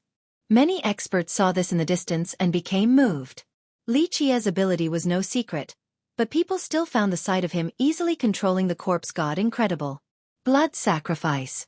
The Tomb Skull Master bellowed. With the cooperation of the elders, they spewed out their longevity blood as an offering to the corpse god. More noises could be heard. The corpse god's entire body radiated a bloody light. It seemed about to escape Li Qie's grasp as a terrifying red glimmer flashed across its eyes, just like a devil. Such an arrow frightened everyone. Heavenly kings like the sacred demon leader and the Tomb Skull Master felt chills throughout their bodies. Although all of them were kings, they were far from being Jian Wushuang's match. From start to finish, Jian Wushuang never used her clan's emperor laws. Just her bow alone was enough to slay a paragon. Just how horrifying was this? At this moment, a tearing sound could be heard, accompanied by a miserable cry. Everyone glanced back and saw the ancient tree king actually tearing apart his own body in order to escape from the chains sealing him. He dragged his crippled body away, but Jian Wushuang unleashed another arrow. It was indescribably fast and immediately caught up to the king. He managed to easily block it with his shield, resulting in a loud blast. However, this was no ordinary arrow.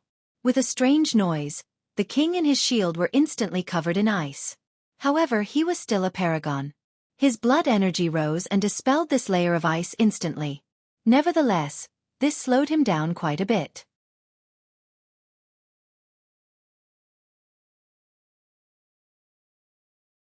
Chapter 826. Diamond God. In this moment, it appeared that the sect had regained control of the corpse god. It woke up before suddenly turning around and reaching out with its evil hand. Its palm came and crushed all in its path. Shrill screams resounded as several thousand disciples of the Alliance were immediately crushed to death while spurting blood. The corpse god opened its mouth to suck in all of the blood like a siphon.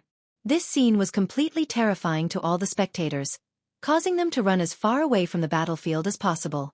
"What are you doing?" At this time, the sacred demon leader shouted furiously. All of the elders and experts from the coalition were glaring at the Tomb Skull sect. The corpse god needs to have its fill in order to become strong enough to break Li Qia's control.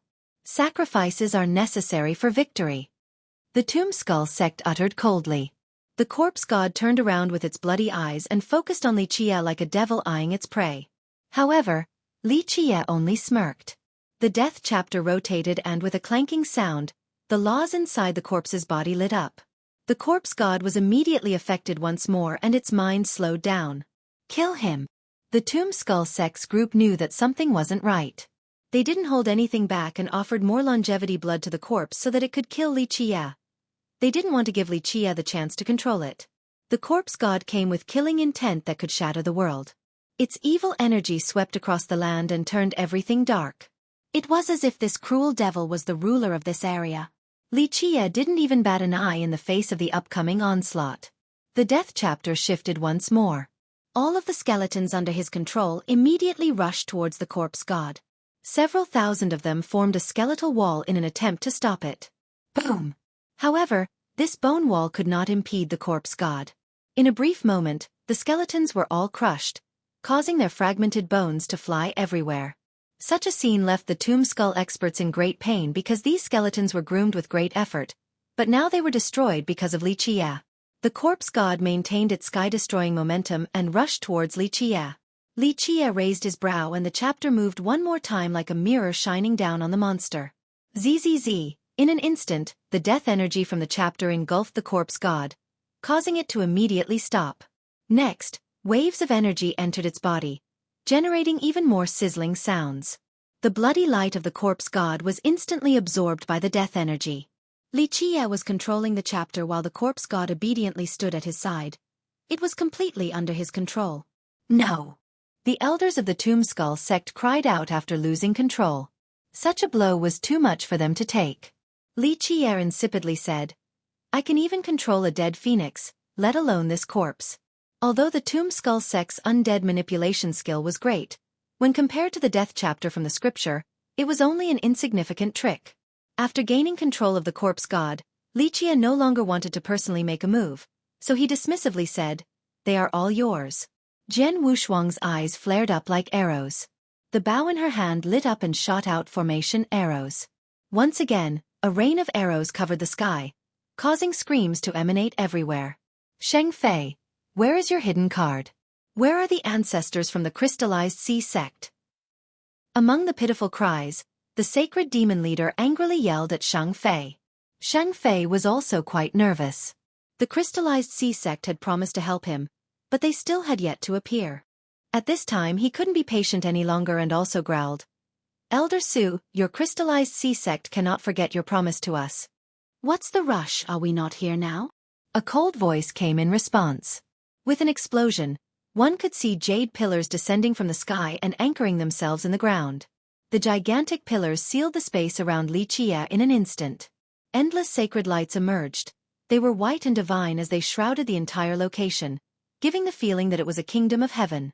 5 figures appeared inside this great formation. All of them appeared to be quite holy and untouchable, capable of expelling all evil. Exorcism formation, the crystallized sea 5 ancestors. Someone in the distance recognized the formation along with the 5 figures inside. Crystallized sea sect? Li Qia smirked after seeing this. At this point, the spectators finally knew why the Feather Countries group dared to make a move on Li Qia. So it turned out that they had the crystallized sea sect as their backing. "Help us!" Screams could be heard from left and right. Under the arrow formations of Jian Wushuang, blood continued to run like rivers. The army had lost a large portion of its troops and Sheng Fei was crying for help. However, the 5 ancestors simply didn't care for Sheng Fei. Their only goal was Li Qia, so the well-being of these other people was not worth considering. "Run!" Some were aghast within the formation. They tried to run but couldn't make it very far before being killed by the chaotic arrows. In a short period of time, the coalition army was utterly routed by Jian Wushuang. They had forgotten about the creed of not running on the battlefield. Under the threat of death, no one was willing to stay to fight. All of them tried to escape from this hellhole. Exorcism formation? Li Qie leisurely smiled at the space-sealing formation. Do all of you really think that all undead manipulation laws are evil? You can try and find out. An imposing voice like the ringing of a bell appeared. A sixth figure emerged from within the endless holy light of the formation. This was an extremely dashing old man. He stood there like a divine statue. His body emitted a golden light like a golden armor. Diamond God. This was an existence in the crystallized sea sect rumored to be unkillable by even god kings. A demon king watching in the distance yelled after seeing the old man. Experts from the previous generation were astounded to hear this name. One of them murmured, "What kind of deep hatred is this?" The crystallized sea sect actually invited their second guardian ancestor. They really are going all out. This is an unkillable existence. A grand character took a deep breath since he knew about the Diamond God's identity. For many generations, very few in the sect were able to cultivate the heavens will crystal physique successfully, and the Diamond God was one of them. He was a piece of gold ingot enlightened in the Tao and eventually became a virtuous paragon. Despite being one of the few users of this physique, he was far weaker than young noble Pei Yu. This was because Pei Yu's original form was a focused steel gem. This was very close to immortal Emperor Jing Yu's true form, thus the young noble had a matchless innate advantage. Because of this, the gold ingot form of the Diamond God couldn't compare to the young noble in this regard. However, the Diamond God's talents were supreme. During his youth, despite the skepticism of many, he actually managed to successfully cultivate the crystal physique. Of course, the young noble could last for 6 days and 6 nights while the Diamond God could only last for 1 hour. Nevertheless, the Diamond God still remained invincible. During his generation, he was once ambushed by 3 god kings but easily escaped from their ambush due to his physique. Moreover, he came out completely unscathed. From then on, he was praised as someone unkillable by even god kings. So it is that lump of gold with a crystal physique. Li Qie couldn't help but smile at the god's appearance. He knew the reason for his arrival. "Junior, hand over your secret weapon and perhaps I will spare you from death." The Diamond God's voice was quite sonorous. He leered at Li Qie with his body as mighty as a mountain. Anyone who stood before him would feel tremendous pressure.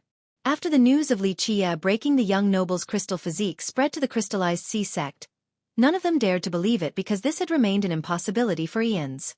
Their physique could be suppressed by an extremely powerful existence, but a full nullification was impossible. Thus, the elders assumed that Li Qie must have used an evil weapon capable of piercing or subduing their physique. Because of this, the sect mobilized 5 elders to use the exorcism formation. They aimed to kill 2 birds with 1 stone. First, they could suppress the evil weapon capable of defeating their physique.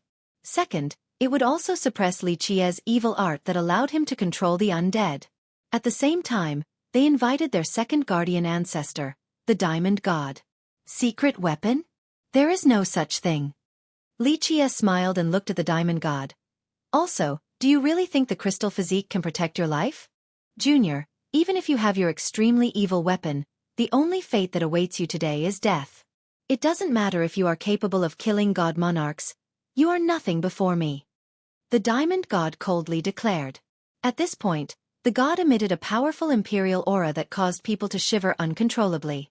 So you didn't only bring the exorcism formation to stop me, you also brought an imperial weapon. Li Qie felt the aura and smiled. The crystallized sea sect came prepared this time. They aimed to stop all of Li Qie's methods, and they brought an imperial weapon along for the cause. Even if Li Qie could break the crystal physique, the Diamond God was confident that the weapon left behind by their emperor would be able to stop Li Qie's evil weapon.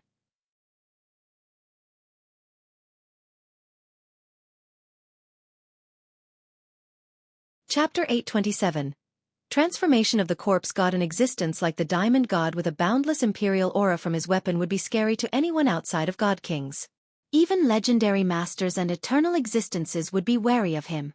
Li Qie glanced over the exorcism formation then back at the Diamond God. He was still smiling and as carefree as ever. Since you are so confident, then let us begin. Show me what you got. Attack.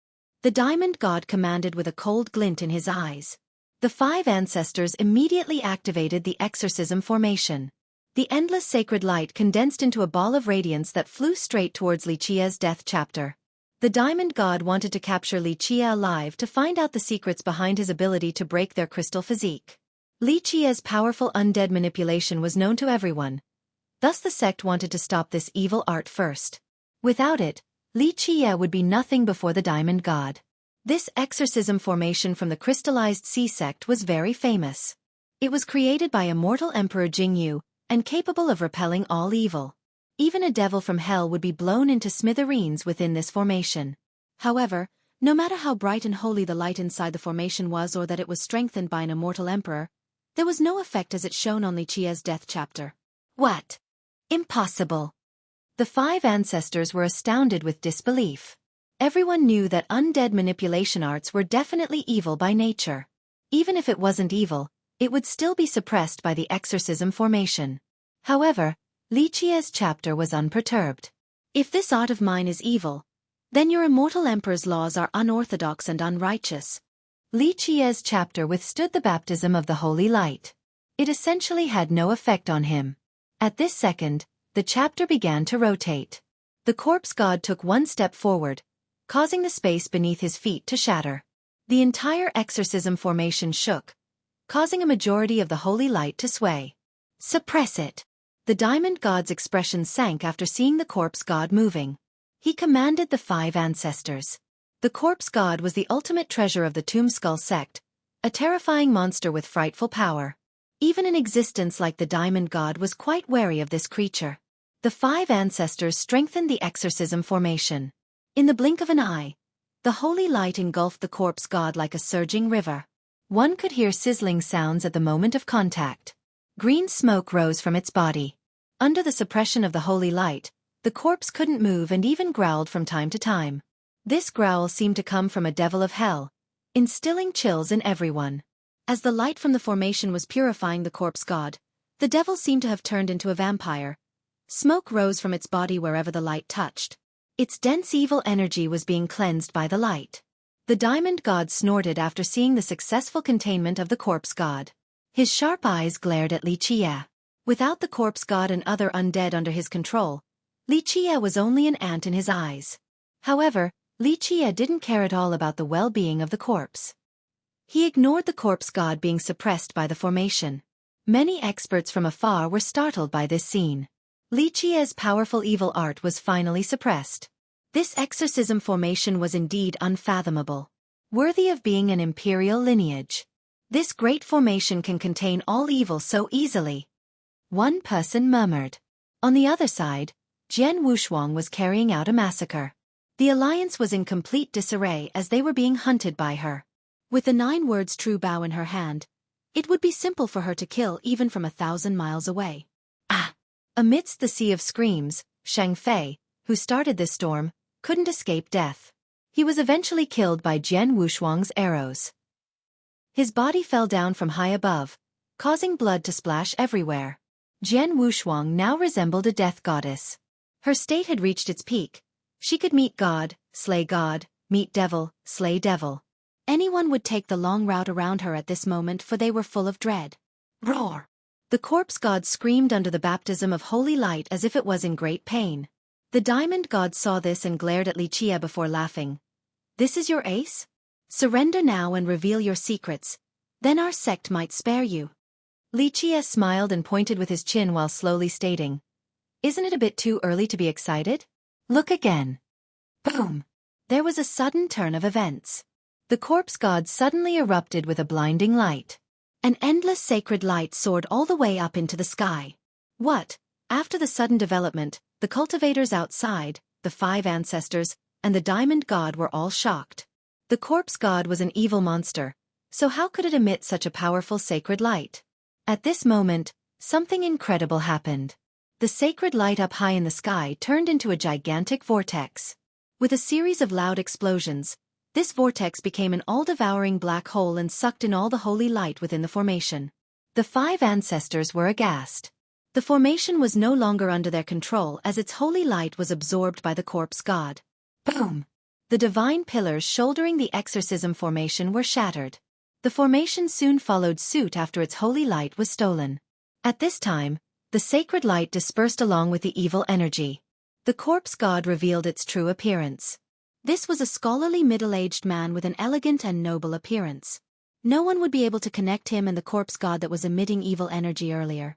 Most people would imagine the corpse having yellow fangs and green skin.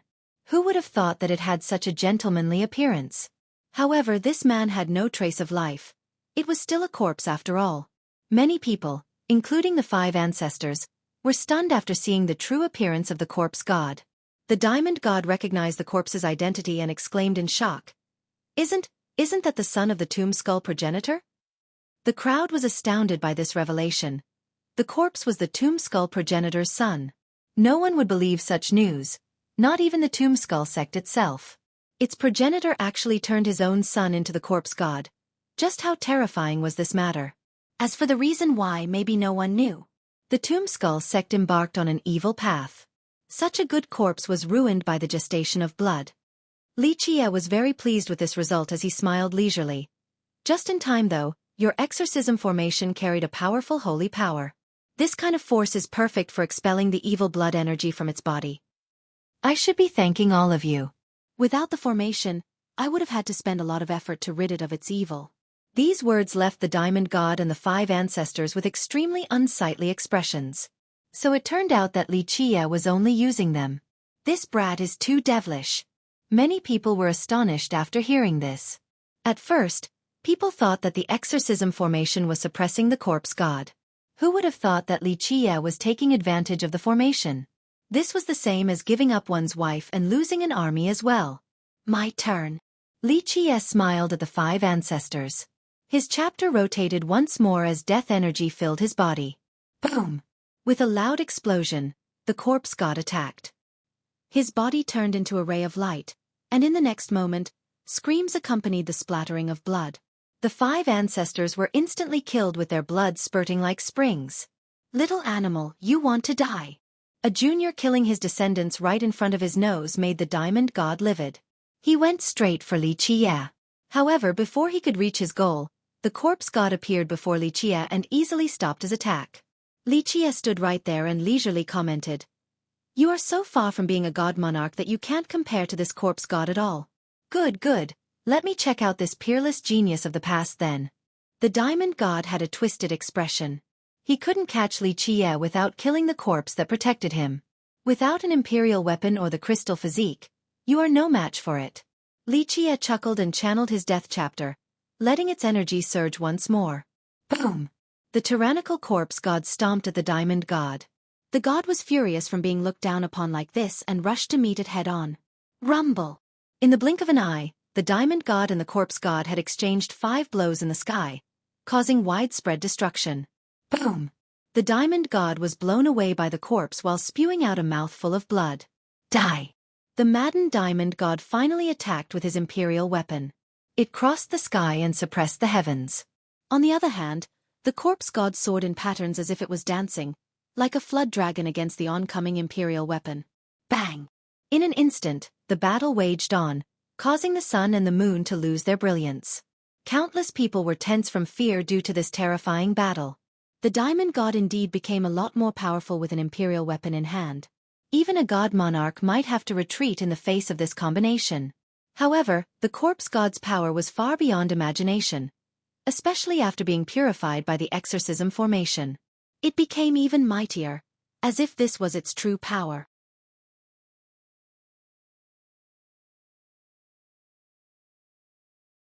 Chapter 828.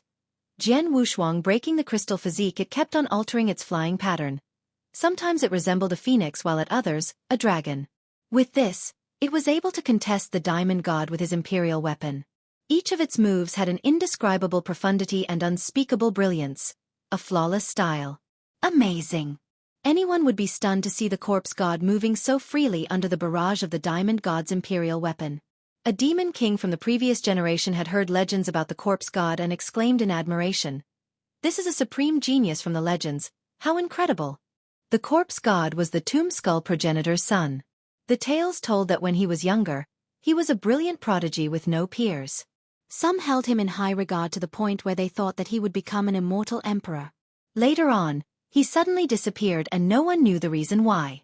Who would have thought that he was refined into a corpse by his own father? This secret wasn't even known to the future generations of the Tombskull sect. Rumble. The world shattered and the stars fell under the imperial shockwaves. Although the corpse god was quite extraordinary, it couldn't harm the diamond god. Nevertheless, the diamond god was also being driven insane. Although his weapon was mighty and he managed to injure the corpse god several times, he couldn't manage to kill the corpse. If it was a living being, then it would have died to the same injuries. However, the corpse god was an undead after all. Even if his body was blown into tiny pieces, he still wouldn't feel anything. Moreover, after each injury, Xueqi would use his massive amount of death energy to channel the laws and repair the battered corpse at an astonishing rate. At the same time, the corpse also had self-healing capabilities due to the holy energy it absorbed from the exorcism formation. A grievous wound would result in a surge of holy energy from within the corpse's body closing the wound. The diamond god was exasperated by this situation. With the imperial weapon, he was strong enough to kill even god monarchs. But at this moment, he couldn't do anything against this undead. The screams slowly stopped. After Jian Wushuang's continuous onslaught, the coalition from the Sacred Demon Tribe and Tombskull sect were finally annihilated. Not many were able to escape the battlefield alive. The entire Heavenly Flame County was stained red after this massacre. The stench of blood filled the air and wouldn't disperse due to the corpses piling up into mountains underneath. The coalition came ready for victory. They didn't expect to be completely destroyed without even managing to touch Xueqi's sleeve. Jian Wushuang didn't bother chasing after the lucky survivors. She flew back with her always aggressive and arrogant atmosphere. Open. At last, in the midst of this stalemate, the furious diamond god emitted a blinding light. His body that was seemingly cast from gold turned crystal clear. Boom! At the same time, the corpse god unleashed an earth-shattering attack. The diamond god chose not to evade since the attack was completely ineffective on his body. Heavens will crystal physique. A cultivator in the distant horizon murmured in astonishment after seeing this scene. Time to end this. The diamond god cried out. He no longer cared for the attacks from the corpse god and channeled his energy into his imperial weapon. A powerful blast was unleashed that blew away the corpse god and tore apart its body. However, the death energy and the laws from the chapter rebuilt the broken body instantly. Die! While relying on the crystal physique, the diamond god launched a series of heavy blows onto the corpse god which was finally at a disadvantage. The crystal physique could ignore all harm, so the diamond god could act recklessly. The corpse god's attacks were all nullified. Thus it became open to the onslaught of the imperial weapon. In just a moment, the corpse god was torn into little pieces. Even though the chapter could heal its body, the healing process grew increasingly slower after being crushed over and over again. This crystal physique. One cannot lose with it active. Anyone would lament after seeing the corpse god being destroyed. The crystal physique was an unbreakable defense, the strongest in this world. Immortal Emperor Jing Yu was not too spectacular compared to his peers. However, after creating this crystal physique, he became very well known. Some people even stated that due to the crystal physique, Immortal Emperor Jing Yu could be ranked among the top 10 emperors of all time. The Diamond God right now wanted to win as fast as possible by destroying the corpse god because he only had 1 hour. After this time period was over, his physique would disappear. Throughout the history of the crystallized sea sect, the other geniuses who could use this physique couldn't last 1 hour like the Diamond King, with the exception of young noble Pei Yu. Of course, an existence like Pei Yu who could last 6 days and 6 nights was a miraculous wonder. Only 2 other people outside of Immortal Emperor Jing Yu were capable of accomplishing this. This was the weakness of the crystal physique.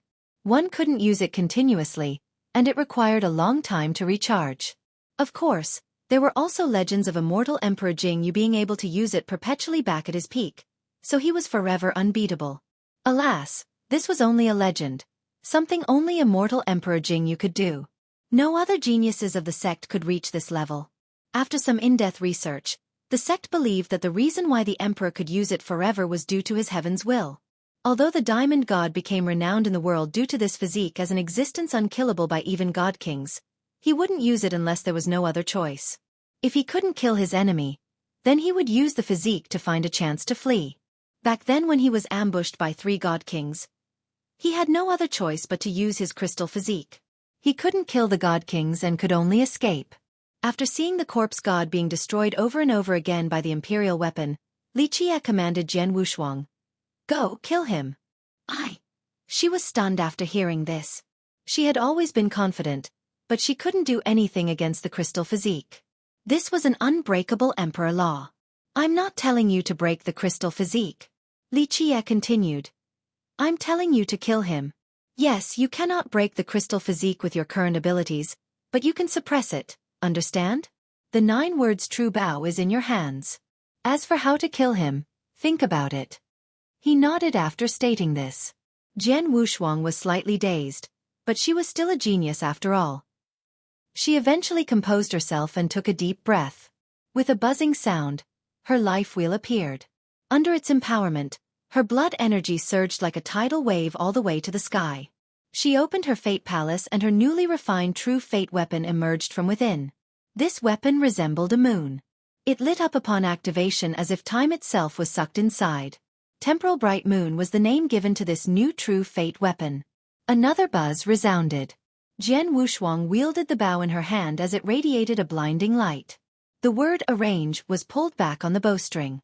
At the same time, her temporal bright moon poured down a clear, temporal light that blessed this arrow. Whoosh! This arrow was just too fast and went beyond visual perception.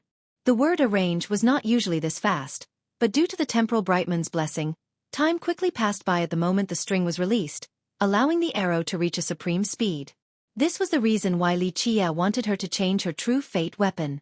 After Jian Wushuang reached the peak, she could fire the fastest arrows capable of surpassing time itself due to this treasure, allowing her to kill any existence. Whoosh! This arrow struck the diamond god. Right when everyone thought that this arrow would be ineffective, another buzzing sound rang. The diamond god immediately disappeared without a trace. What happened just now? The sudden disappearance of the diamond god left many spectators confused and lost about the current situation. A knowledgeable demon king saw through the clues and murmured, "This is an exile, a temporal exile." This deranged arrow was about expulsion. The arrow opened up a temporal distortion. This wouldn't harm anyone, but they would be banished to this new space-time. If one couldn't make their way back from this space, then they would die inside. Jian Wushuang's life wheel was very bright at this moment. All of her blood energy was fueling the temporal bright moon, causing it to light up and indirectly increasing the temporal flow to the extreme. Jian Wushuang pulled her bowstring all the way back again with another arranged arrow and the true fate weapon empowering it. Time passed by and eventually, the diamond god with his incredible imperial weapon made his way back from the temporal distortion. The void was shattered as he emerged. Pop! He couldn't escape after making his way back. The arranged arrow instantly struck him once more. He tried to evade it but the passage of time was too quick, making this arrow undodgeable, especially after his recent emergence from the other space. He was once again exiled and disappeared before everyone's sight. Although there is no way to break the crystal physique, one can still suppress or banish it. There are stories about an invincible existence dealing with the crystal physique in this manner. A spectator understood Jian Wushuang's intention after seeing this. Pop! The diamond god made his way back again. He was truly powerful with the crystal physique and the imperial weapon. The temporal distortion couldn't trap him. However, he could only be struck again and exiled once more when he made it back to this space. After being exiled 5 times, Li Qie slowly uttered when it was about time for the 6th. "It is time for you to kill him." Jian Wushuang took a deep breath. She withdrew her temporal bright moon and gathered all of her blood energy in the 9 words true bow. Once she pulled the string back, the bow became as bright as 9 slowly rising suns. No one could see its appearance or the arrow that was about to be unleashed. Pop! Eventually, the diamond god once again ripped open the void and came back. This time, he was bloodied and tattered. His crystal physique finally disappeared since the hour was over.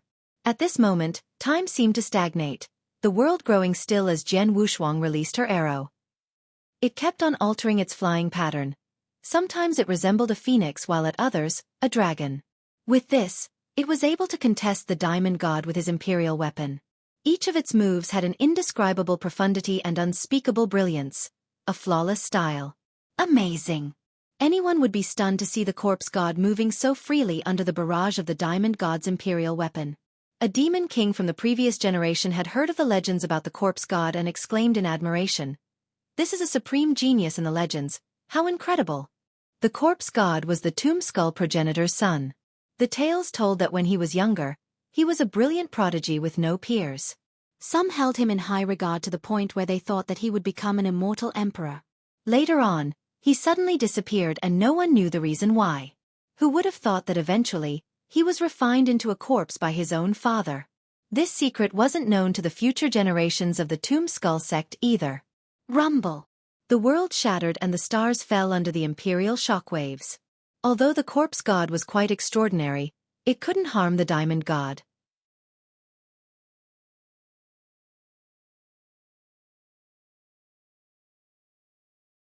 Chapter 829. Destroying the three sects. This arrow was invincible. All eons returned to the primal source due to this arrow. It seemed that space and time disappeared and only this single arrow existed in all eternity. Everything stopped with this arrow, causing everyone's minds to be lost. By the time their thoughts returned, they could only hear a piercing sound. A stream of blood jetted upward. This arrow pierced the diamond god's head. His eyes were still wide open despite not being able to see what kind of arrow this was. It was much faster than his perception. His stalwart figure fell down from up high and heavily slammed into the ground. "Soldiers and fighters, descend and arrange yourselves in front of me." All 9 words in one arrow. This was the ultimate arrow from the 9 words true bow. An arrow that consisted of its entire mantra. This arrow had supreme speed, lethality, and destruction. If Jian Wushuang shot out of soldier or fighter arrow against someone as strong as the diamond god, then it would be difficult to kill him. However, he had just escaped from the temporal distortion and wasn't given the chance to dodge this full mantra arrow. It could be said that he didn't even have the chance to look at it. By taking speed, lethality, and power to the extreme, it was not difficult for this arrow to kill virtuous paragons. In just an instant, the entire scene was eerily quiet. Everyone felt their bodies shivering. Although the diamond god was not a god monarch, he was at least a legendary master or even an eternal existence. Such a paragon with the unbreakable crystal physique and immortal Emperor Jing Yu's weapon was still killed by a heavenly king jr. This was quite an astonishing event. Anyone would quiver after seeing the impossible happen. The diamond god, who was deemed unkillable even by god kings, had died miserably to Jian Wushuang. At this time, his weapon was floating in the air. Jian Wushuang snorted and wanted to seize it. However, she was not a disciple from the Sea sect. The weapon buzzed then instantly escaped without a trace. She could only sigh. Of course, she understood that it wasn't so easy to seize an imperial weapon from a lineage. It required both luck and skill. Extraordinary. This is the perfect Tao of archery. Eventually, someone calmed down and murmured in astonishment. A big shot from the previous generation commented with emotion, "The limit of the bow and arrow. I'm afraid she will be able to compete against Yi Qingqing in the future." Just as the saying goes, it is better to be perfect at one art than to know 100 techniques. The Jian princess archery is at the limit and she will be the strongest emperor candidate in the near future. Jian Wushuang had always been in the spotlight as the main descendant of the Jian clan. However, there was still a certain gap between her and existences like Yi Qingqing. But today, she showed her brilliance with action. So many had a new opinion of her. Her basic archery mastery was already great. Now, she had the true bow as well as Li Qia's tutelage and refinement, making her even more unfathomable. In fact, the moment she obtained the true bow was when she decided to fully specialize in the Tao of archery. She even made herself forget about the other merit laws and only left archery in her heart. From then on, she had a major breakthrough as well as a deeper understanding of cultivation. The carnage was finally over, but the stench of blood remained. The distant spectators had yet to leave. They watched over the messy battlefield and continued to get chills. "Since everyone is still here, all of you can pass on a message for me." After seeing the lingering crowd, Li Qia smiled and leisurely said, "Some people at the Beast Realm think that they can challenge my prestige. Very well, let them witness my might. Let the world know that I, Li Qia, have a myriad life medicine." Even a god king, no matter how many longevity medicines or immortal roots they had previously consumed, would definitely gain 3 to 5 years of life after using my batch. Li Qia continued. No matter the sect or existence, as long as they destroy the sacred demon tribe, the Tomb Skull sect, and the Feather Country, I shall give this batch of myriad life medicine to them. What? Myriad life medicine? Everyone was shocked after hearing this. Someone gasped then murmured. 3 to 5 years even for a god king. Is he already an alchemy emperor? Even an experienced alchemist was horrified after hearing this. However, no one questioned Li Qia's alchemy ability. He had already competed against the white-hair alchemist back at the alchemy realm. This had already proved that he was the #1 alchemist among the younger generation in the stone medicine world. Even Jian Wushuang was moved after hearing this. 3 to 5 years. Even god kings from their Jian clan would be willing to take action for this type of medicine. After taking this medicine and sealing themselves again, they would be able to live for much longer. 3.5 years of life meant that they could withstand the erosion of time for more than 100,000 years underground, maybe even longer. For the young cultivators, 3.5 years might not mean anything. However, for a near-death god king, this was an invaluable amount of time. This news erupted across the entire world in almost no time at all, like a storm. The world was astonished after hearing this. Some powerful existences buried in the depths of the earth opened their eyes. Rumble.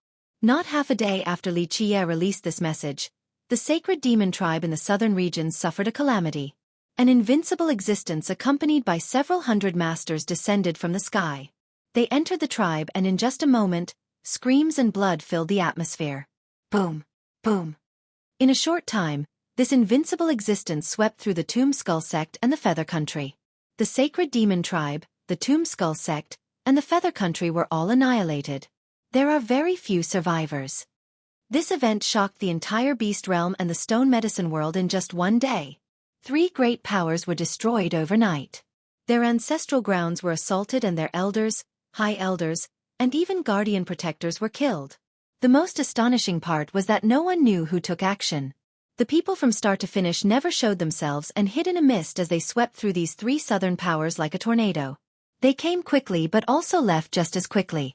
The leader was a god king with an imperial aura. Someone saw the scene of destruction at the sacred demon tribe with their own eyes and discussed it with other people. It was definitely an imperial lineage taking action. Some talked about this matter in private. Numerous people quivered after finding out that it was a god king from an imperial lineage who did this. Although the 3 great powers were strong first-rate sects, it wasn't difficult for a god king, especially one that came from an imperial lineage, to destroy all 3 sections. No one dared to bring this matter up in public. However, in their secret chambers, there were those who thought that it was the Heaven Hoof Ravine. Others said that it was the Beastmaster Citadel since they were the most powerful imperial lineage in the beast realm with 2 emperors. Some also argued that it was not an imperial lineage from the beast realm. It could have been the alchemy realm's Jian clan or the stone realm's Jianlong clan. All in all, one thing was certain, the culprit was an imperial lineage. But as for which one, this remained a mystery and a taboo subject. Li Qia also didn't reveal the assailants. Later on, news came out that the group had received the myriad life medicine from Li Qia, fulfilling his end of the bargain. A few sects and god monarchs with sufficient strength bitterly exclaimed after hearing this. My myriad life medicine. Damn it, one step too late. In fact, after Li Qia released his intentions, some god monarchs came out immediately. There was even a god king from an imperial lineage who crawled out of the ground. Unfortunately, they were one step too late compared to the mysterious god king. Many sects and cultivators turned completely silent overnight. No one dared to mess with Li Qia. They needed to gauge their own abilities before even considering it. Even if Li Qia didn't take action personally, his supreme Tao of alchemy was enough for not just paragons but even god kings to work for him and massacre those who stood in his path. After an alchemist reaches this level, he can do as he pleases. To call for storms and rains across the world. Isn't this the style of an alchemy emperor?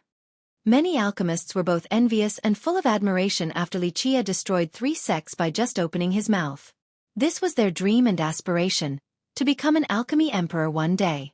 At that time, they would even be considered esteemed guests by immortal emperors. After hearing about the extermination of the 3 sects, Ox King Su Mingchen was scared silly. His legs turned weak as he dropped straight to the ground while drenched in cold sweat. Keep in mind that Li Qia was staying at his country. If Li Qia wished to destroy it, He only needed to say one word and countless ravenous virtuous paragons would come running to tear the oxherder country into pieces. So lucky that I didn't offend this ancestor. The Ox King was too scared to stand back up. He wiped away his cold sweat and praised his own good fortune.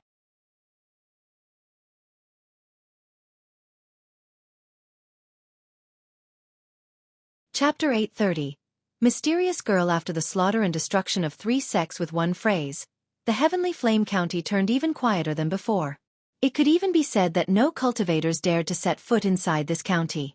Many couldn't help but shiver after thinking about how fierce Xueqi was. The one who was most excited after the battle was the old turtle. In the past few days, he always had a beaming expression. The reason was very simple. Xueqi ordered him to bury the corpses in the county.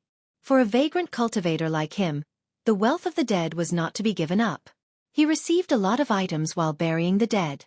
Some were not bad at all. It was no wonder why he was smiling the entire time. Xueqi didn't have time to care for this garbage collecting matter, and the same went for Jian Wushuang. The four-eyed basilisk came from the basilisk tribe, so he also wasn't interested in such trivial treasures. Only someone like the old turtle was willing to pick up the trash. Such items were very lucrative in his eyes. Xueqi continued to chant to the Tai clan's stone tablet. Such a tedious chore was relished by Xueqi. The initially arrogant Tai Lan became even quieter after the battle. No one knew what she was thinking. She knew very well just how powerful Xueqi was, but she didn't ask him for cultivation advice. Xueqi didn't pay her too much attention either. If Tai Lan wanted to reach the Tao and humbly ask him for help, then he would help her out of consideration for the heavenly flame goddess. He would even teach her 1 or 2 merit laws. However, she didn't want to ask. On this day, Xueqi continued to chant in front of the tablet. After a long time, he finally finished with a long and complicated scripture. "Hey, what are you trying to do by preaching to that rock?" A pleasant voice rang next to Xueqi. Unknowingly, a supreme beauty could be found standing next to Xueqi. This lady had golden hair as smooth as a waterfall and basked in the sunlight. Her beautiful, slender and tall figure could captivate others, while her plentiful breasts, thin waist, and flawless features were all extraordinary. Kingdom toppling was not a mere figure of speech but a reality when it came to this girl. Xueqi chuckled and looked at her. "Since you are so smart, can you guess what I am doing?" This supreme beauty was the mysterious girl that Xueqi met back at Alpine Mountain. She took a careful look at the tablet and then back at Xueqi to answer. "There must be something hidden here, but I can't tell what it is." "You are indeed capable." Xueqi nodded and smiled. "You're quite amazing to already figure out that much." "Humph. You should stop looking down on people." The mysterious girl was also a prideful person. She snorted and said, "I'll try as well." With that, she sat down in a meditative pose just like Xueqi and began to preach. This girl was indeed unfathomable.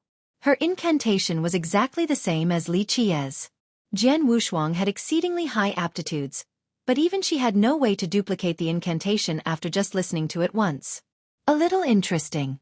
Such talents can be called peerless throughout the eras. Xueqi had to praise after witnessing this feat. However, after the girl finished reciting her scripture, she couldn't help but look at Xueqi. "This makes no sense. Your incantation created a fluctuation within the tablet, but I didn't receive the slightest response." "Not bad at all to be able to detect that. Worthy of the old heaven's adoration for you," Xueqi praised. The mysterious girl scowled, then looked at Xueqi. "Humph, what is so special about this?" The girl was very straightforward and stated in a proud and candid manner. "Hey, tell me the secret about this tablet. There are very few things that I can't see through in this world, and this is one of them." Xueqi leisurely smiled and answered, "My name is not He, it is Xueqi. If you call me young master or boss, then maybe I will think about telling you the secrets of this matter." "Humph, I know that your name is Xueqi." The girl glared at Xueqi with an indescribable charm. She scowled. "What's the big deal? I don't care anyway. Don't even think about getting me to call you young master. But you can call me young lady though." Xueqi only smiled and didn't say anything else. He stood up to walk inside the mansion. The mysterious girl also stood up and followed right behind him. "Oh wow, boss. Where did you go to find such a hot lady?" The four-eyed basilisk exclaimed after seeing the girl behind Xueqi.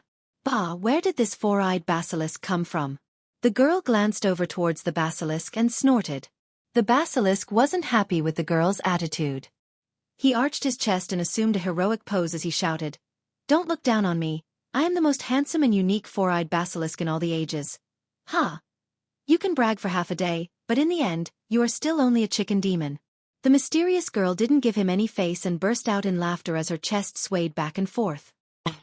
The basilisk had to take several steps back as he looked at the girl in horror. Though many cultivators had stolen others' merit laws in this world, most of them only managed to steal the outer layer.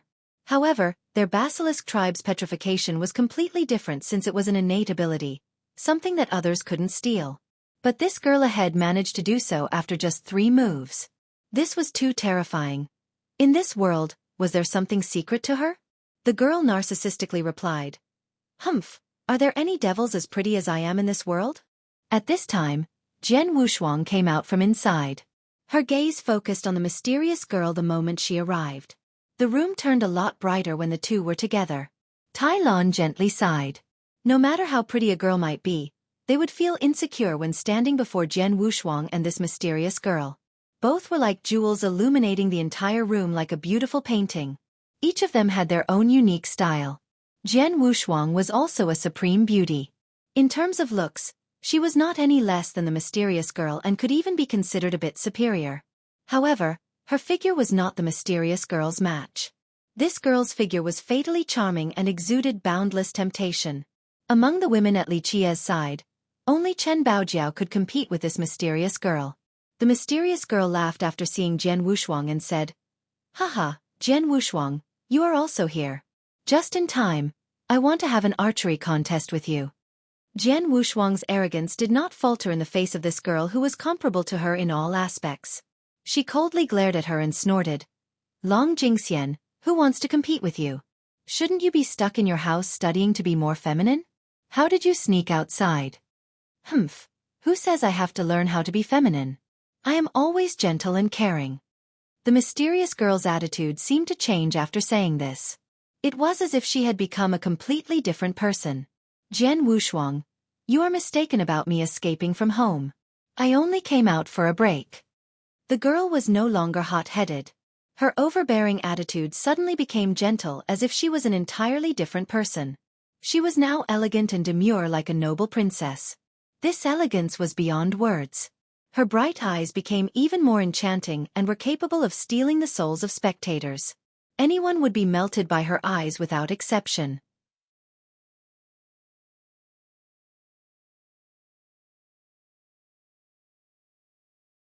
Chapter 831. Long Jingxian. Both the basilisk and Tai Lon were dumbfounded after seeing this. The girl ahead, Long Jingxian, transformed too quickly. This was simply a different person.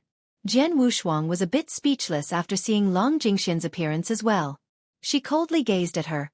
"Long Jingxian, who doesn't know that you have a bad temper? Stop pretending to be gentle in front of me." "Humph, Jian Wushuang, that's none of your business. Plus, even if I have a bad temper, it is still better than you pretending to be a phoenix."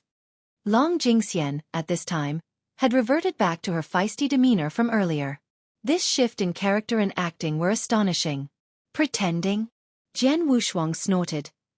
"Come try me then. Let's see whether I am a real phoenix or just pretending to be one." Without an alchemy emperor, you wouldn't have survived until now. How do you know this? Did you spy on my Beastmaster citadel? Long Jingxian was startled and glared at Li Qia. Few people in this world knew about her immortal fate, including the inhabitants of her citadel. Although she was the citadel's golden daughter, her existence wasn't well known in the stone medicine world. Just as Li Qia had said, her immortal fate was a miracle even for the citadel, since this was something that should have been predestined for death. The citadel utilized countless treasures to keep her alive. They even used immortal emperor longevity blood and bought all the immortal medicines that were available in the stone medicine world. Ultimately, due to their utmost effort and paying a great price to invite the 100-life alchemy emperor, they were able to save Long Jingxian's life with the help of many ancestors. Their success in this regard was nothing short of an extraordinary miracle. This was contending for fate against the high heavens. If Long Jingxian didn't come from the citadel and if the citadel didn't try its best, there would be no way for her to have survived. The citadel believed that this was worth it. After surviving with an immortal fate, Long Jingxian was able to learn any merit law after seeing it once, including emperor's laws from the other lineages. Although she couldn't steal the core essence of these imperial laws quickly, she could grasp 60% of their profundities. This was her most remarkable trait. As Li Qie said before, no one could match her in the entire stone medicine world regarding talent. Li Qie smiled and replied to her allegation. It is no big deal, why would I need to spy on your citadel? I can just calculate it with my fingers. Please, Master Li. No need to act all mysterious in front of me.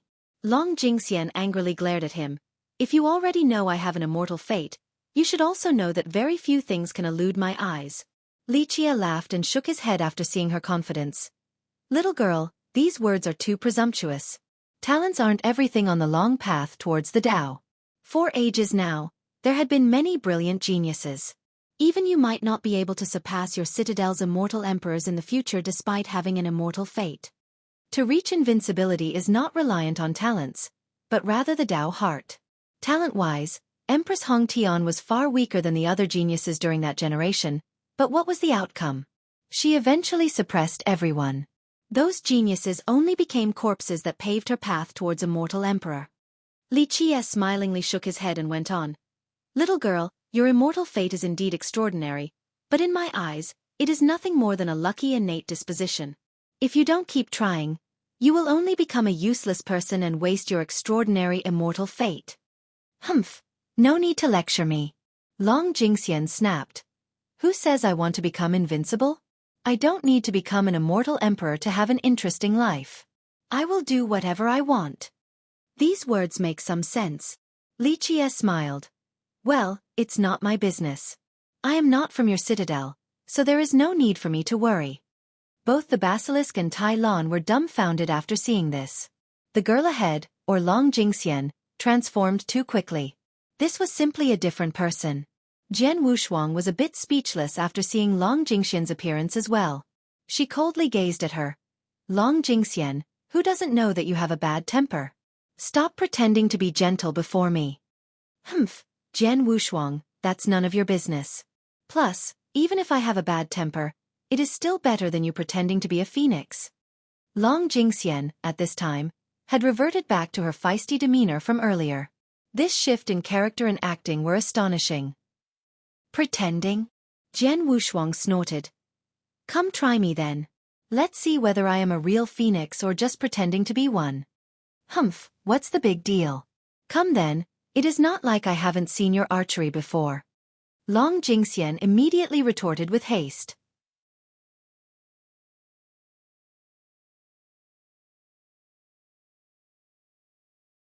Chapter 832.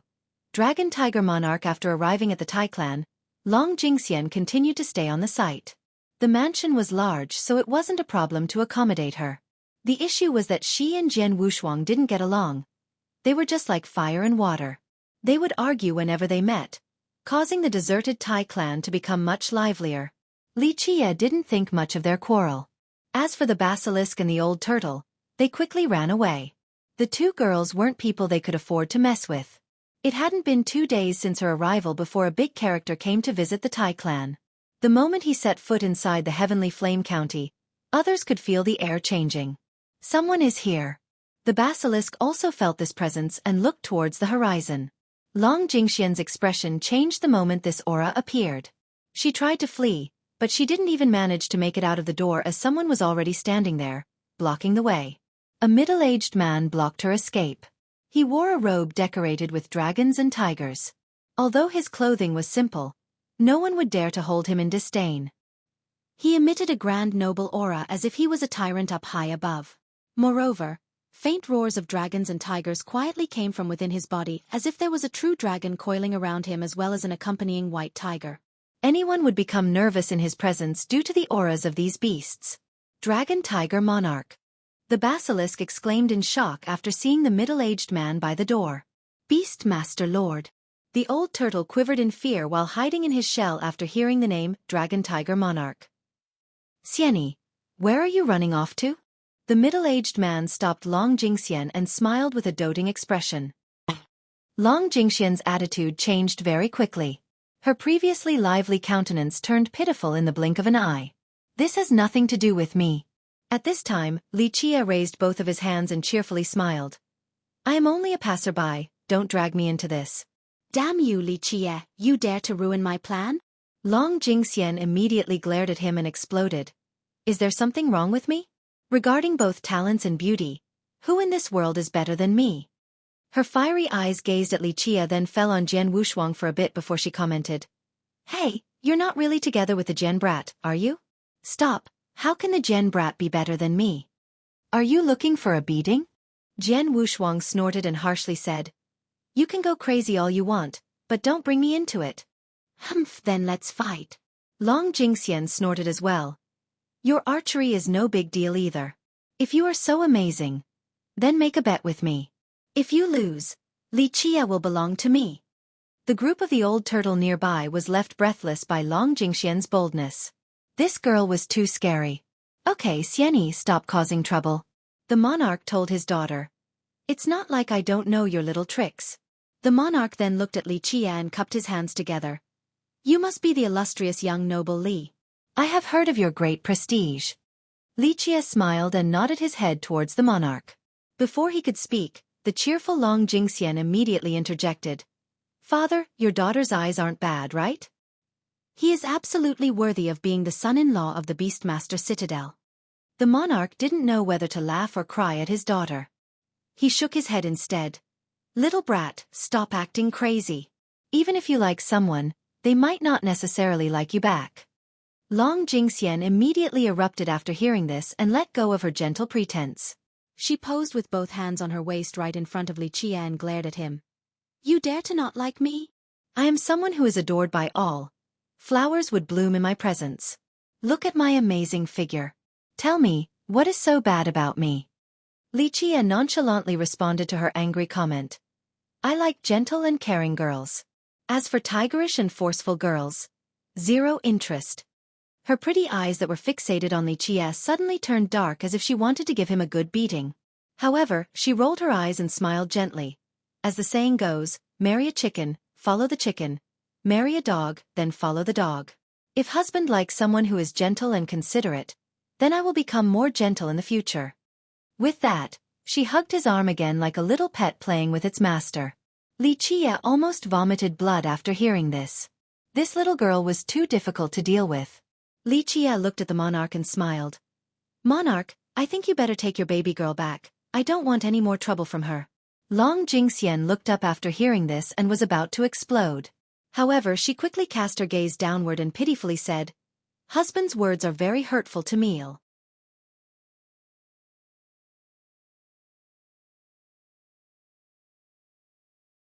Chapter 833.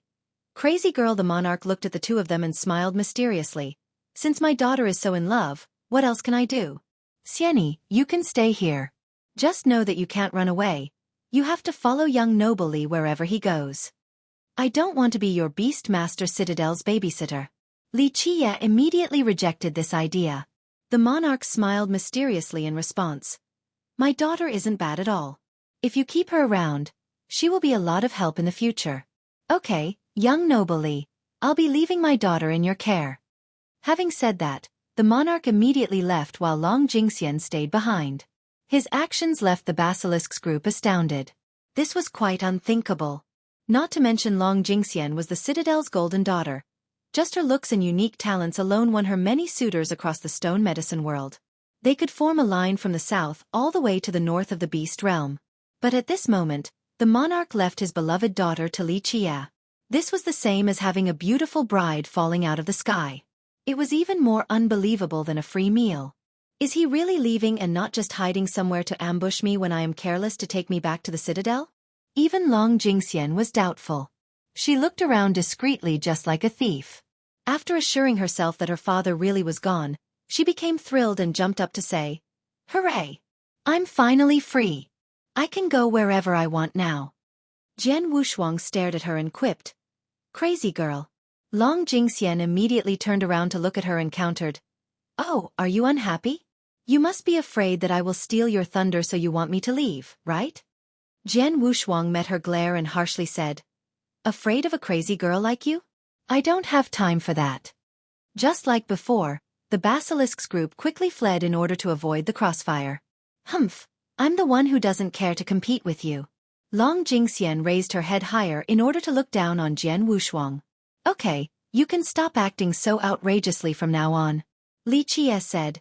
You have to listen to me if you want to stay, or else I'll throw you back to the citadel. Humph, who says I have to listen to you?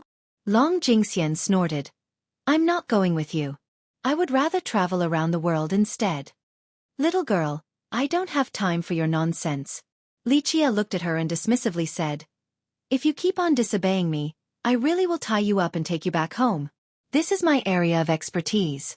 Jian Wushuang immediately backed up Li Qie and posed for battle. Jian Wushuang, you alone won't be able to do anything to me. Long Jingxian wasn't afraid of Jian Wushuang and provoked her. Li Qie interrupted her with a wave of his sleeve. Wushuang might not be able to capture you, but I won't be so polite. Your two options are to either obediently follow me or get thrown back to the citadel. Long Jingxian looked at Li Qie and revealed an amorous smile that would drive people crazy. She pulled on Li Qie's arm once more and cheerfully said, I am a cute and meek girl, I'll just listen to husband then. She continued on while looking at Jian Wushuang. Husband, Jian Wushuang must be working for you. I will help you in the future, so let me be in charge of her, okay? Jian Wushuang arrogantly stared at her and coldly stated, Are you dreaming? Li Qie looked at Long Jingxian with one eye. Little girl, there's no need to play around with me as you won't be able to bear defeat. First, I don't want to marry you. Second, even if I do take you as my wife, it still wouldn't be your turn to control those on my side. Also, Wushuang came before you, so in terms of status, you have to call Wushuang big sister. Bah, I won't call her big sister, she shouldn't even think about it. Long Jingxian immediately rejected this idea. Come, call me big sister and maybe I'll treat you well in the future. Jian Wushuang put on a big sister act. Nice try. Long Jingxian coldly responded. Come fight me then. The loser will have to call the winner big sister. You think I'm afraid of you? I don't put someone who has a disorganized mess of unrefined merit laws in my eyes at all. Jian Wushuang sneered. The two of them would instantly argue after a few verbal exchanges as if they were born to fight each other. There's no need to waste time here. Li Qie interrupted their fight and commanded. Wushuang, you have other things to tend to such as training. As for you, if you want to be the big sister, then it won't be difficult at all. Listen to me well and train right now so as to not waste your talents. Who says I want to train? Long Jingxian angrily glared at Li Qie. Cultivation was her least favorite activity. Otherwise, she wouldn't have escaped from the citadel. Oh. Li Qie gave her a look. You don't want to run around everywhere and broaden your horizons at the Bayan Beast World? Bayan Beast World. Her eyes lit up in excitement after hearing this. Li Qie nonchalantly said, If you want to go, then you have to listen to me. Look at your current cultivation right now. A natural immortal fate with such a cultivation. Your level is simply an affront to your gift. If I had an immortal fate, I would have already become an immortal emperor by now. I'm not a half-hearted person like you. Who says my level isn't good enough? Long Jingxian wasn't convinced. Even if Yi Qingqing was here, I can still compete against him. Li Qie coldly glared at her. Don't be unconvinced. Although you have many emperor laws, they aren't refined so you can't unleash their ultimate power. At your level, I just need to show my immortal physique to completely suppress you. As for Yi Qingqing, he isn't worthy of consideration. Li Qie continued with harsh words. You have an immortal fate, so do not compare yourself to nobodies. If you want to compare yourself to someone, then it has to be people like Empress Hong Tian or Immortal Emperor Fei Yang. Their talents were much worse than yours, but at your age, they were already looking down on the world after experiencing many bloody battles. Long Jingxian was arrogant, but that arrogance melted away after Empress Hong Tian was brought up. In fact, even other emperors couldn't act arrogant when an existence like Empress Hong Tian was the topic of discussion. Practice your most basic merit law to not waste your immortal fate. Li Qie commanded. Even Wushuang has now surpassed you. She has her own Tao of archery. What about you? I know that you are proud, but if you didn't have an immortal fate, you would have nothing. Not to mention competing with Wushuang. Even ordinary cultivators would easily defeat you given your mentality. Li Qie scolded her like a strict teacher. She was the jewel princess at the citadel. From top to bottom, everyone there pampered her to no end. Plus, due to her heaven-shattering talents and ability to learn from just a single glance, even if the elders wanted to yell at her, they didn't know where to start. Thus, she enjoyed nothing but adoration. Now, the proud Long Jingxian had no response to Li Qie's criticism. She grew quiet and didn't say anything for a long time. Li Qie looked at her and continued on. From now on, you will begin your training. You can play around with the other emperor laws, but the focus will be on your basic foundation law. Li Qie dismissively said, "Why do you think your father casually left you here?" "He had a good reason for doing so. If it wasn't for him showing some respect, I would have been too lazy to keep you here. Stay here and practice well. When it is time to play, I will take you along." After a while, Long Jingxian raised her head to look at Li Qie. She didn't seem to be angry as she intimately pulled on his arm again and smiled. "Okay, I'll practice just as you want then. However, if I am to try hard, you will have to make Jian Wushuang call me big sister." Li Qie looked at her in response. "If you want a bargain, wait until you can surpass Wushuang, then ask again." "Humph, what's the big deal? I can definitely surpass her." Long Jingxian was full of confidence as she provoked Jian Wushuang. "I'm going to go train now. Get ready to call me big sister." She smirked before leaving. After she left, Jian Wushuang glared at Li Qie. "Who says I want to call her big sister?" Li Qie smiled. "Is our proud Wushuang not confident? Are you afraid of losing to her? Although that brat's immortal fate is incredible, it is a shame that she likes to play around so much and has forfeited the best opportunities.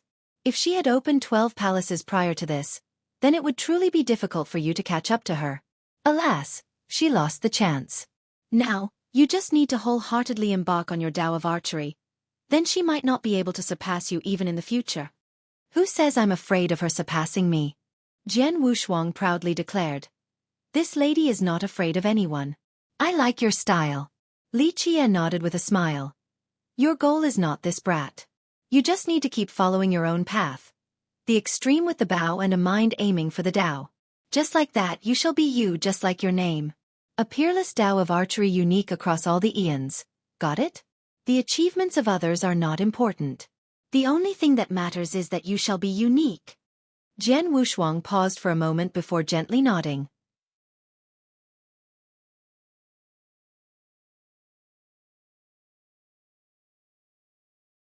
Chapter 834. Miao Chan's wisdom. Meanwhile, in a palace in the Heavenhoof Ravine, the presence of all the elders created a tense atmosphere. An elder slammed the table and angrily shouted, "This Li Qie is pushing us too far." Shang Fei's master also added with hatred, "This Li Qie is too arrogant. He's killing our disciples and doing as he pleases within our territory as if we aren't here. We cannot sit idly by and do nothing." "Elders, don't be impatient." Miao Chan calmly spoke amidst the furious elders. "This might not necessarily be a bad thing for our ravine. But Li Qie killed our disciples." Shang Fei's master had to bring up this fact. Miao Chan nodded in response. "I can understand elders' frustration. But remember that we have 100,000 disciples and countless outer sect members. If we have to maneuver each time a disciple is killed, then how will we ever have time for growth? Just the wars alone would drag us down." Moreover, Jian Wushuang didn't assassinate or use a despicable method to kill Shang Fei. It was on the battlefield, so his death could only be attributed to his lack of skill. Miao Chan said, "Then is his death meaningless?" Shang Fei's master was a bit unhappy and stated his question. Miao Chan solemnly said, "Elder, I know you aren't happy, but I am only stating my take on this matter. All the elders are here, and I trust that all of us know the right course of action. Take you for example, you have 10 disciples under you. Our ravine has more than 10 elders, not to mention the high elders and protectors. If we have to take revenge each time, then what else will we have time to do outside of exacting one vengeance after another? I understand backing our own people. This is necessary for a great power so that others will know that our ravine isn't easily bullied." She spoke while looking at the elders, then raised her voice. "However, this also depends on the situation. If Shang Fei died while carrying out a task from the sect, then we should carry out retribution. However, elders should know that Shang Fei's actions were encouraged by someone else. Without permission from the sect, he gathered the great powers of his own accord for his own gain. He should be held accountable for these actions. Another elder gravely responded. My niece Li Qia is currently looming over our heads, so we can't sit back and do nothing. I am not saying that we will let Li Qia off. Miao Chan gently shook her head. Our feud with him will eventually be settled. However, now is not the right time. She glanced at the elders. He is not someone easy to deal with. As an imperial lineage, many sects and masters are afraid of our prestige, but this does not include everyone. Right now, a single word from Li Qia will rally many dying paragons and god monarchs. Every elder here has weathered many storms and should be aware that although our prestige is great right now, our situation is not that optimistic. Behemoths like the alchemy kingdom chose to hide, so we have become the biggest target in the stone medicine world. Miao Chan explained. Even so, our ravine has never been afraid of anyone. We are still left standing strong after the countless trials throughout millions of years. Sheng Fei's master added. These words are too prideful. Miao Chao shook her head gently. In fact, we have been too conspicuous for the last few generations. We should be hiding instead. It is not a bad thing at all. Many imperial lineages have fallen in the past few millions of years. Even the matchless divine beast realm collapsed and was completely destroyed. Aren't we nothing compared to the beast realm? The elders turned quiet after the beast realm was brought up. Their sect hadn't even been established back when this realm existed. Thus, its destruction was also a warning to many imperial lineages. This generation of ours can be described as a time of turmoil, and our situation is not optimistic either. We all know that our hope of having an immortal emperor is just a forlorn wish. The Alchemy Kingdom's Ming Yeshue, the Jianlong clan's Mei Aonan, and the Stony Edge's Yi Qingqing are all at the peak in the current generation. Miao Chan said. One elder was about to say something, but he managed to hold it in. The Golden Prince indeed was talented with very few peers, but some elders here also understood that he was a bit lacking compared to Yi Qingqing. They valued Miao Chan more, but she didn't want to replace the prince. Moreover, the Golden Crow tribe was very important in the ravine. Getting Miao Chan to replace the prince would result in chaos within the ravine. We are not afraid of others. Miao Chan told the elders, however, we should still keep a low profile. Although many elders here have disciples that get along with Yi Qingqing, I still need to say something. He is not our friend. At the very least while I'm still in charge, I do not hope for our ravine to have too many ties with him. He wishes to become the immortal emperor, thus he needs scapegoats along with stepping stones. If he wants to rule the 9 worlds, dealing with our ravine would be his best option. If we fall, who else would dare to oppose his path? Miao Chan spoke gravely. My niece, don't forget that nephew Golden Crow is a sworn brother of Yi Qingqing. An elder reminded Miao Chan in a quiet tone. I know. Miao Chan spoke solemnly. That is why I specifically brought this up.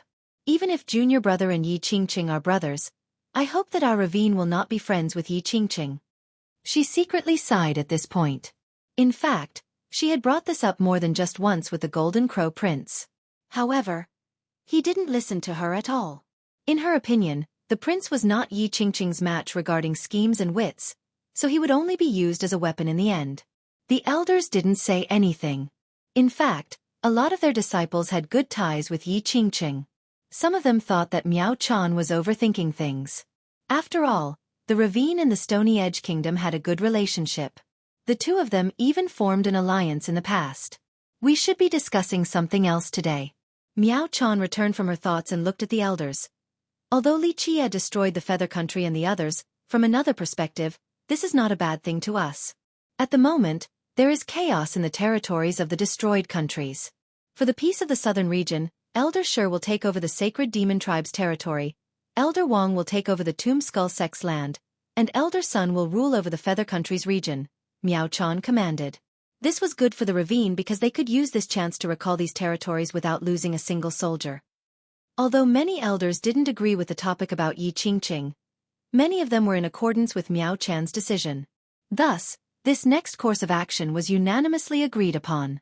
Nephew is about to leave his training. Should we avoid letting him know that Jian Wushuang is at the Beast Realm right now? An elder voiced a reminder. Many elders glanced at each other after hearing this. They were not willing to touch on this subject. For the elders and ancestors of the ravine, they would be happy to see Miao Chan and the prince together. However, the prince had always been distant towards Miao Chan since he liked Jian Wushuang. The prince had wasted a lot of time in the alchemy realm in order to court Jian Wushuang back then. Alas, Jian Wushuang was very arrogant and had no interest in the prince. There's no need to hide this since we can't keep it hidden forever. He'll find out eventually, so just tell him outright. Miao Chan secretly lamented while carrying a sense of loss. The elders didn't say anything either. They all knew that Miao Chan had given up a lot for the prince. She backed out of the descendant position and chose to hide behind the curtains, so the world thought that the prince was the best in the ravine. Otherwise, Miao Chan would have been terrorizing the world with great fame. She might even have been able to stand shoulder to shoulder with Mei Aonan and Yi Qingqing. Back in the Heavenly Flame County, Li Jie continued to chant to the stone tablet each day.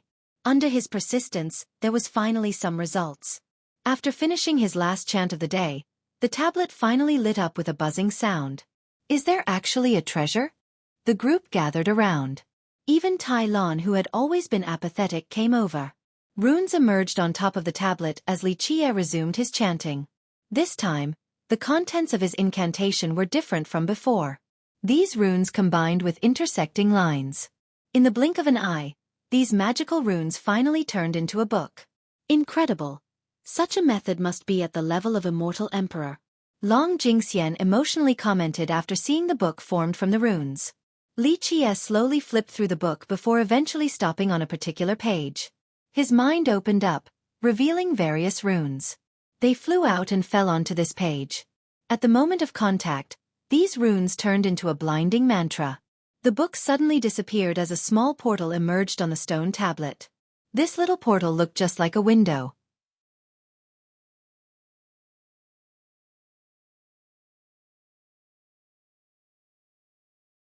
Chapter 835. Treasure from the Rock Open. A universal law in the form of a key flew out from Li Jie's sea of memories.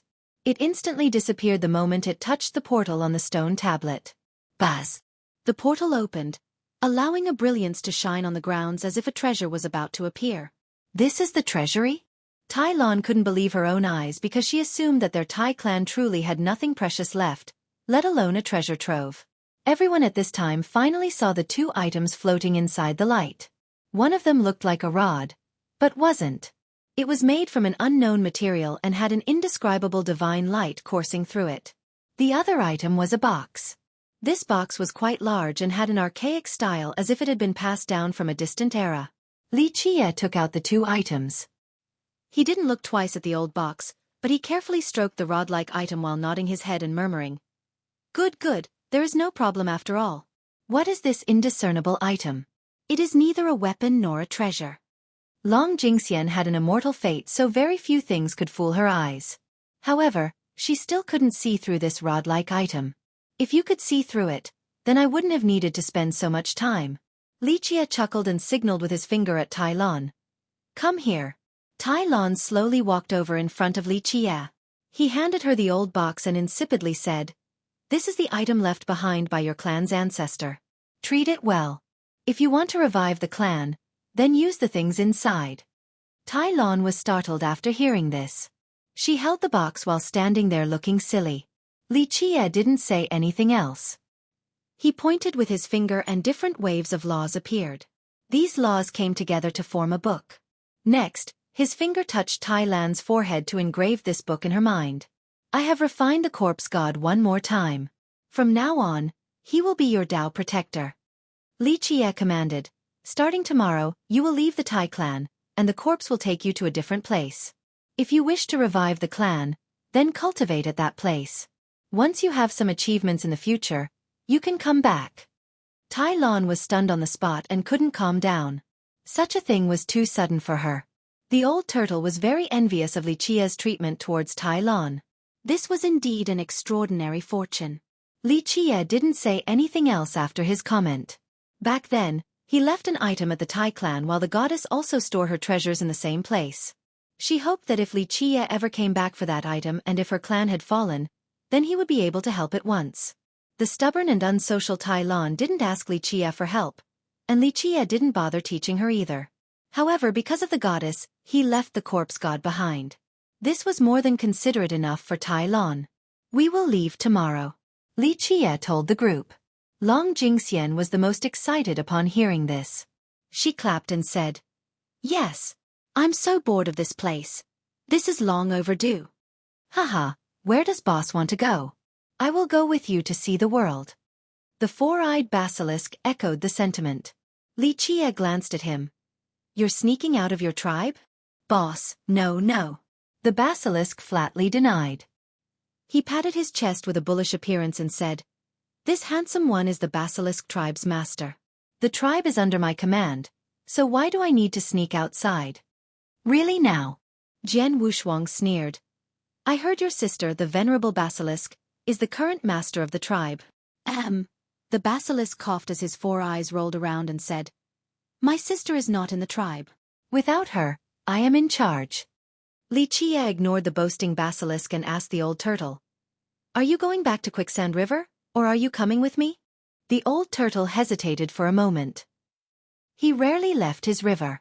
In his opinion, hiding in the river was the safest choice. He had been gone for so long, so he really wanted to go back.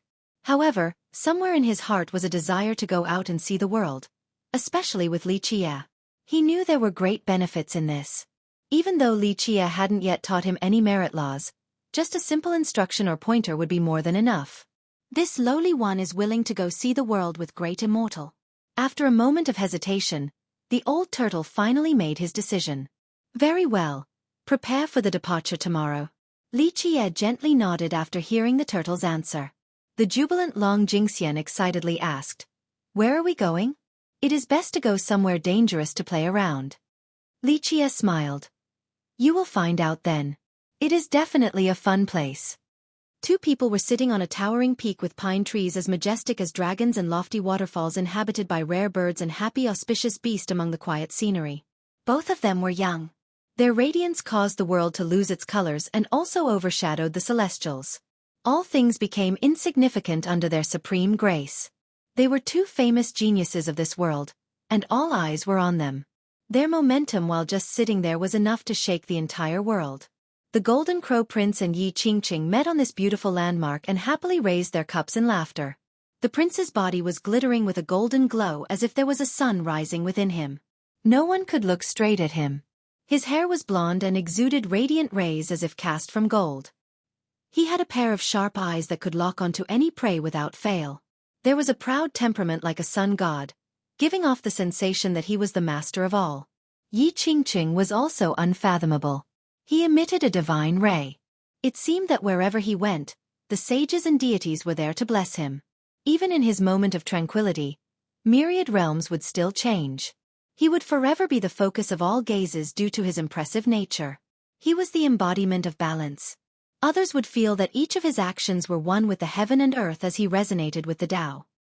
He had a pair of spirited and wise eyes as if he could see through all things. Nothing could elude his gaze. The prince poured fine wine into Yi Qingqing's goblet and smilingly said, "Brother Yi came to celebrate with me right after my reclusive cultivation session. I appreciate this gesture very much." When Yi Qingqing smiled back, it seemed that a new spring was coming. A transcendent and carefree aura was encompassed in his response. "Brother, when you put it that way, you make it sound like I am an outsider. I came to the beast realm this time to see you. It seems that your cultivation has allowed you to overcome the lackings of immortal Emperor Jin Shi's law, as well as your Golden Crow tribe's defining art. This is a brilliant achievement no different than embarking on a new supreme grand Tao. I am very happy for your incomparable achievements among the younger generation." Yi Qingqing raised his goblet and smiled. "Here to you. In terms of achievements, I can't compare to Brother Yi." The prince laughed and drank it all in one gulp. The two looked at each other and happily laughed freely. The two of them were peerless geniuses in this generation. So many people would be very envious of their relationship. "To be honest, I am very envious of you." Yi Qingqing spoke.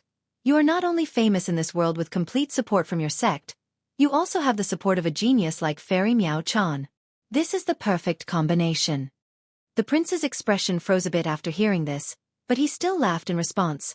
"Brother Yi, please don't tease me. Who could compare to you right now? Your camp has so many talents." The prince always felt uncomfortable whenever Miao Chan was brought up. He himself didn't want to talk about her. Outsiders knew him as the number one in the ravine. Just think about it. How illustrious was it to be the main descendant of a lineage with 2 emperors? He garnered a lot of attention and envy. However, the truth was that the real genius of the ravine was not him. Miao Chan was the true talent. They were childhood sweethearts and got along very well. When he was younger, he respected her as a senior sister. However, their current situation was very strange. Although Miao Chan showed complete support for him, he had always felt conflicted about this. He knew better than anyone else that his fame of being number one was just in name. Although Miao Chan was happy to hide behind the curtains, he actually didn't want to compete with her for the top position. To sum it up, this had always been an annoyance in his mind. Furthermore, back at the main descendant selection, Miao Chan made a sacrifice. Although his Golden Crow tribe had a pivotal position in the ravine and could be said to have the power to control the sect, Miao Chan's influence back then was simply incredible. Outside of the ancestors from his tribe, all the other elders valued Miao Chan. She was both powerful and smart, impeccable in all features and completely eclipsed the prince. In the end, she conceded to him so he easily became the main descendant. From then on, he always had an unspeakable feeling as if he owed her. This was especially true in the minds of the elders. Although Miao Chan never stated that she wanted to marry the prince, all the elders knew what was on her mind. The issue arose from this. If the prince didn't marry her after such a big sacrifice, it would seem as if he had wronged her. This matter made the prince very uncomfortable even though he knew that Miao Chan had done many things for him, such as watching over the ravine and strategizing for him. Thus, he really didn't want to talk about Miao Chan and even purposely avoided her. Open. A universal law in the form of a key flew out from Li Qia's sea of memories. It instantly disappeared the moment it touched the portal on the stone tablet. Buzz! The portal opened, allowing a brilliance to shine on the grounds as if a treasure was about to appear. This is the treasury? Tai Lon couldn't believe her own eyes because she assumed that their Tai clan truly had nothing precious left, let alone a treasure trove. Everyone at this time finally saw the 2 items floating inside the light. One of them looked like a rod, but it wasn't one in actuality. It was made from an unknown material and had an indescribable divine light coursing through it. The other item was a box. This box was quite large and had an archaic style as if it had been passed down from a distant era. Li Qia took out the 2 items. He didn't look twice at the old box, but he carefully stroked the rod-like item while nodding his head and murmuring, "Good, good, there is no problem after all." What is this indiscernible item? It is neither a weapon nor a treasure. Long Jingxian had an immortal fate so very few things could fool her eyes. However, she still couldn't see through this rod-like item. You're tuning in to the Xueqi's Martial Arts Saga YouTube channel. Don't forget to subscribe and join us on this journey to catch the most captivating stories.